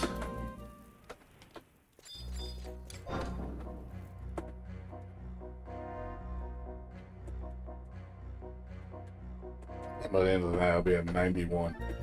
91 kills so far. After I do the next three. 91? Good please.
That's a lot of people.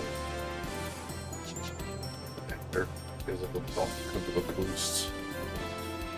Cheerleader's much stronger. But yeah, really shitty offhand. That's the only thing I don't like about it. Really shitty offhand. People say the bonus is really good.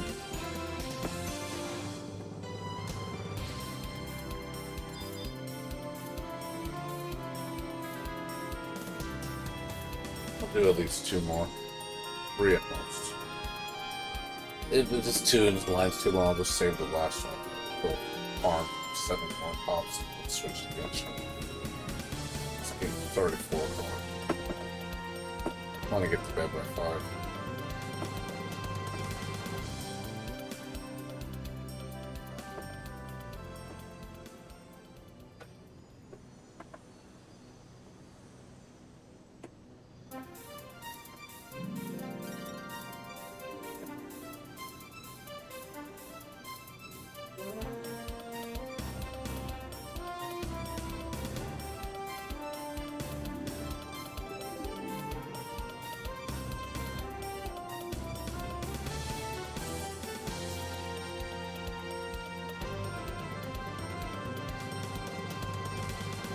I noticed about the patch is like, man, the eyes look weird.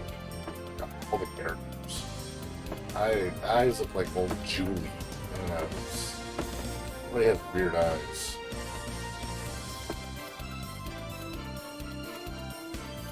Looks, I don't know. It just makes the eyes look really weird. Something I don't like about the SHD mod. All weird on all the characters. They have jewels in their eyes.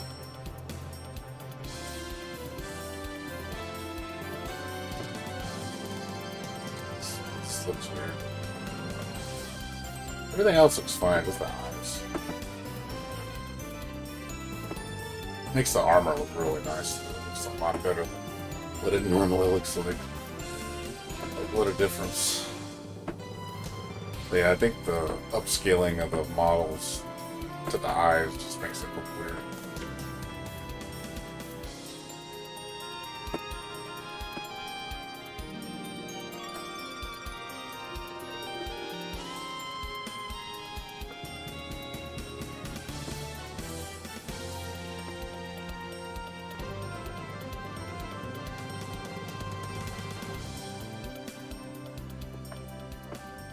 Mm.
Bill number 90.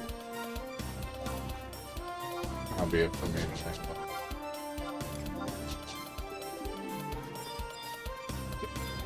Merit points real quick and then switch to Genshin.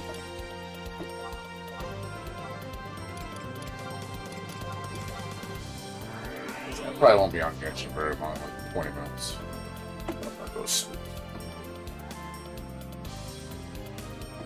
Gotta do some stuff, gotta do some chores tomorrow.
We got a decent car rental.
Man.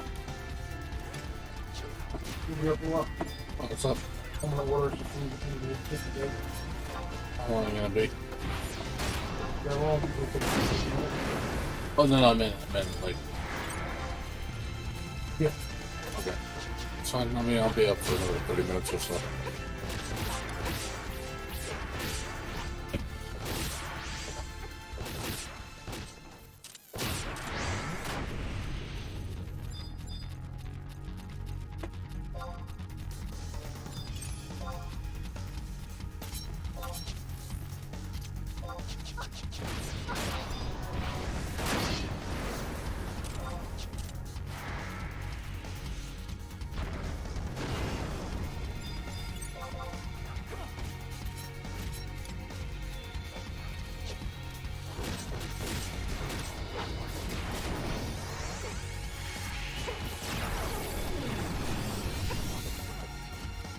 Oh yeah.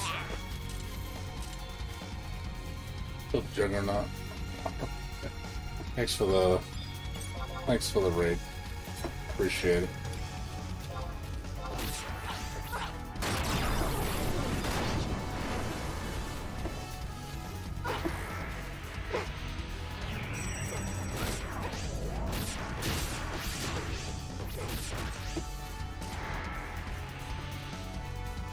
What's going on?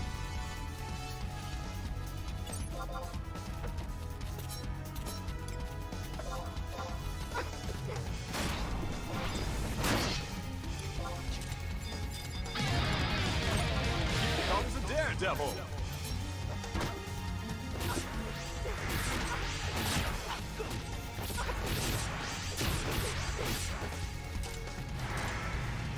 What's everybody doing today? It's like super late right now. It's 4:30, 4:40 in the morning.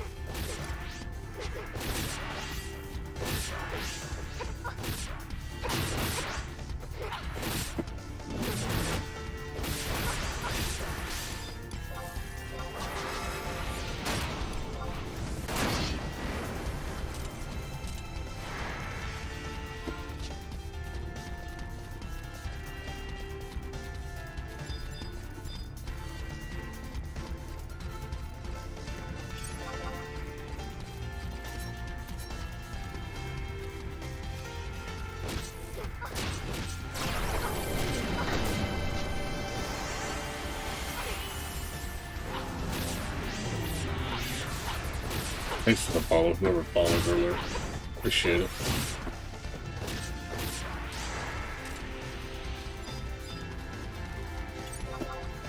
Sorry for people that are new to the channel. There's like a 15-minute lock period where you can start talking.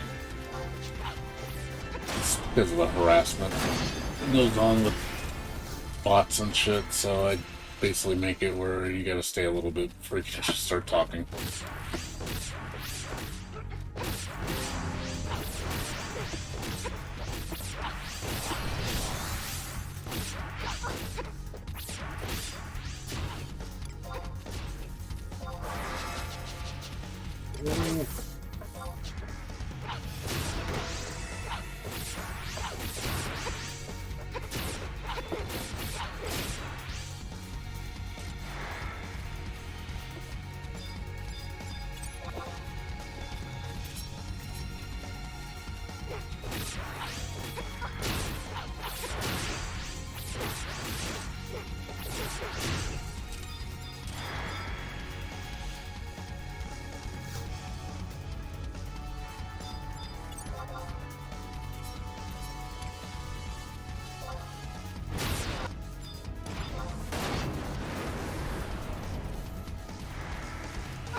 Hmm.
I'm hanging in there. I'm still fighting a good fight.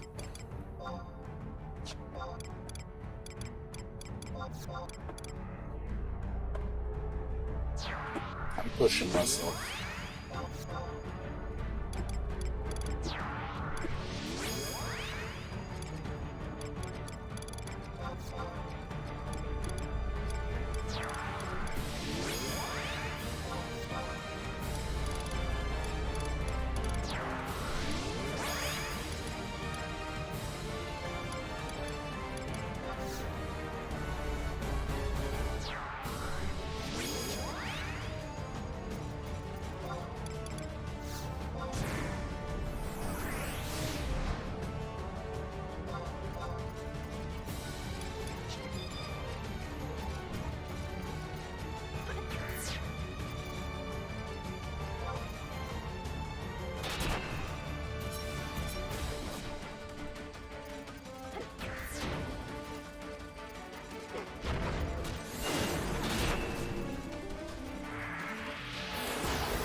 Man.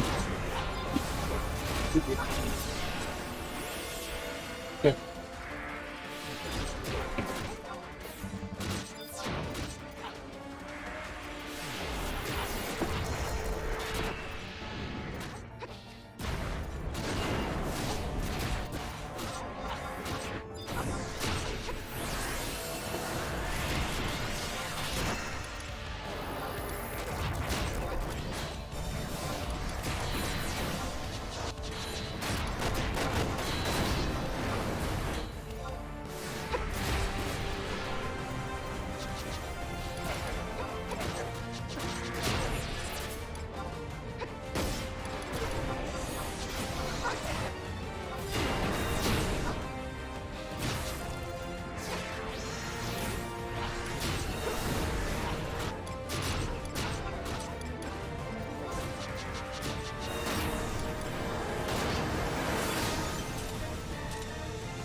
Yeah.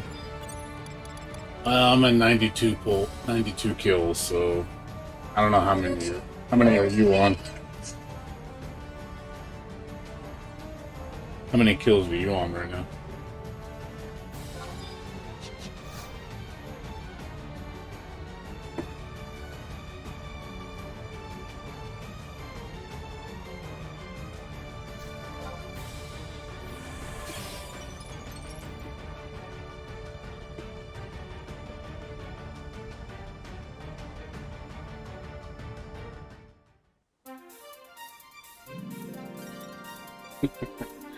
Yeah, I know the pain, man, believe me. I'm 1 in 92. I know the pain.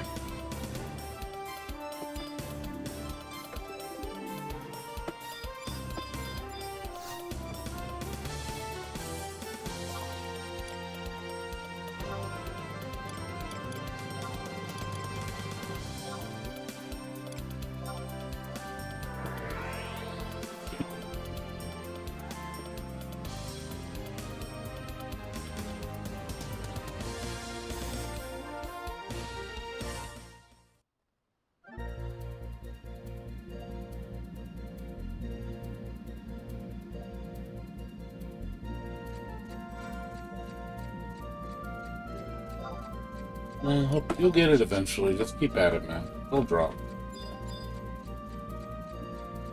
I already know this is going to be like a long thing. I was expecting at least 200 kills before I get the drop. I already anticipated this the whole time.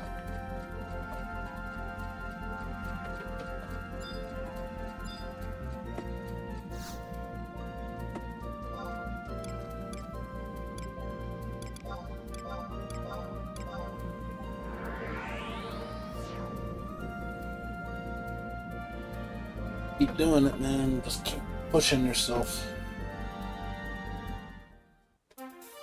It'll eventually drop. I know. It's just how long it's gonna take, that's all. I have a feeling this is gonna be a 300 thing for me, too. I've gotten One Piece. Took me 67 kills to get One Piece. So, if it's like, you know, it seems like at least 300 attempts to get all the pieces. No, I know, I am too. But I need the set. I'm farming it so religiously.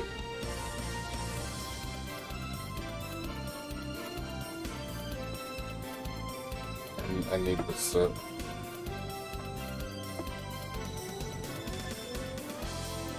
I need it.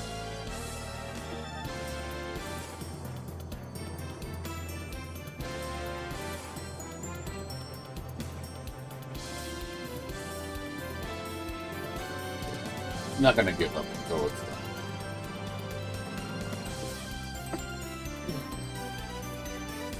Even if I get 200, if I do 100 more and I get no drops, you know, I'm ready for that too.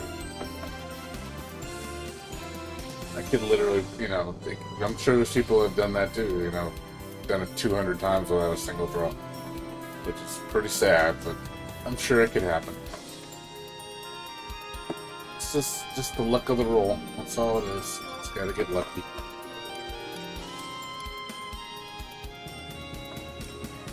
It also could be it's just constantly dropping the same thing all the time. It just doesn't show it. So it might be a weapon that's dropping, or an earring that's dropping, or, you know, the gloves that are dropping for me. But it looks like I'm never getting anything. So possibly getting duplicates. Wouldn't be surprised. It's like it's dropping, it's just not dropping item.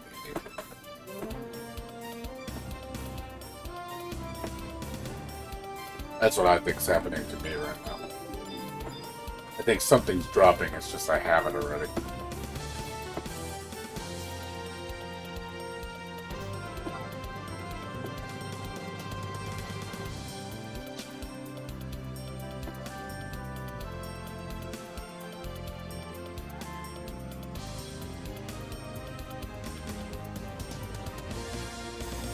Surprisingly not tired.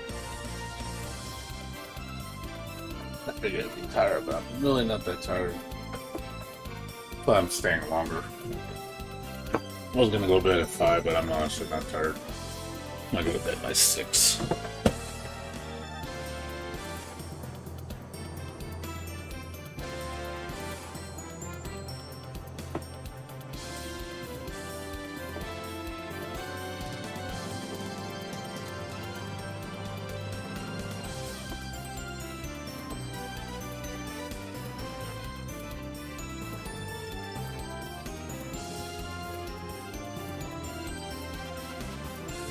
Curious how much longer it's going to take for me to get my second piece.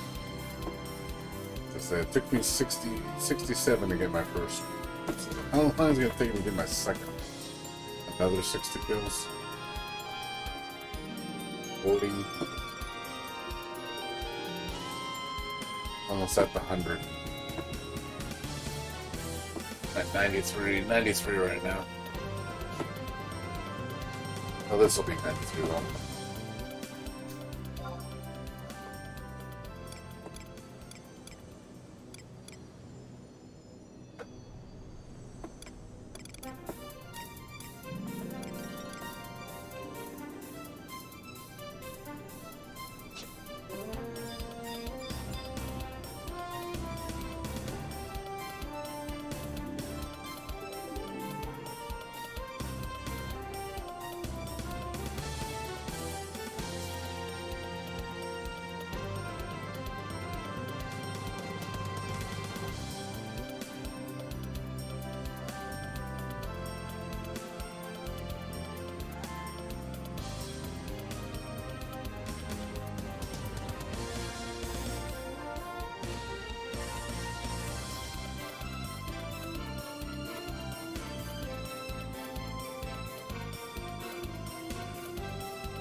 What's up, Viper? How you doing?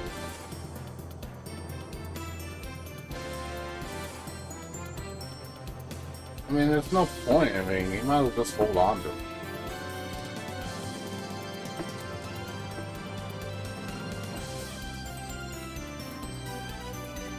it. So basically, you got one at 90, then 3 of them dropped really fast, and then the last one's just taking forever. This is just I'm trying to get my second armor. This is just my second piece, and I'm already having this bad a rate.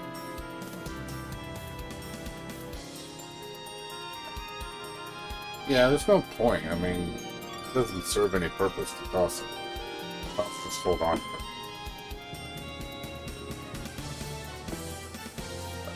You know, again, it doesn't really have any purpose.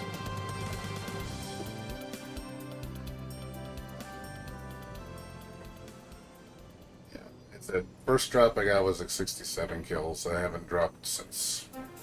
I got all the crap gear, you know, the 3 weapons and the hearing I got pretty fast.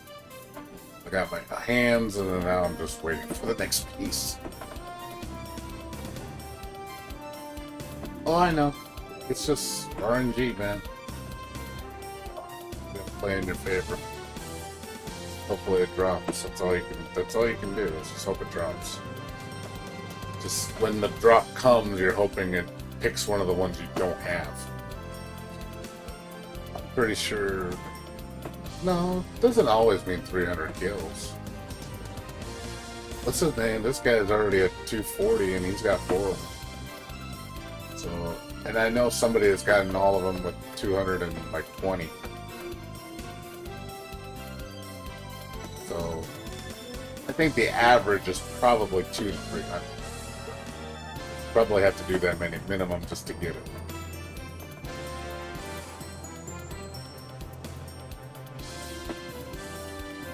With my luck, I've been having bad luck. I don't know about you. You think I'm having good luck? I've been having bad luck. If I get 2 armors by the 100 kill mark, then I can say, okay, I'll probably have it by 250. Let's see, I could see that if I get another one by the next 10 kills.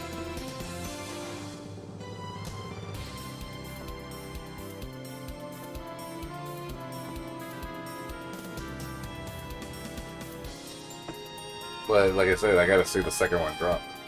But you never know. They could drop one and then 5 kills later drop another one. I mean, that's possible. And then I have a huge drop for like 50 kills. That could happen too. Possible. I'm not holding my breath though. I don't think it's gonna happen, but you never know.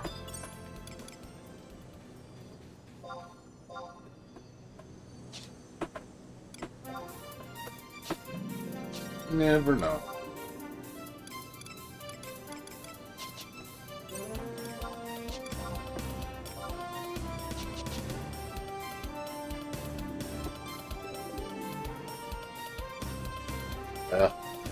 I'm not being particularly lucky today. Like I said, I haven't seen another drop ever since the 67th, so been nothing so far. So I've already done 25 pops since the last time I got a drop. Nothing. I mean, that's still a small sample size.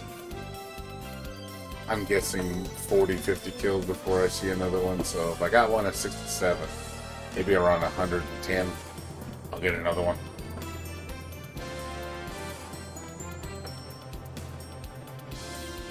But yeah, 200 is probably best case scenario. If you get all of them in 200, you're actually better than probably most people. But then you get the other people that have been over 300-400 and still haven't gotten it. Like, yeah, then you're on the other end of the spectrum where you're just like, I'm sorry, you know, you're just having really bad luck. That happens.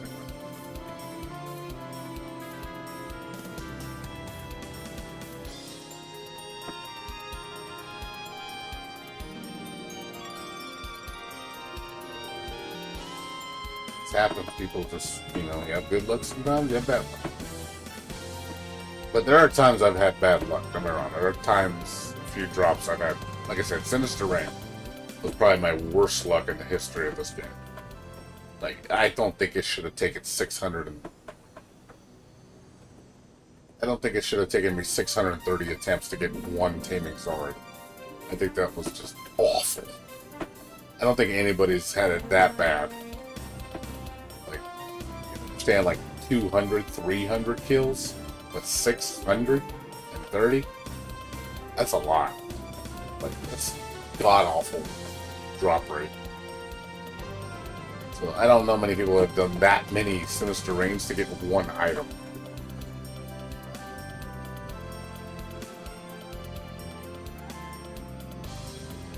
So trust me, I know pain. I know, I've suffered. SR is by far my worst experience. Hands down. Nothing's come close to that.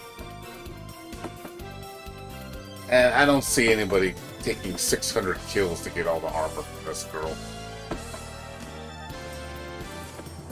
Yeah, it sounds about right, the way your luck's been going.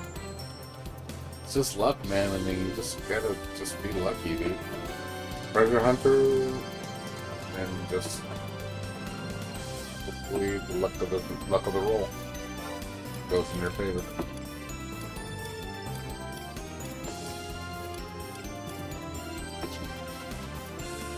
All you can do. Me? Leaping boots?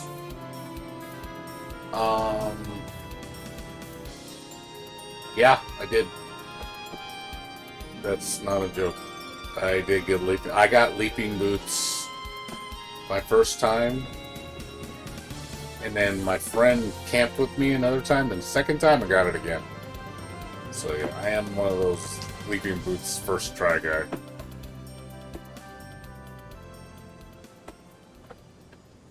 Obviously, this is back in the day. Took me a while to get the EX ones. The EX ones, I think I had to kill like 9 times to get it. That one I had to kill a few times. I think I got the hairpin pretty fast. I think it was 2 kills. The EX one, not the... I never got the rare one. Never got Emperor hairpin. I got Empress.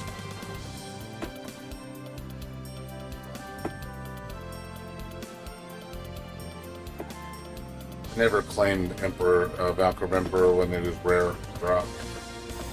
I only claimed it when it was rare X. Back then, no one hunted it. And this rare X was pretty. It was pretty much free most of the time.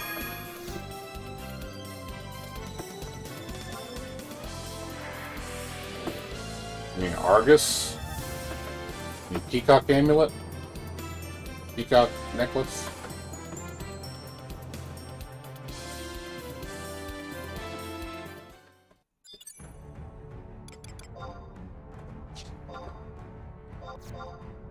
I'm 1 for 1 on Argus. I got him when it changed to Rare EX. I'm 1 for 1. Never gotta do that shit again.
It's one of those things.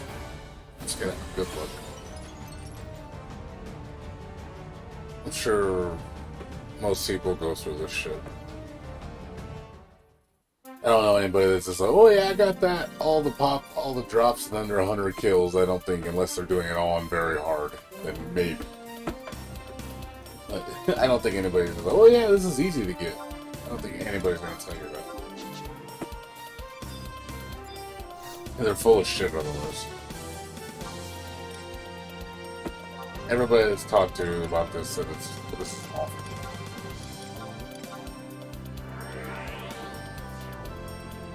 Even I've heard even doing very difficult it's awful too. So it doesn't really even matter. It's just lucky. I think the drop rate on this thing needs to be better. I think the drop rate's really bad. Like, I think it's a little too bad. Like, I think all the new high-tier battlefields need to be adjusted. Like, I think the drop rates are way too low.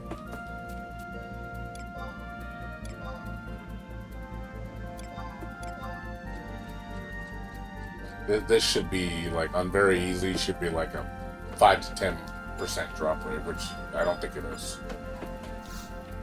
It feels way less.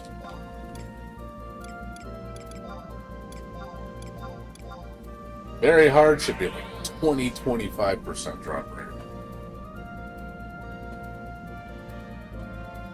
I'm not even gonna try Shin. Screw that. And Shin is 30 fucking points. Which doesn't make any sense. I'm like, why the fuck is it 30? Like, it's like fucking hell, 30? Why is it so expensive?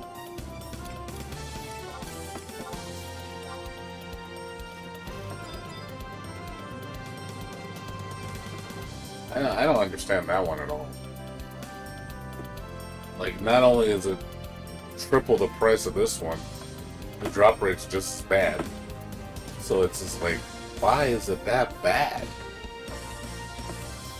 Do they not want you to get the stuff? I mean, shit. I'm not saying I don't want you to hand it to me, but Jesus, make it reasonable. So, like I said, if you, let's say, you know, you do it, you know, like, I think you should get a piece like every 25 kills or so. It should be an average. 20-25. I think that's reasonable. You know, and then after you do about 100, 150 runs, you should have everything.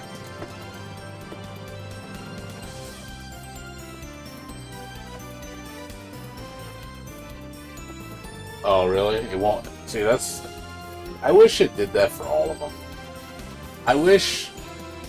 If you're going to have that low of a drop rate, make it where if you solo, it will never drop the same item twice. So you can at least manipulate it so it always gives you something different. I think at least I could tolerate that.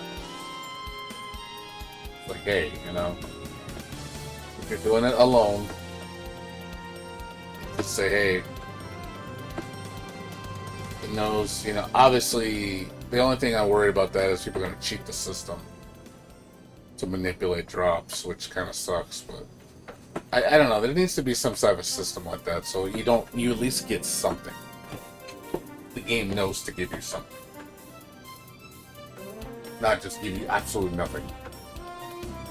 Oh, sorry, you have the duplicate item, I can't give you that item, sorry, you just don't get anything. At least it goes, okay, he has that item, here, have this item instead. I think that's how it should work. You keep the low drop rate, just make it where you can at least, that'll at least work to your benefit because you're probably getting a lot of pops, drops that never drop anything because you already have it.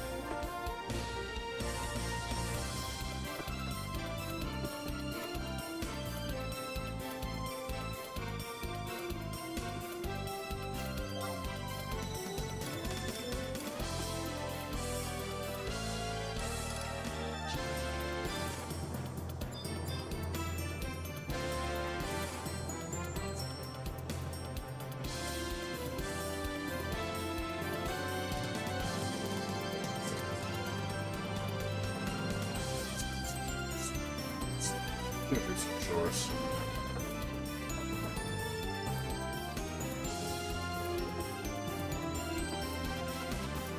Pretty much. I just think it should work that way. Just to be a little bit more fair. But yeah, I think the current drops the way they are now, it's just awful.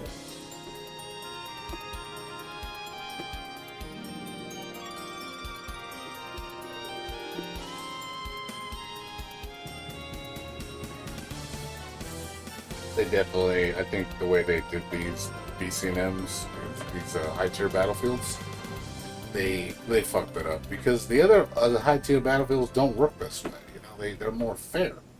Like I remember when I did what's his name? 10, what was his fucking name? I can't think of his name. Samurai dude. Can't think of his name. What's his name? Tenzin.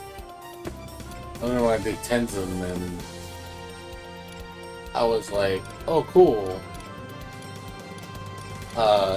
When I did him on very difficult, man, like the drop rate was pretty generous. He usually dropped, I would say every 7-8 kills, I'd get at least 2 drops. Sometimes 3. He'd drop 3 drops. Like, okay, that's how it should work, but it doesn't work that way for the fucking new ones.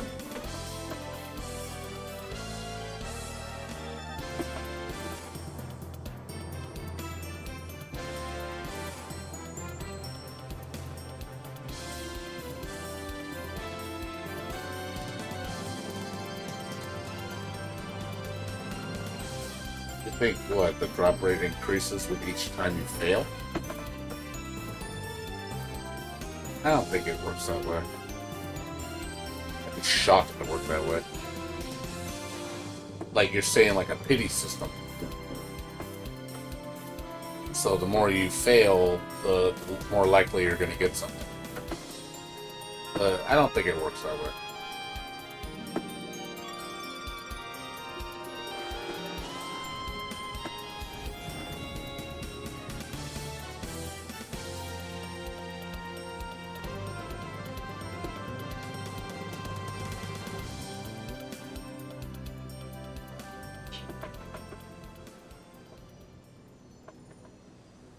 Yeah, I agree. I think it should reward you for subsequent wins with nothing.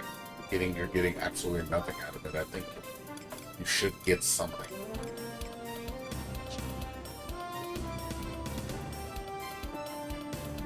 The game should recognize that you're getting nothing. Like, hey, it keeps getting nothing all the time. Like I said, I don't have to hand it to me, but just at least give me better odds.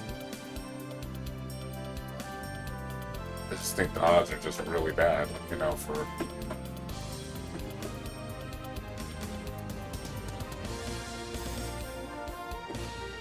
Solo Shin on very easy?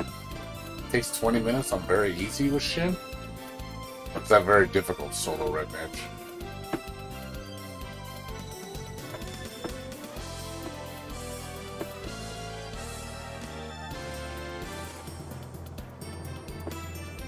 Oh, well, that's any of them. Oh, really? You're gonna actually solo it very difficult? That's still a 1 out of 100 chance, and very difficult? That's horseshit. That's horseshit, man. Very difficult should be like 15-20% drop rate. Shouldn't be that low.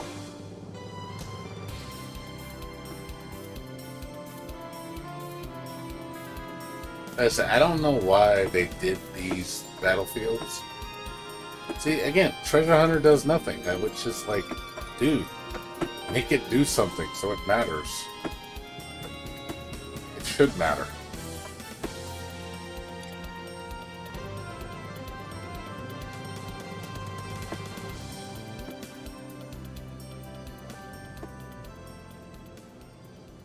I think Treasure Hunter should matter. Kind of stupid that it doesn't. Nah, nothing, dude. I haven't got anything day hunt. I'm at 93 kills, nothing. 93, dude. This will be 94. Give me probably my last one. I'm gonna save the rest. Lion's getting a little more. I don't really want to deal with the line anymore. Yeah, she has not been generous to me. She's been mean to me. She goes, you get nothing, zilch, nada, squat.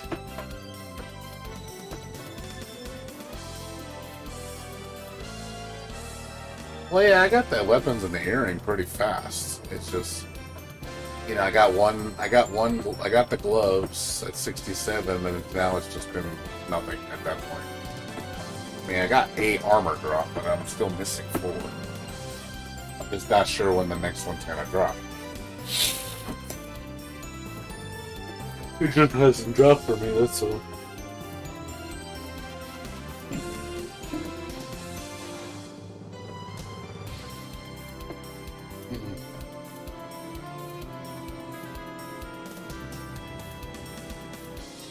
It'll eventually drop. I just gotta keep at it. In fact, tomorrow I'll do another 20 or so runs. And the next day I'll do another, probably another 20 or 30. And then Monday I'll probably do another fucking 20, 30. So by the end of the campaign, I probably have at least fucking, I'd say 170 kills by then, before the campaign's over. Hopefully by then I have like 3.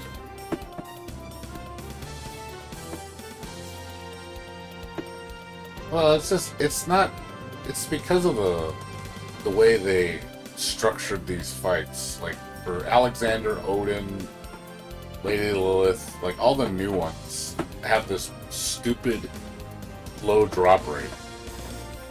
Freaking Shinryu, all low ass drop rates.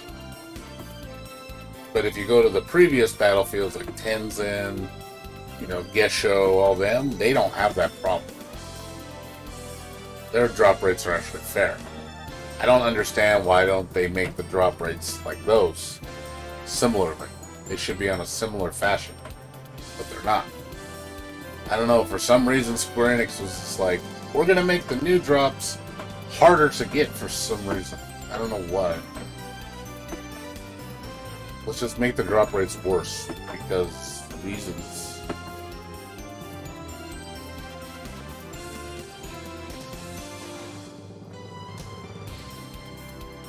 With a lot of the old stuff, yeah, it's not that hard to get. Unless you do it at a high difficulty. Even difficult gave you good drop rates. The very difficult, you know, should give you the best drop rates and multiple drops. You know, it should be like, hey, you know, 20% chance and you can get up to 3. It's like, hey, that's how it should be. You know, you roll good, you get 3 drops. Like, hey, that's awesome. But these new ones don't do that. You know, you beat it on very difficult, even with maximum chances. Most of the time, you don't see anything. Because the drop rate's like less than 10%. It's sad. It shouldn't be that low.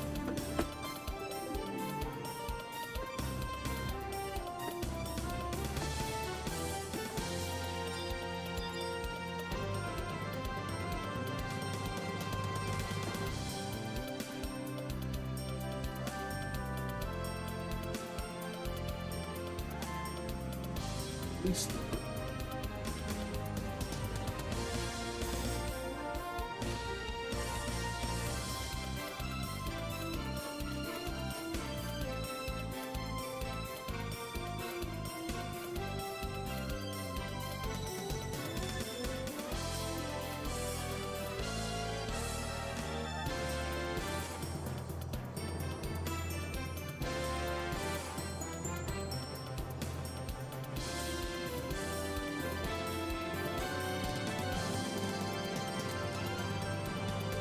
At least for Genshin. It's getting late. A second. Hopefully this one spawns.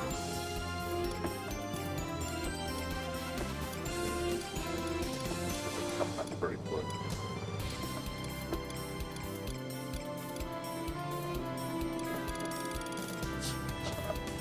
Pretty soon. I don't think they're ever going to adjust it, unfortunately. It's sad they don't adjust like older stuff, content. That's stuff that shouldn't have dumb drop rates. It's in Sinister Reign is still shitty. And selecting which enemy you want to spawn actually has lower drop rate than letting it RNG. Which is like, what? Oh god, like Square, like stop doing shit like that. It's really annoying. Like purposely to being a dick just because you want to be a dick. Not saying hand it to everybody like candy, but you know, be reasonable.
Got a good amount of runs done now. Which they actually yield something. Which they did.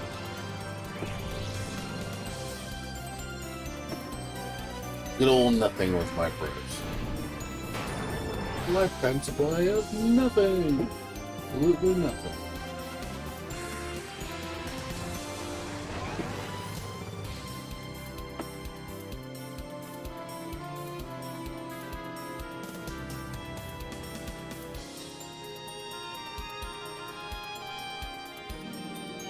Oh shit.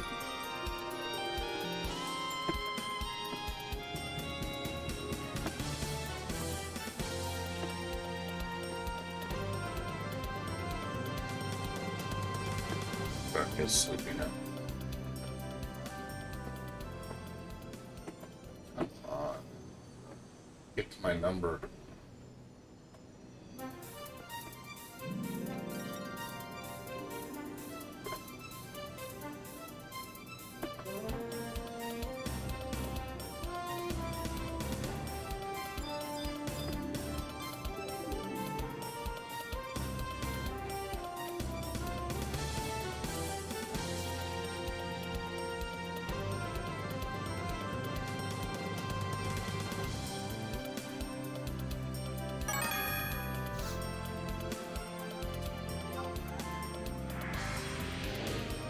Took a while.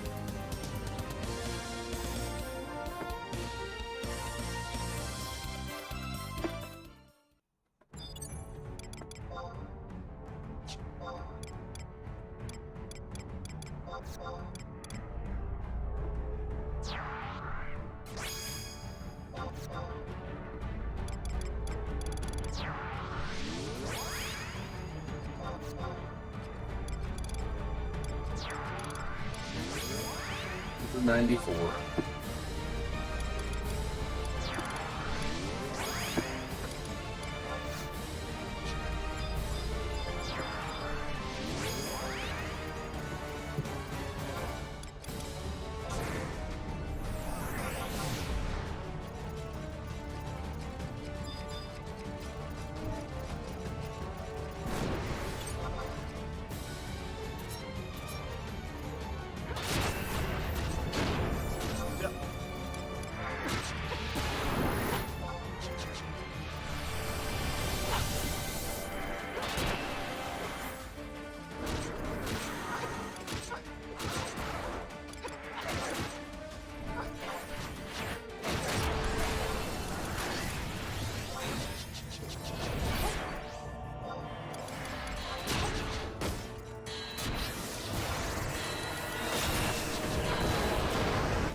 Nothing.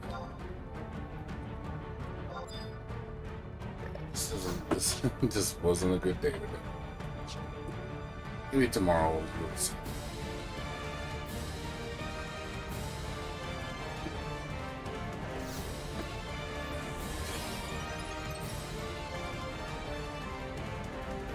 That's right.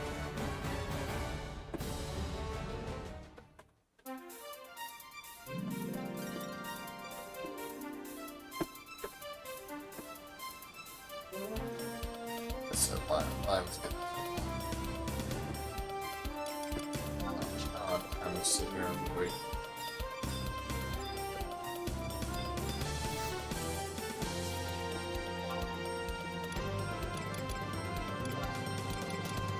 Squirrel, little monsters. I'm gonna switch to Genshin for like 20 months. They'll be my babies.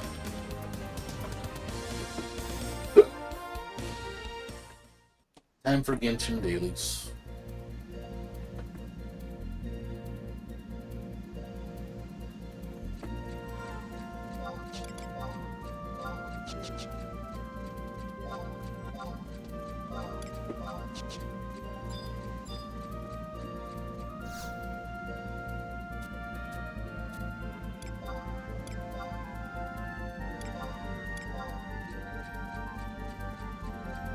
Stop at 194. 194 is the current.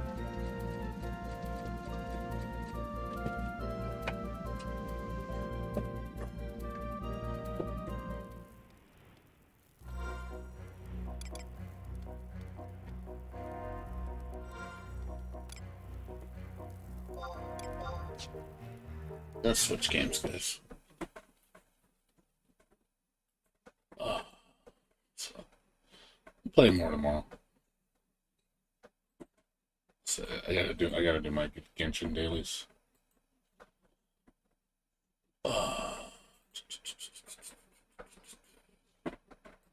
Genshin.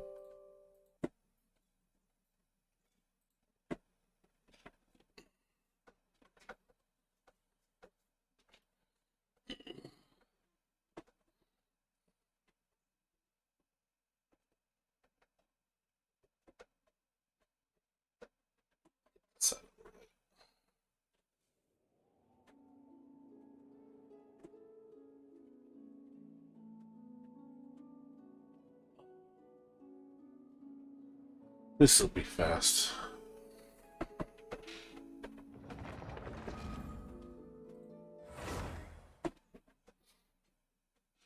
Then do the dailies.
Delve into destiny.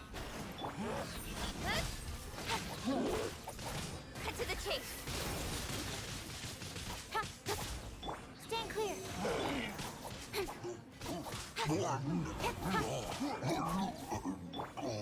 Hint animal written in the stars. Got lucky that time. Incoming. Nowhere to hide. You can't run from death.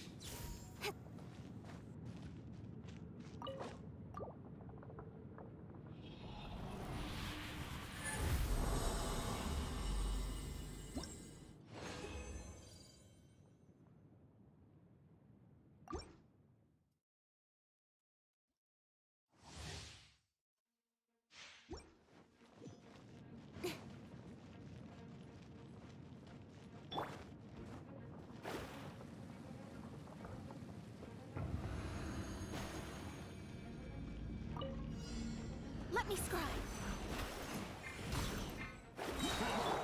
Animo test 6308. Speed of light. Hey!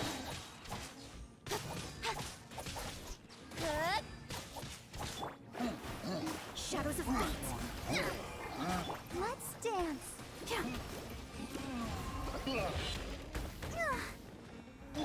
Don't blink. Hey! Decided by destiny. Cut to the chase. Stand clear. Animal hypostate. Delve into destiny. Hey!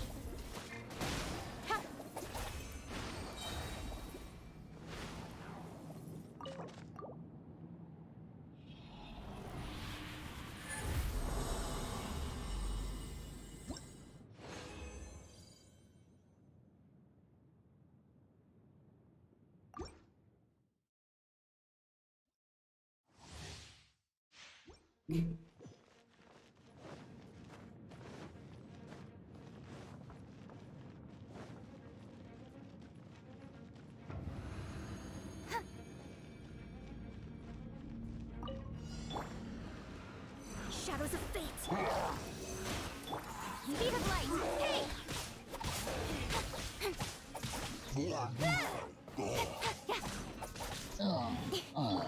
Beetlejuice. Fate is upon you. Nowhere to hide.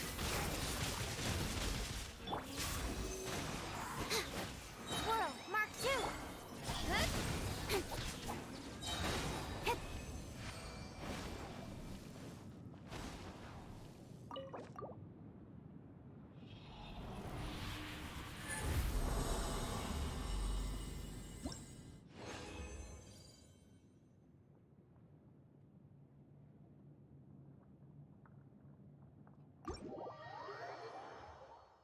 Lost a...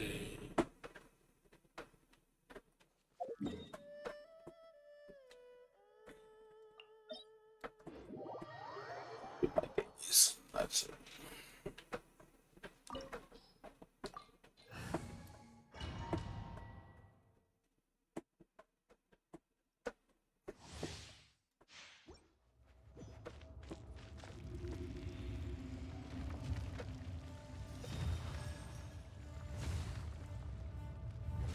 You dare overstep your mortal authority? Let me scry. Incoming.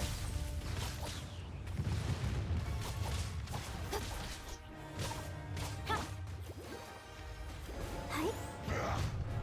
Ink. With sword comes shadow. Shadows of fate.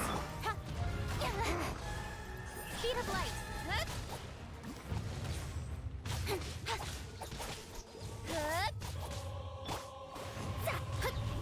Absorption test.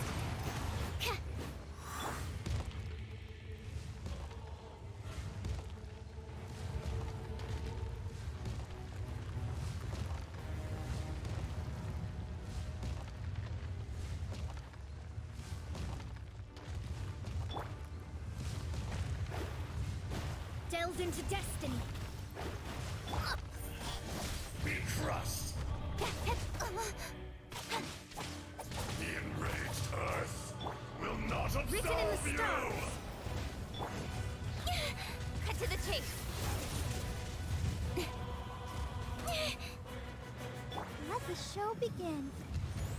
Today, you witness your reckoning!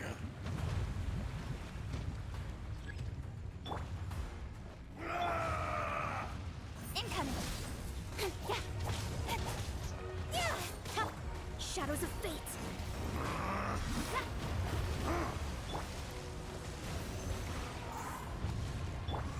Speed of light. Hey! Fate is upon you. Animal testing. Incoming. Fisher! Nowhere to hide. There is no atonement for 1,000-year pain!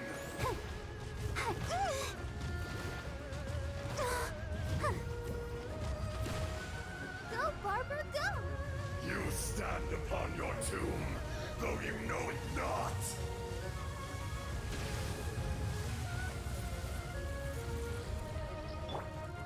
Let me scry. Experience an eon of suffering!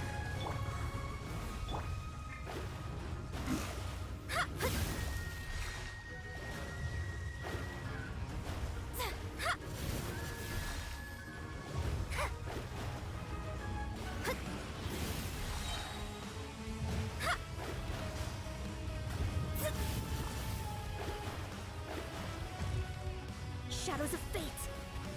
Absorption test. Don't blink.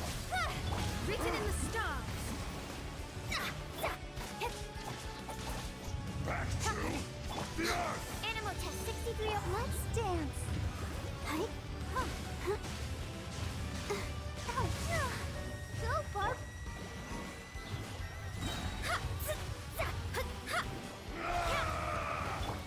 Absorption test. Enhanced animal models.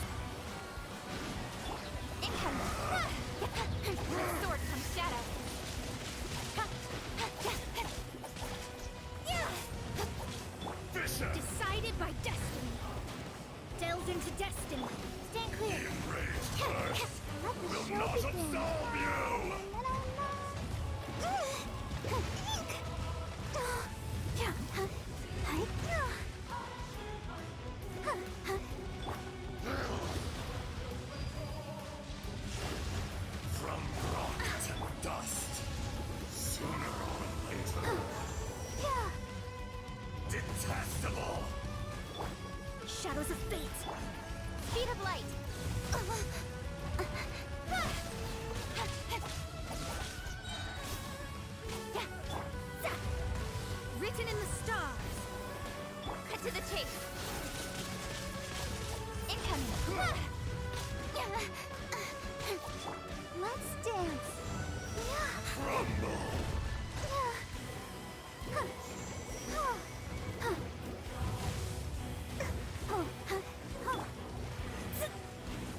Delve into death. Dust! Speed of light.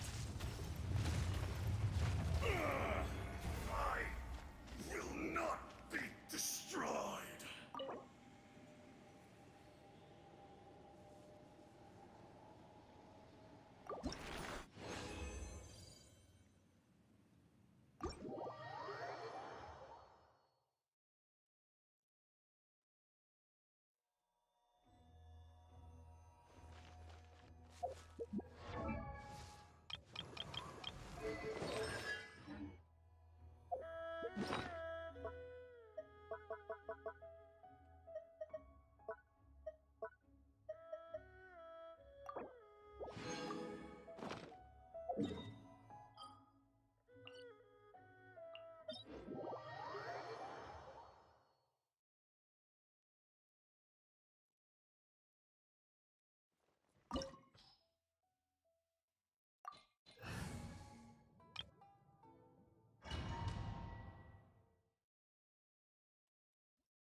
You're trembling.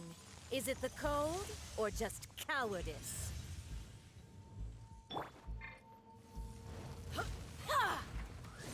Fire hazard. Detestable! Into the frozen void! Shadows of fate. The show begins.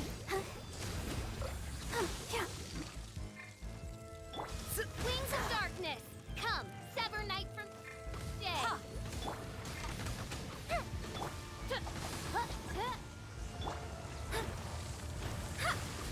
Delve into destiny. Goes the ship down.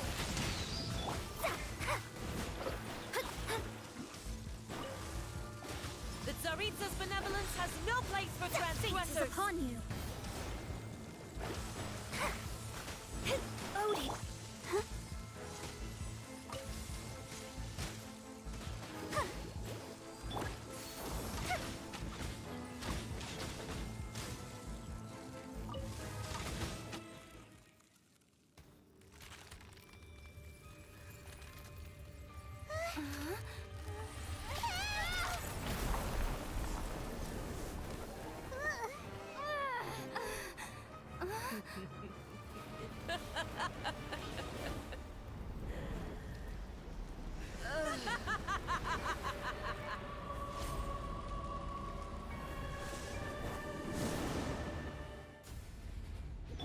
Let's dance.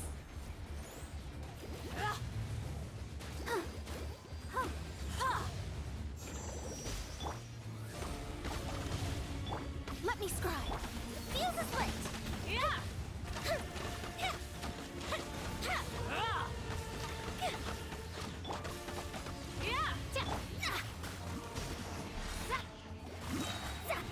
Delve into destiny.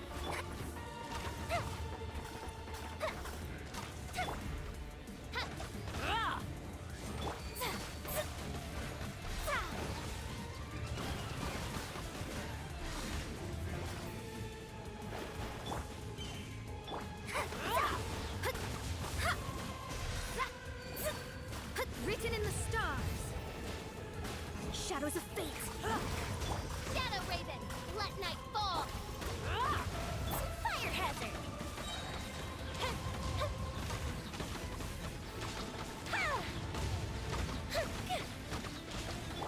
My vision is clouded. Let the show begin. Who dares? Call me a witch!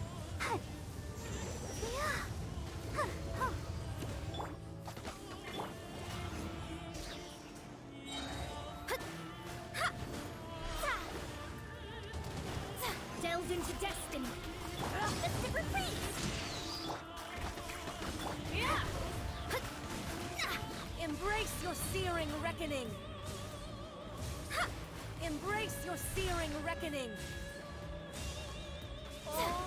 must burn! I'll protect us. Yeah. Hi.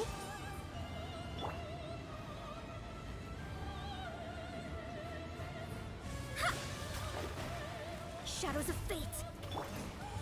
Odds revealed by time for a light show.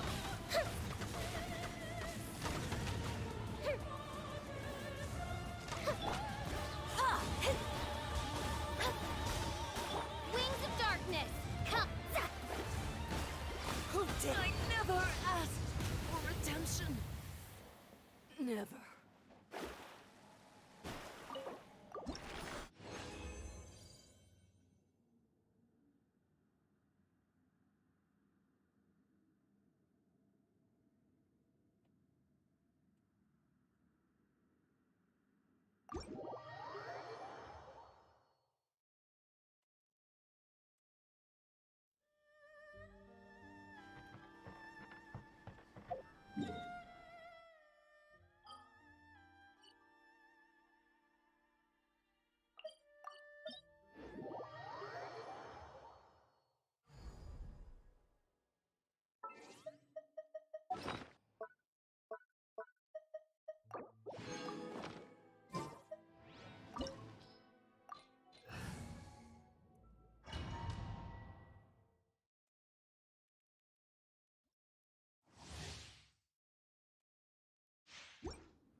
Inferior.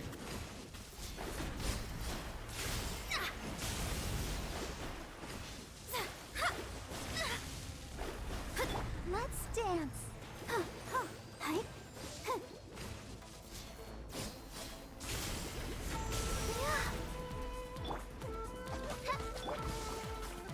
The eye sweeps the lands.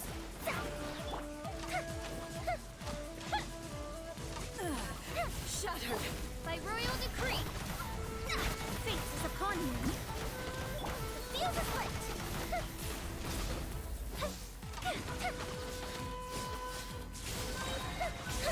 Inferior. Lightning falls on the land of eternity.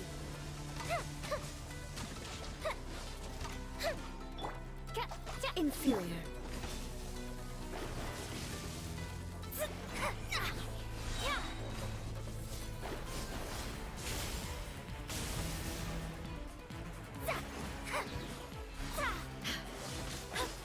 Leave my space.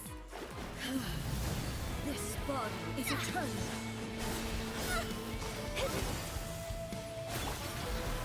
Go, Barbara, go! Perish.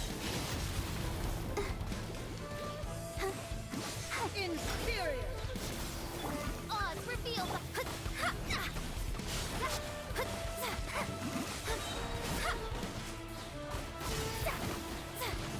Here come the fireworks. Witness the final calamity.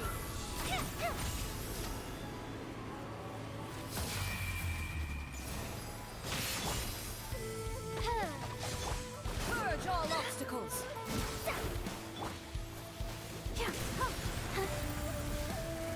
Perish.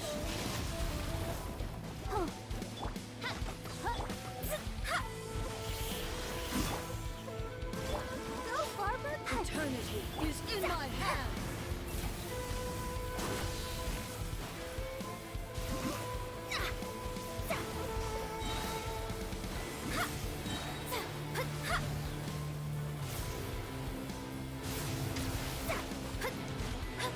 Let me scar. Inferior.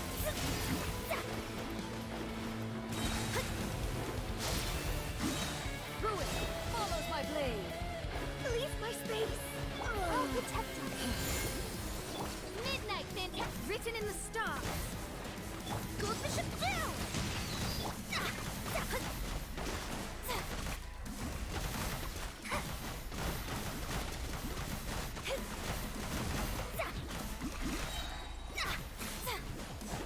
Decided by Lightning, destiny. obey me. Your verdict is decided.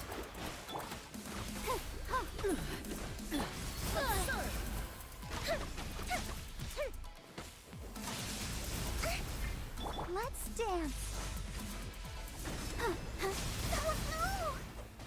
Hi. Illusions are but distractions.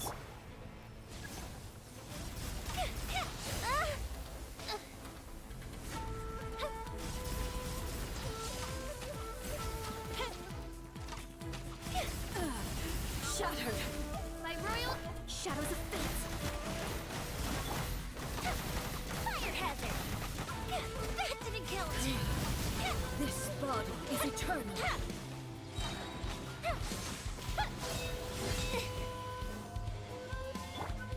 I'll protect us. Purge all obstacles. Perish.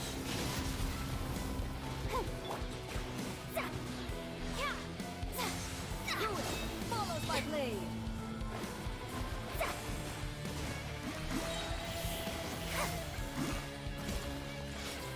Witness the final calamity. Reveal that.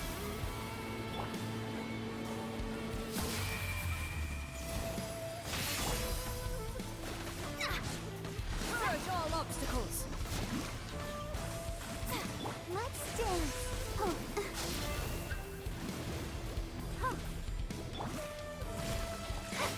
Eternity is in my hands. Delve into destiny.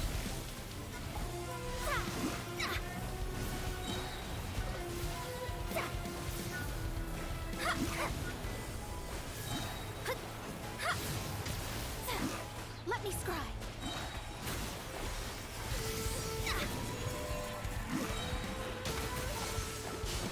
This was not for. I'll protect us. Purge all obstacles.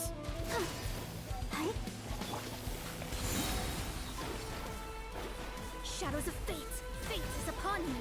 A festive reprise. Midnight phantasmagoria.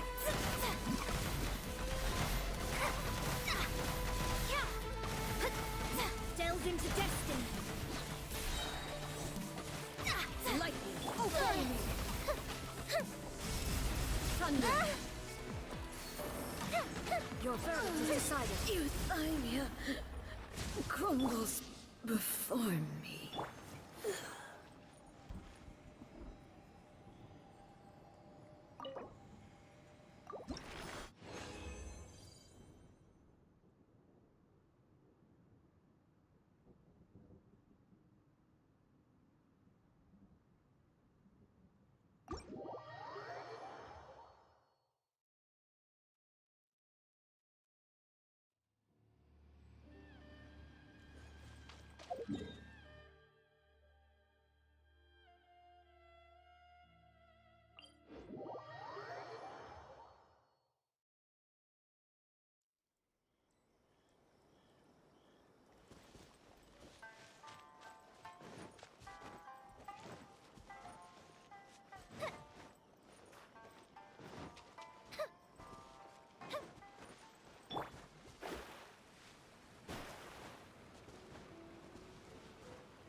On reveal thyself.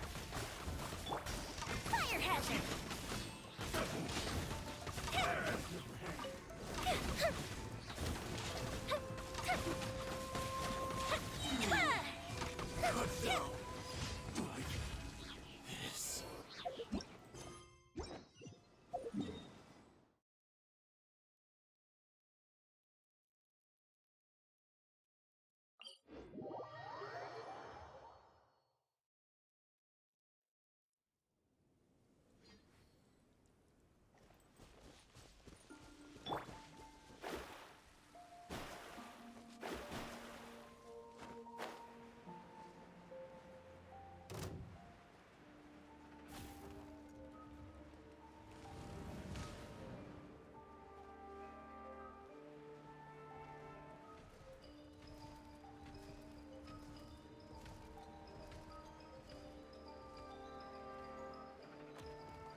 Delve into destiny. Decided by destiny. Here come the fireworks. As you wish, maid Fräulein.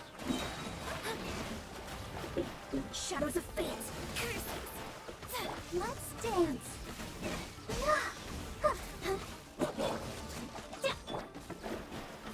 Written in the stars.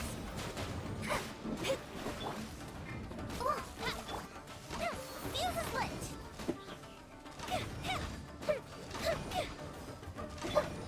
Oh, goodness gracious. Midnight Phantasmagoria.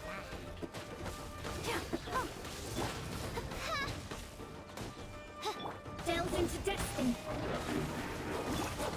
Come on, we can do it. Oh. Time for a light show. A festive retreat.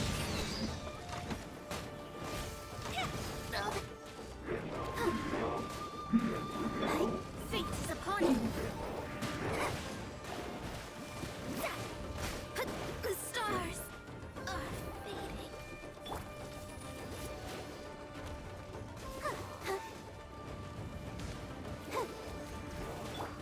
By royal decree.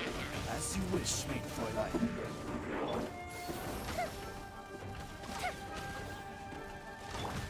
Let the show begin.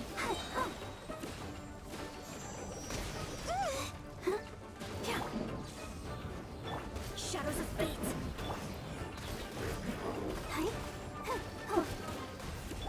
Fire hazard.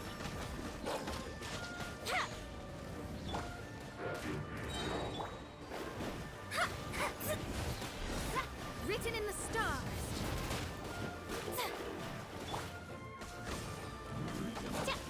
Don't worry about me. Ready, steady, go! Let me slide. Midnight Phantasmagoria.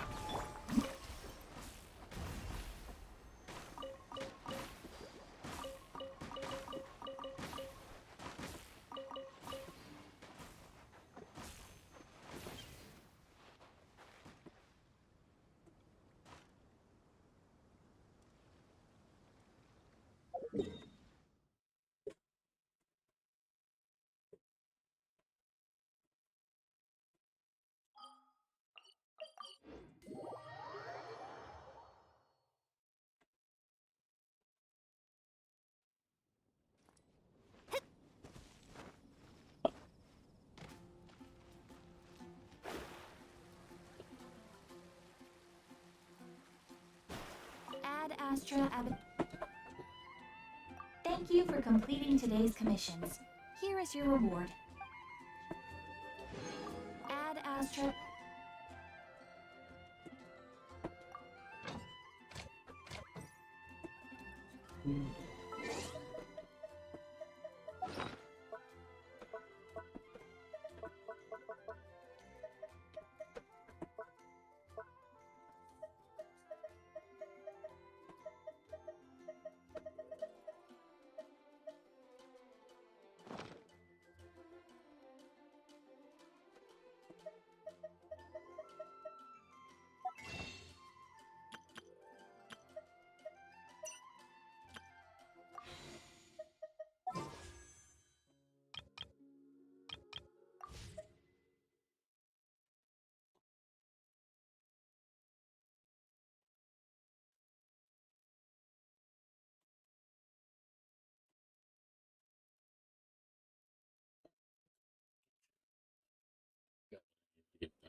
Is I gotta go to sleep.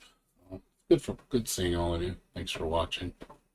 Appreciate it. We'll be back on tomorrow, probably around. I'm guessing around 9 or 10, around there. So I'm gonna be out with a friend tomorrow. So, but when I get back, I'll play more 11. So, I'm gonna go ahead and host Niam. He's playing Final Fantasy 11. He's a cool guy, so you guys can chill with him. So, anyways, you guys have a good one. I will see you guys later. Take care. Go ahead and rate you guys. Thanks for Bird. I'll see you later, dude. You have a good one, man.